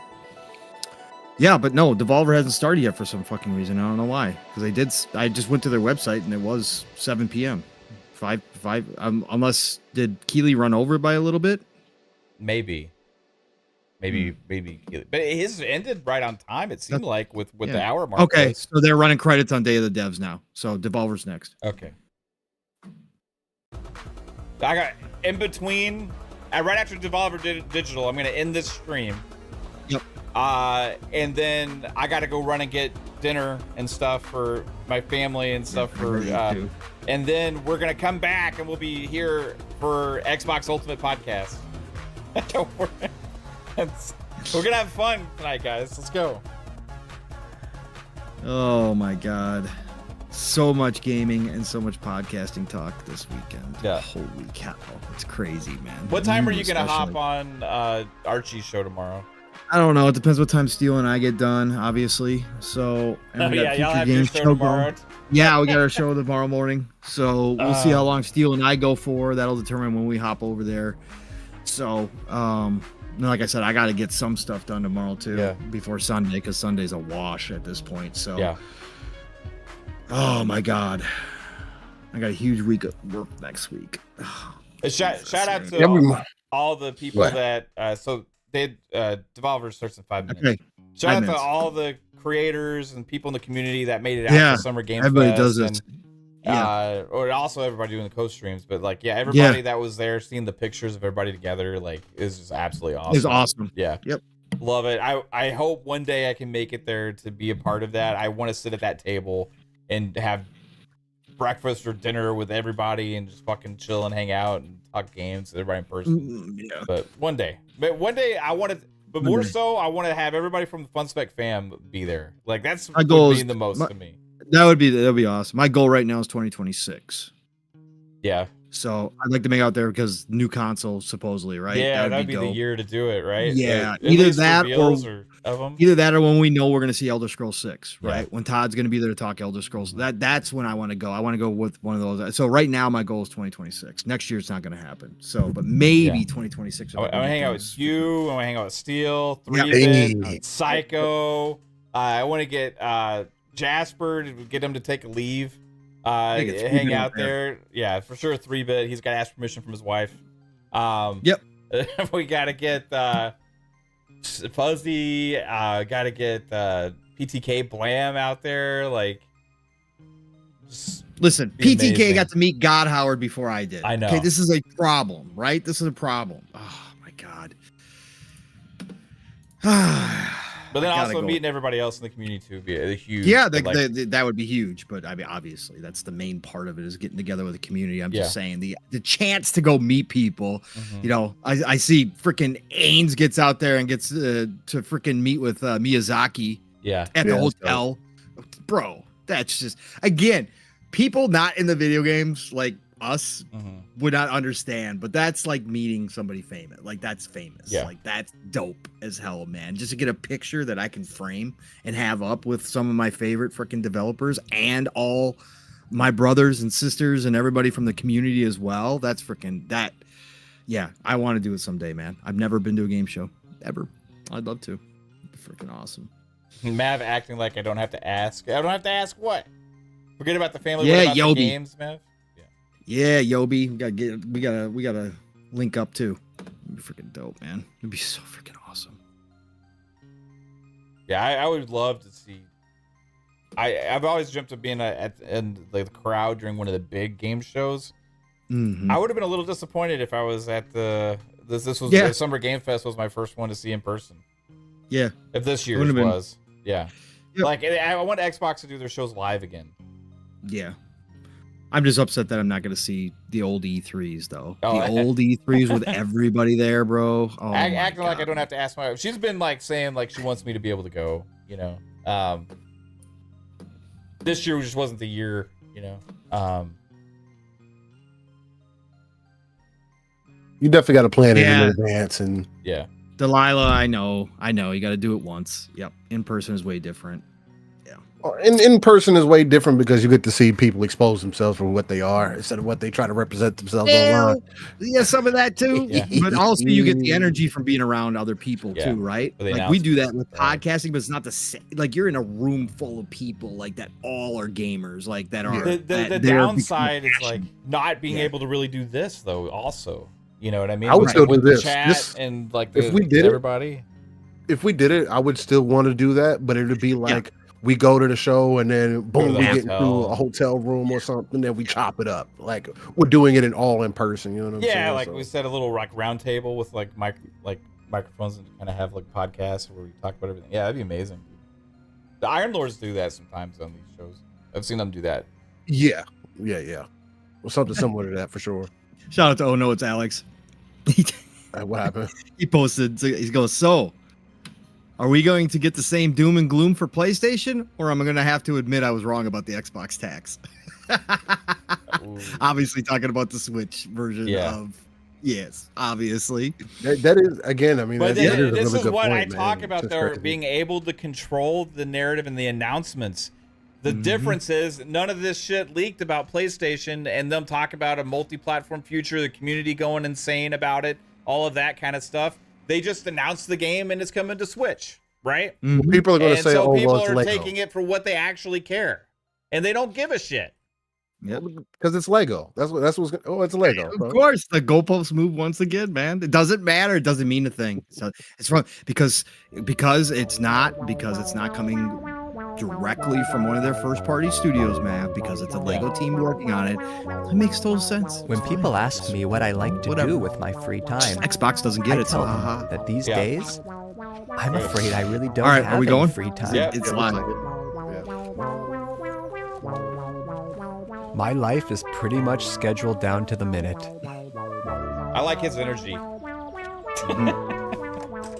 He's got about the same energy of I don't Summer have Game a job Fest. per se. I'm not in a relationship right now, but I do have my interests.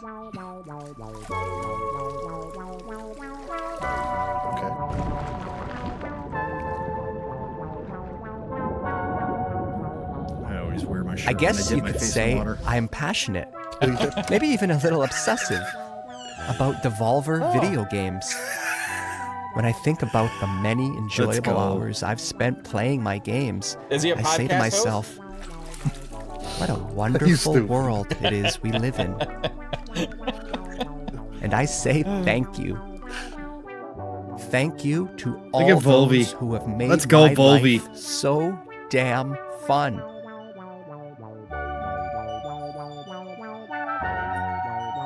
I want to know why is his right hand so much bigger and stronger than his left? Oh, you know why. You know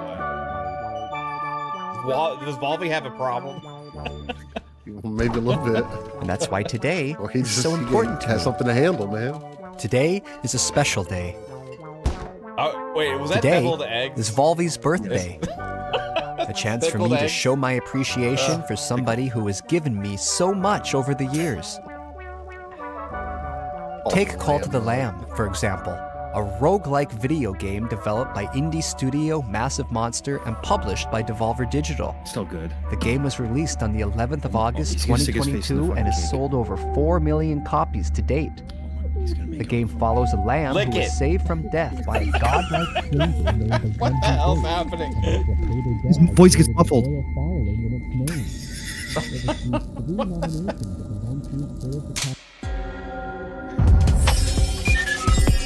Let's go. You Cult of the Lamb? Content, probably.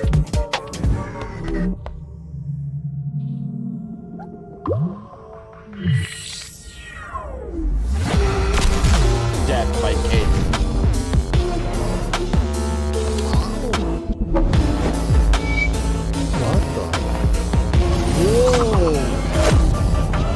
Local co-op? What the fuck? That's kind of dope. That is good. That's good.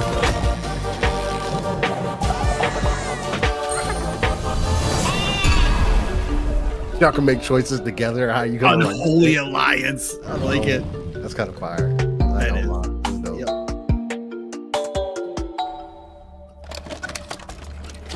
God, it's gonna get worse before it gets better. Here we go. I wonder if he still has cake on his face.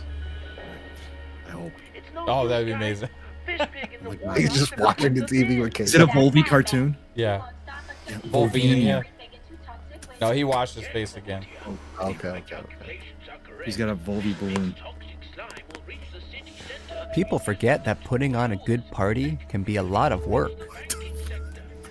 It's a lot of pressure. Yeah, this is a serial killer movie. Everyone is relying on you as the host Which one to of get you in the things chat right. is this? I know one of you has the You same don't want to energy as this humiliate guy. yourself, who are do you? you? Do you give off serial killer vibes? I ain't gonna lie to y'all. If y'all's houses, if this is how you act, I appreciate knowing you over the internet. What? Was that an ass? What? Dog milk? Crush House is crushing it as the country's #1 reality show. And things are heating up this week. The insatiable fans, beloved sponsors, and savvy network execs won't believe what's in store for our cast of potential lovers and haters. Monday sees the tension between Priscilla and B finally boil over into an explosive confrontation, into a steamy moment by the pool. Tuesday is a bit more chill in the house as Io brings the cast together with a bopping saxophone performance. Game of the year. As Charlie brings the cast together with a Volcano bopping High. saxophone All over again. performance. Wednesday. Tune in Wednesday for the real fireworks when Charlie and Milo, Beer and Alex sneak off for a little moment of self-reflection, for a little romantic time in the garden, for a wild fist Why is fight. everybody And by romantic? the end of the week, crowd favorite Buzz. Emil It's all about. finally lets all their love and a little lust run free. Finally takes matters into their own hands. I love Slap it. you. Goes down the success slide. This has a dark turn. Yes. Yeah, okay. Maybe. Yeah. Do not Is the miss end game this like an week in orgy? The Crush House. There will never be anything like it God, ever please don't. again.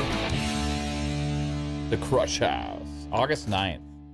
Michael Mooney with a 5 says, remember new Ghost Recon, Splinter Cell, and Beyond Good and Evil are due at Ubisoft show and maybe Xbox too. We'll see. Splinter Cell, Ghost I've been Recon. thinking I'm hold about. beyond good and evil. Not Yeah. hold my breath.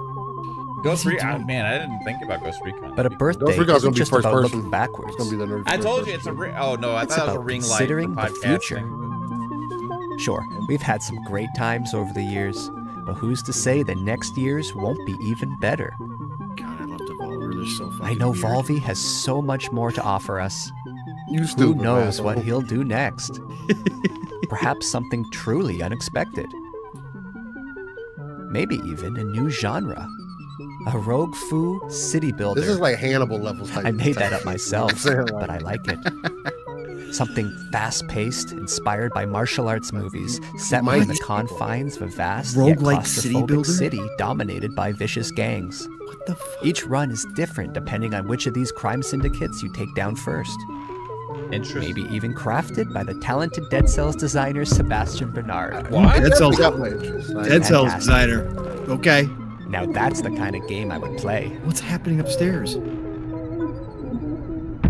Now that's the kind of game I would play.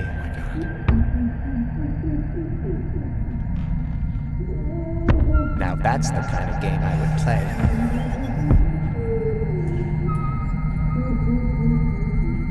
I want to invite this guy onto our next episode of Xbox Ultimate Podcast. Oh What the shit! fuck Oh, is he's that? dead again. This is the game that they were teasing. Yes. Okay. Love the style. Okay, 90s anime vibes. Okay. Mhm. You know what got me, Steel?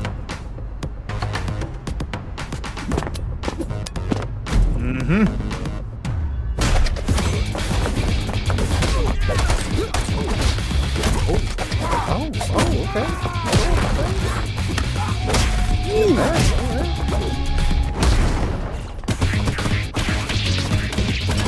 Oh, okay. It's a.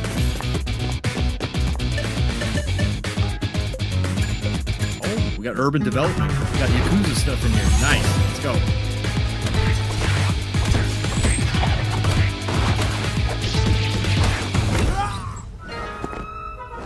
This game looks cool though.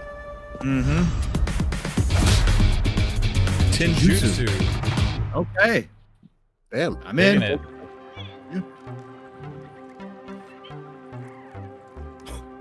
He's playing video games in his bathtub. Okay, which one of you plays video games in your bathtub, Chad? Of course, video games are not for everyone. Some people prefer to spend their time outside exploring the natural world, or watching their team win the big trophy. Yay! Stupid. And to them, I say whatever works for Yeah, you. that's what I want to see. We all have our passions. And if you're going to be passionate about something, then why not go all in? This is not passion, this is And obsession. hey, if you don't care about anything passionately, well then I feel sorry for you. What the? Oh my god. I guess what I'm trying to say is that it's important to be true to who you are. What's about to happen? That might sound easy, but a Oh lot of my people God. are just too afraid, The whitey tighties, too let's scared go. of being judged, to look Yes, in the Staccato, mirror I'm deflecting. and say, Oh my god, he's becoming the Yes. kid in the cartoon. this is who I am. I'm not a robot. Talos Principle It's just 2 is a puzzle adventure cosplay. video game Okay. developed by Crow Team and published by Devolver Digital. Is it cosplay anymore? If A you sequel believe to that the you might Talos hear that Principle, character? 2014. That's just cosplay, The game guys. was Everything's released okay. in November 2023 to It's called critical method acclaim. acting. Steve. Oh, The sequel okay. builds on the first Who's game's origin Jared story Leto, of right? robot kind by exploring Jared- the newly emerged robotic civilization Look how through happy- the newborn eyes of one Why is character. the showing up. police arriving? It has been described as thoughtful, He's done something, heartfelt, Mav. and deeply moving. What have you done? I just wish there was more. Road to Elysium is a three-part coda that allows you to dive deeper into the world of the Talos Principle 2 and put your puzzle-solving skills to the test. No lie, you'd watch In it. Orpheus YouTube. Ascending, you return as 1K and enter Cerebai's mind to retrieve the shattered fragments of her personality. This is more like a puzzle game. Set in a gorgeous environment inspired by ancient Egypt, 1000% this puzzle expansion challenges you to solve puzzles unconventionally, Played around giving with the first one. Cerebai a second It's chance gorgeous. at life. It's Yeah, I heard me by Step into the shoes of Yakut and visit the Isle of the Blessed. Challenge yourself with a wide variety of Maybe I get to be a never-before-seen mech. puzzles There you go, using man. familiar tools, culminating in the all that matters. hexahedron, a large, continuous puzzle cluster set in a Yes, mysterious sir. I've heard the crooked same. tower. These are really good for what they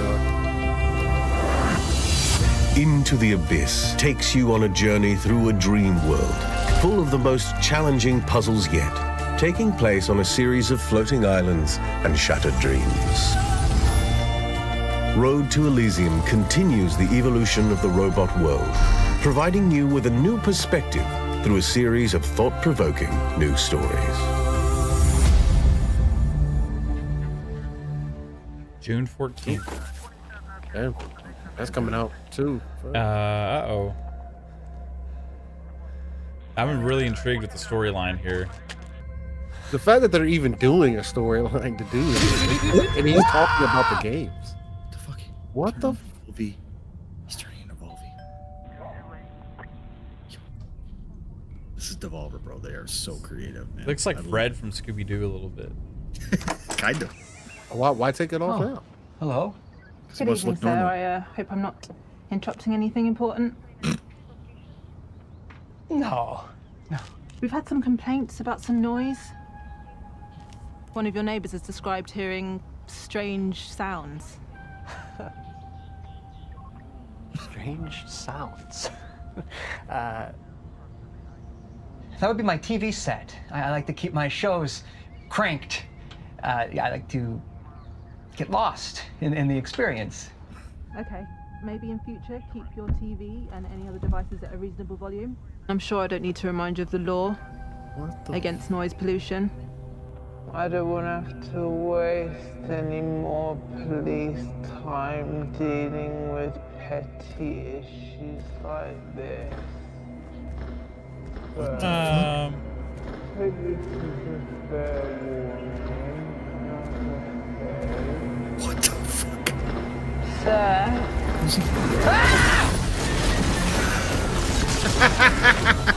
Oh, I remember seeing this game. Cut into the game, bro. Feet or whatever it is. Yeah. Yeah. That cut into the game though was hilarious. Yes. Flash kickers. Yeah. Use your feet. Freaking dope. Oh my god.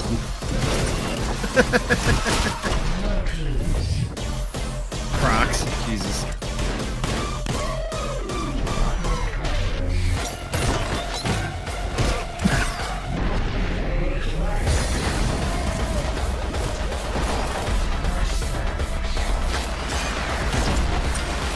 It reminds me of freaking I don't like Angerfoot. That's what it is. Angerfoot.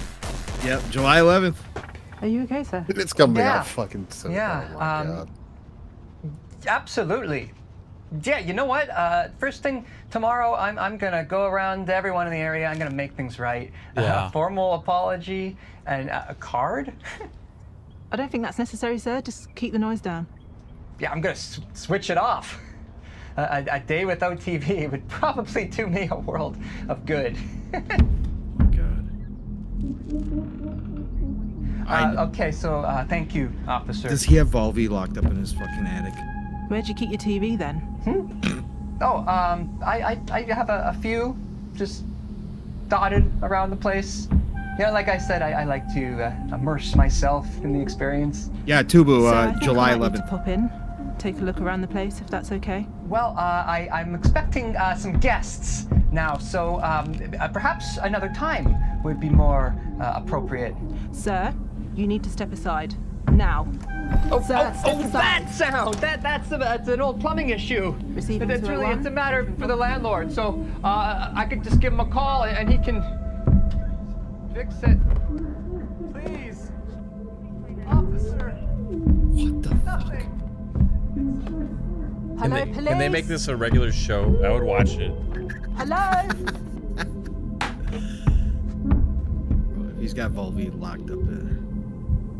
My resting heart rate is precisely 65 beats per minute. Rapid elevation is often attributed to stress. My heart machine is an American independent video game development studio founded by Alex Preston. The studio is best known for developing Hyper Light Drifter 2016 and Solar Ash 2021.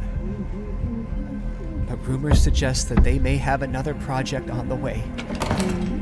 It may or may not feature a rich interconnected world built to be approached in many ways, non-linear, with emphasis on clear choice for where to go next.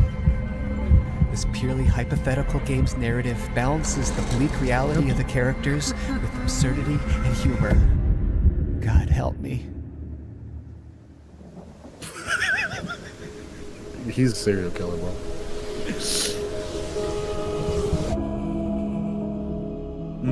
Pretty.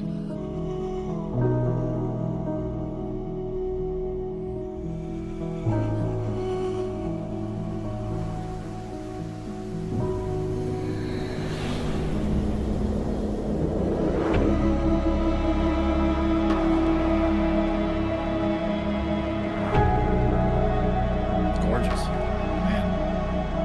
Yeah, the art style is kind of cool. Yeah, yeah. I like that combat.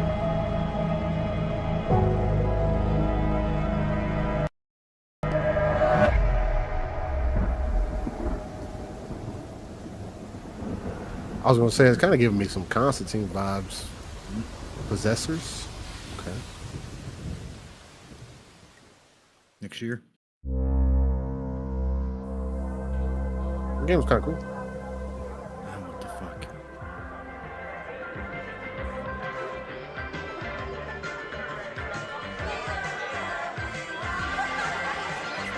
So what happened to the cop? back to reality? Is he having a party for real? A Volvi party? I'm hungry.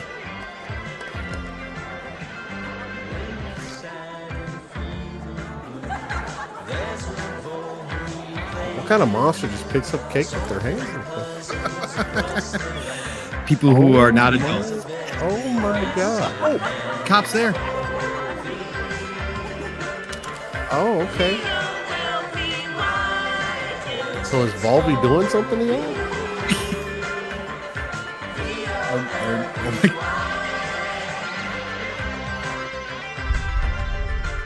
What?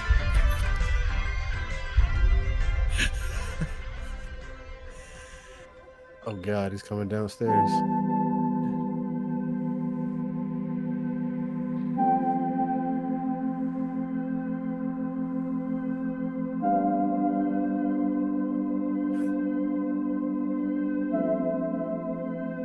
What the fuck?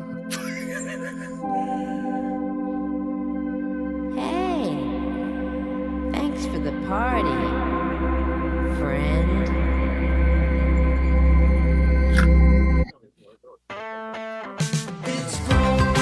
Jesus.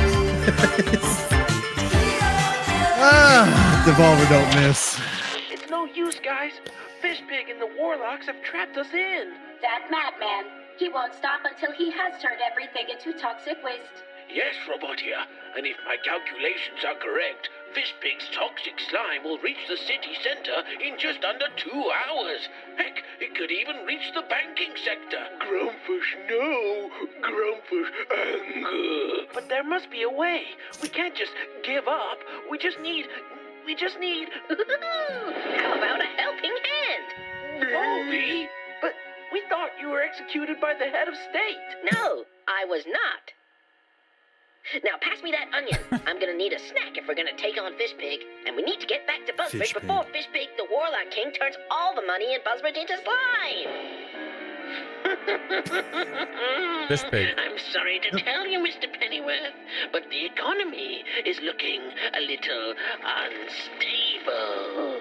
No, you can't do that. Don't turn all the money into toxic slime. We need all that. You can't stop me from doing it, Mr. Banker. Well, you might ruin the money, but you can't break the spirit of the bankers. You don't get it, do you? Nobody can stop me now, not even your precious... Volvi! What? No! Sorry we're late to the party, Fishpig, but we didn't want to turn up empty-handed. One Punch Man.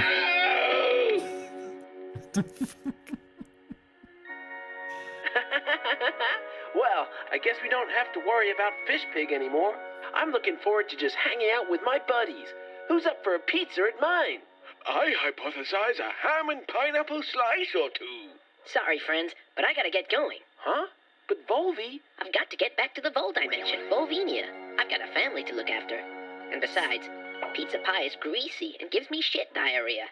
He's right, guys. No pizza tonight. Eating healthy is important.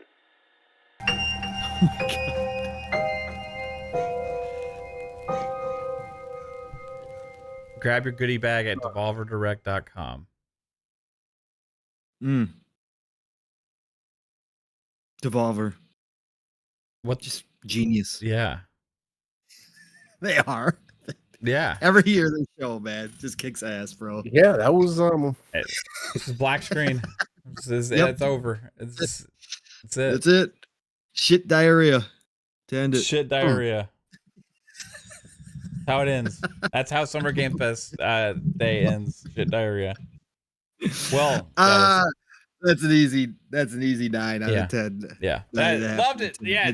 I'll give it a 10. This was my favorite Devolver show. Put Keighley to shame. Yeah. Hey guys, Steel, thanks for hopping in. I appreciate you, dude. I don't know if you're available tonight. If you want to hop in on the other in an hour and a half or whatever, but if you're able to, cool. If not, that's cool too. Pong, thanks, man. But hey, still, of course, brother. Tell everybody where they can find you real quick. Steel's gone. Oh, sorry. I don't know why. He's watching Volvi. I think it just fucked with all of our heads. No, it definitely did. No, I was reading a comment from AI Code because he was saying that some people here, even on AI Code Discord, thought AI Code was going to be at SGF because of the solar developer announcements. He goes on to say, "Bro, do you really think I have $250,000? Sometimes I can't even make ends meet." Wow. That's the part. Man, yeah, it's definitely. Hey, it's something me and Matt talked about in the beginning with how these shows are going, and yeah, man, shout out to Devolver for picking things up. I would say in a very weird and strange way. Though Tenjutsu Fire looked really cool. So, but yeah, man, you can find me Steel Rain. It's I Steel Rain I. The T is a 7 everywhere, and yeah, man, it was a great time to be on. Find us tomorrow as well on Living Split Screen, where I don't know how long of a show we're gonna have because I don't know. We talked about some things today. Might talk about some things tonight, and we'll go from there. Yeah. So, all right, ladies and gentlemen, appreciate you and appreciate it being here. Yeah, thanks, Steele. I appreciate you, dude. Thanks for hopping on with all these shows today with me, man. Absolutely, it helped a lot. Pong Soul. Thanks. I'll be here in a little bit. Okay. We don't need to, we need to go eat. I'll be here in a little bit for Xbox Ultimate. We're gonna be at intermission, guys. We're gonna like an hour and a half. I gotta go grab food and stuff, and then we'll be back for Xbox Ultimate. So catch that stream. You should see the information there on YouTube, and see y'all soon. And we're gonna have Xbox Ultimate, and we're gonna talk about what we saw today, plus also what we saw today means for Xbox Showcase and the other rumors that have been swirling around. So I hope you all tune in for that, and I hope you all enjoyed our co-stream. Take it easy. Peace out. Bye-bye. Love y'all.